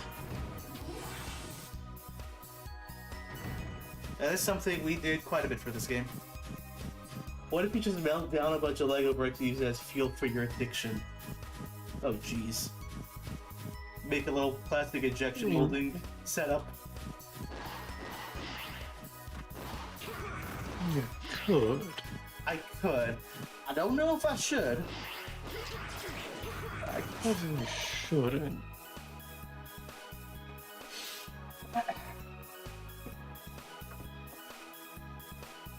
Anyways, back to... Though What's up? Injecto is cool. It's expensive. But it would be a great thing to have. It is expensive.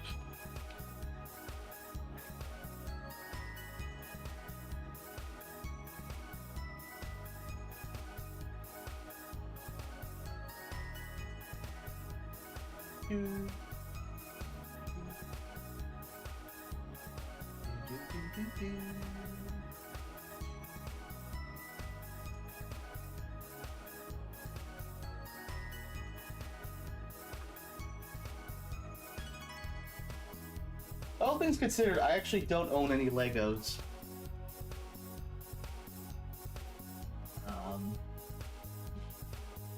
I would be somewhat limited in that avenue, shall we say.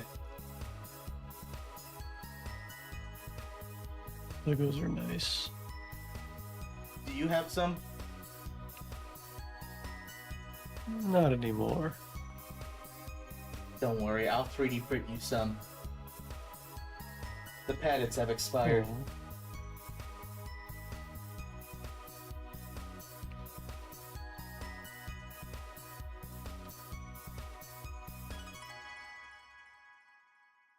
That's sweet, Jetstream.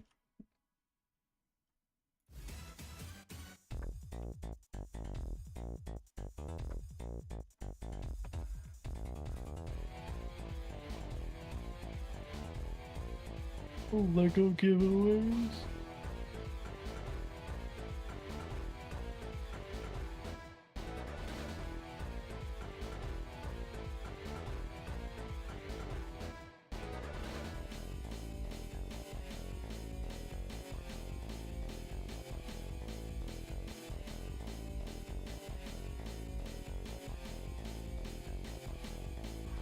This is a restoration of Scrap Beat using the original instruments. You're effectively hearing what the song would have sounded like without the GBA technical limitations. No, that thing's based off of the Sega Genesis. If you're referring to the bass, that is the same bass used in the GBA version. It is on a Roland JV1080. The patch is called Rubber Bass, or bass.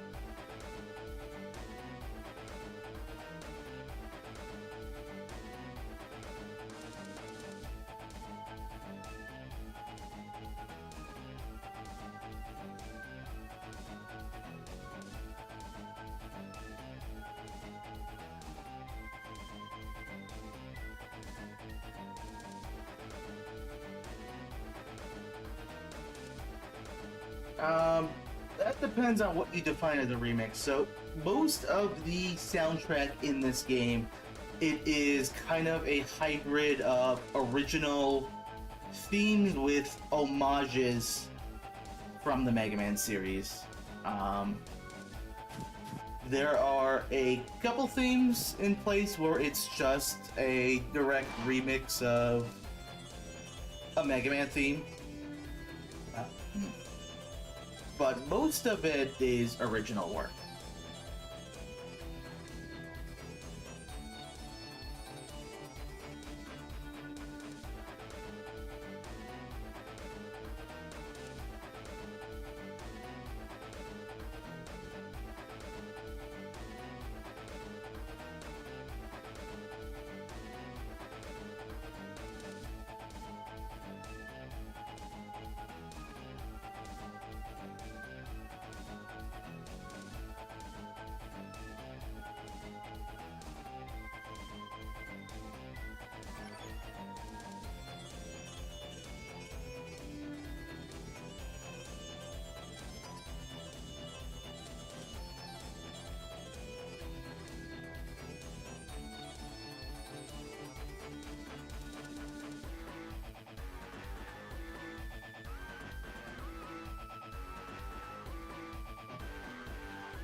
Oh yeah,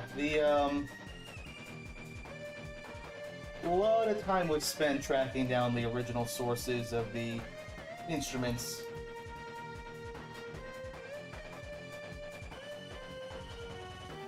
The Reploid, I assume you're talking about the one in the Legacy Collection.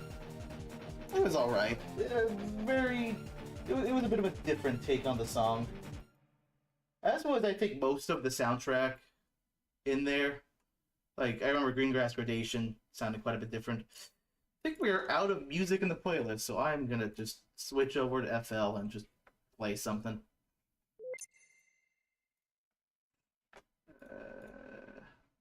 Might as well do some more restorations. Those are always fun, right?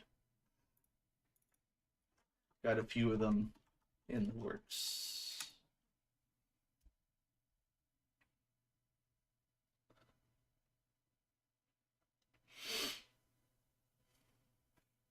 I really like the in the Legacy Collection they had a version of Harpuya's theme from Zero Two that was like orchestral and kind of creepy sounding. I really liked that original take on the theme. I love FL Studio too. Did it just crash? Nope. Nope. Alright, let's play this.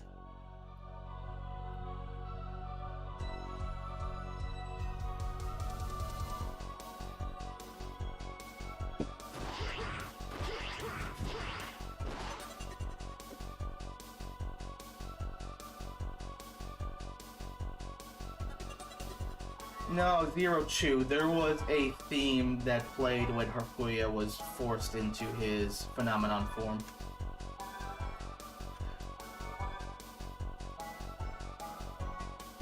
No, not Enemy Hulk. There's another one.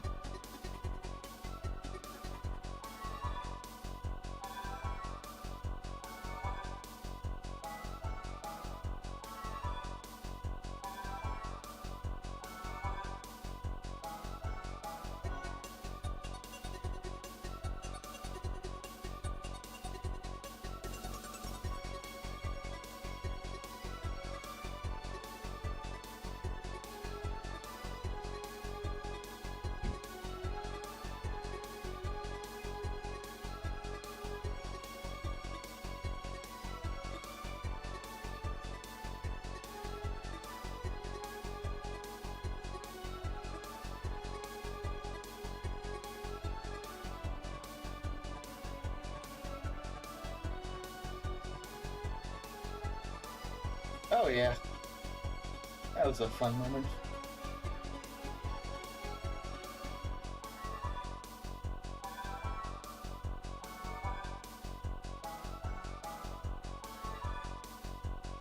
Please, I've been humiliated by the baby elves. So dishonorable.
It took a while to load that next track.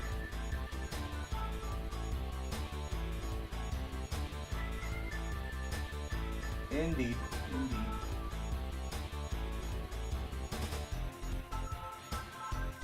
Great.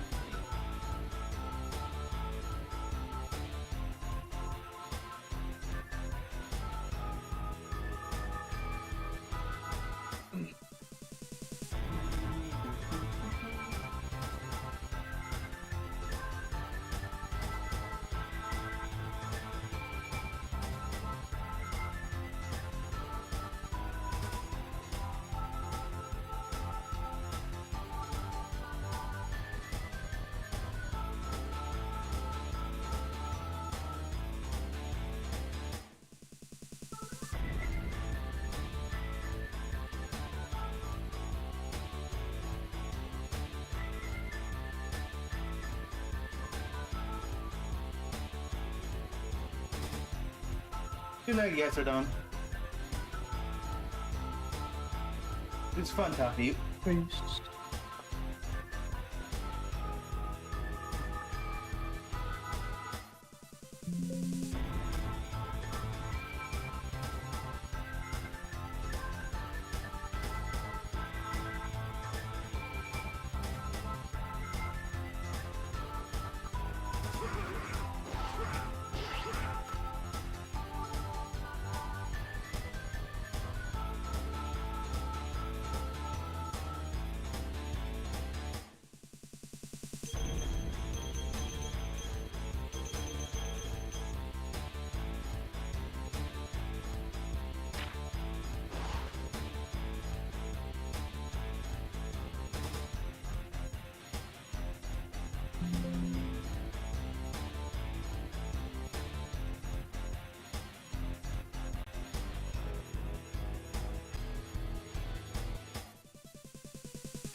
Yes. Oh, there we go. Now it's reloading. Okay, those don't look quite right, do they? What is that cutoff?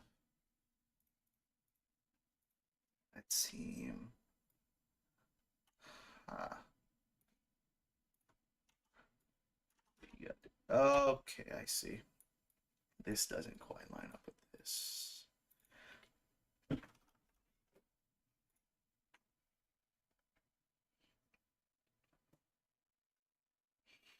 I mean, all things considered, Cannibal is a weird name for the track.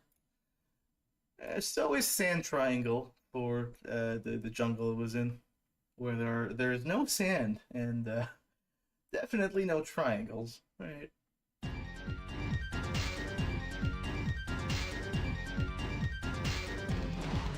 That is a fair point. Why is it Cannonball? Is that what it feels like to get punched in the gut by Omega?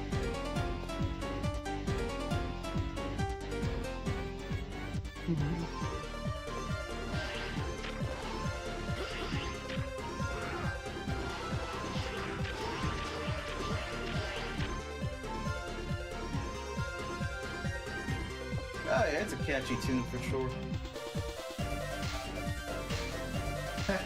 Nice gesture. You know what, yeah, who am I to talk with some of the trap names in Resurrection?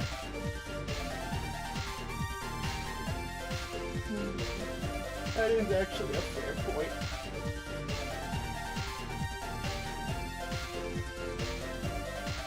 Officer theme.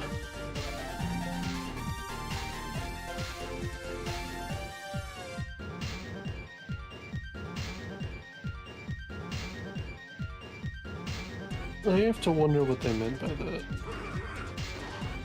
You had a theory back in the day, I don't know if you remember, but your theory was that Prometheus and Pandora were like the officers of Serpent.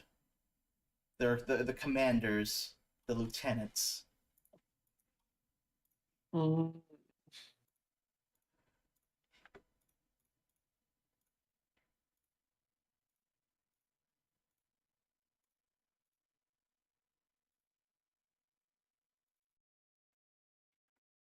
Oh yeah, Trap Factory is like my favorite theme in ZX. Also, the day Trap Factory makes no freaking sense. None of the fights take place in a factory. And can you really call it a trap?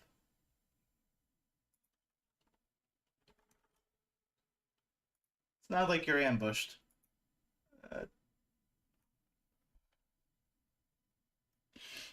maybe it's a Yep. trap for Serpent. I mean, it was certainly a trap for Albert in Advent. But unfortunately, Albert out-trapped the two of them.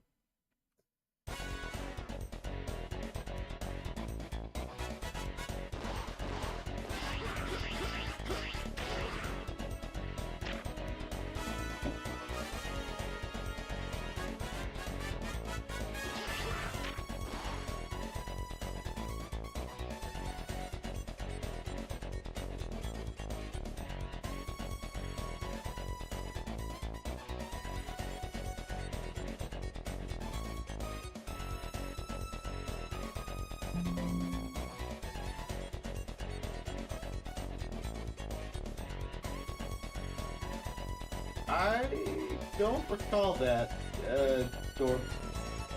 Was that a thing?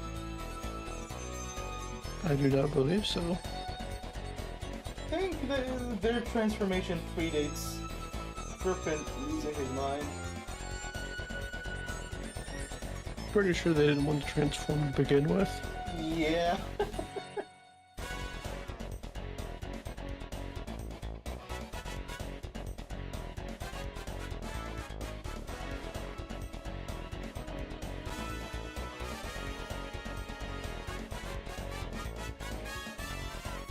Serpent was one tall boy, all things considered. Unnaturally so. He had that Sigma energy. I have no doubt that was not a coincidence.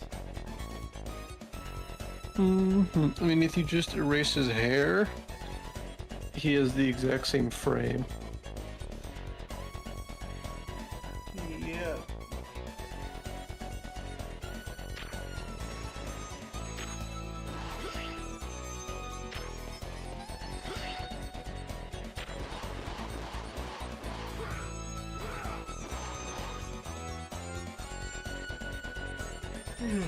Oh, Albert. Okay, I thought he meant Serpent.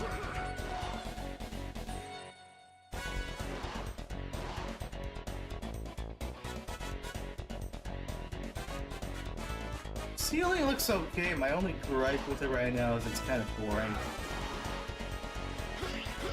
Not a whole lot going on with it.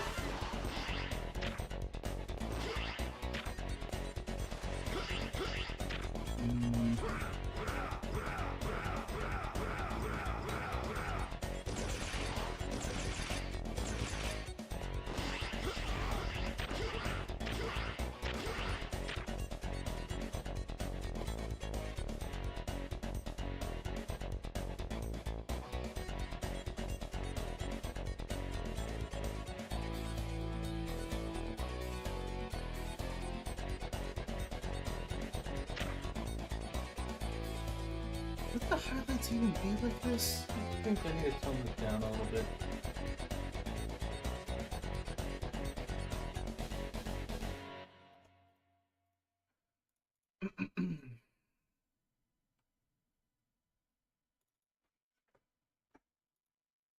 Oh god, no, no, no, no.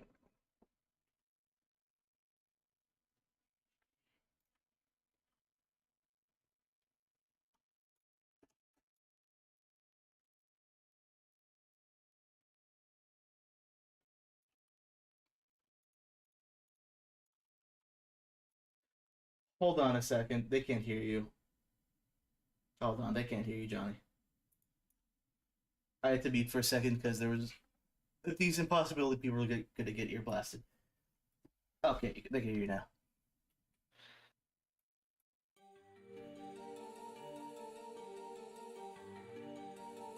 Serpent was effectively a worse Armstrong. Fullmetal Alchemists? Mm. Senator. Oh, that one. He was not as jacked. I think in a dating contest, Armstrong would win.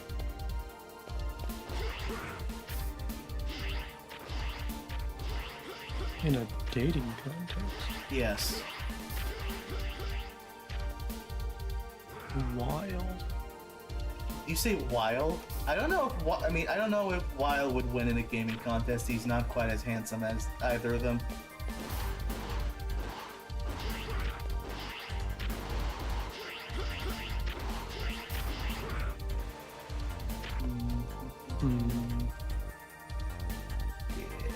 Yeah, tweak some stuff here.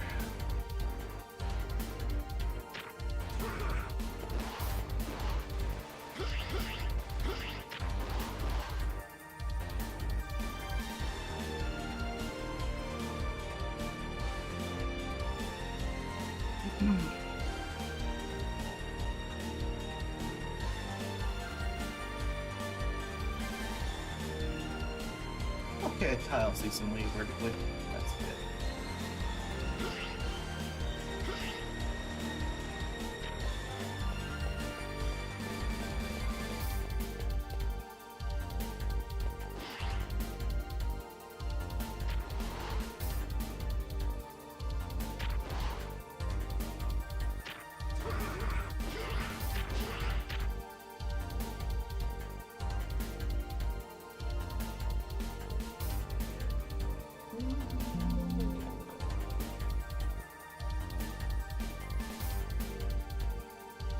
Get over right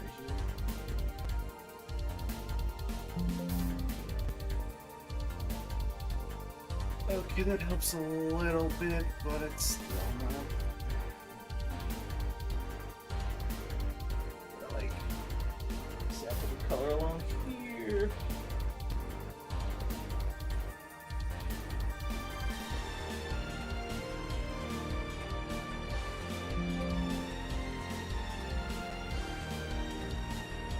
Eh.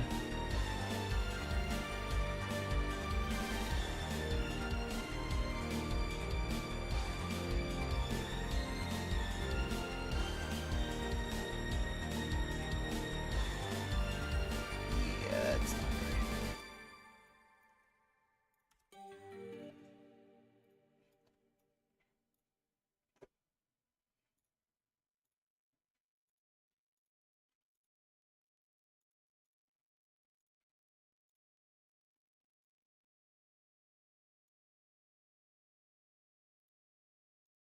Should Chill Penguin get a little peck melee attack? Is pecking something penguins do? Or is that more like a woodpecker type of thing? I'm actually not sure. All birds kind of do it. I guess he could. I don't see why he couldn't. Curious, alright, alright.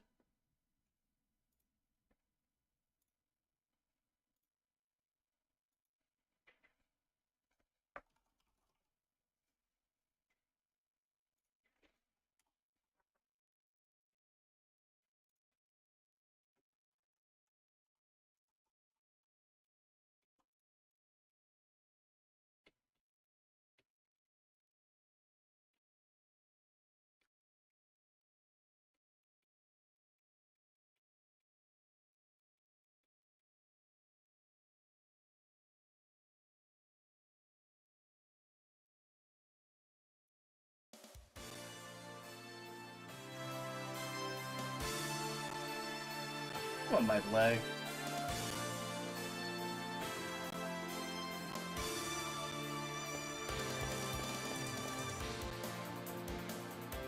I don't know if I can slap you with those tiny little... You could even call them hands. I'm just imagining it slowly trying to waddle towards you. With just a stare of death.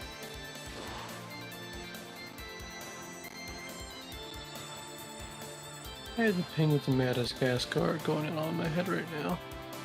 Oh god, I've not seen that movie since I was a kid. They had those like really smart British, I think, penguins that were kind of like spies, I think. Right? Kind of. Yeah, Madagascar was a fun movie. I liked it. Alright, Skipper.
Perspective slightly off of this, but it's fine.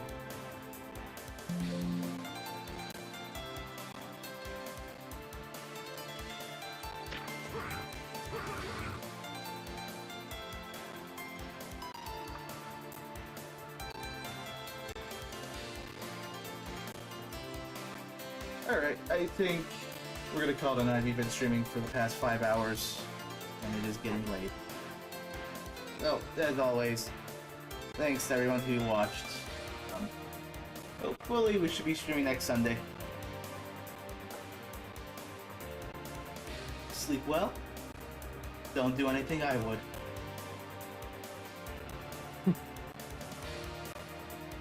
Bye.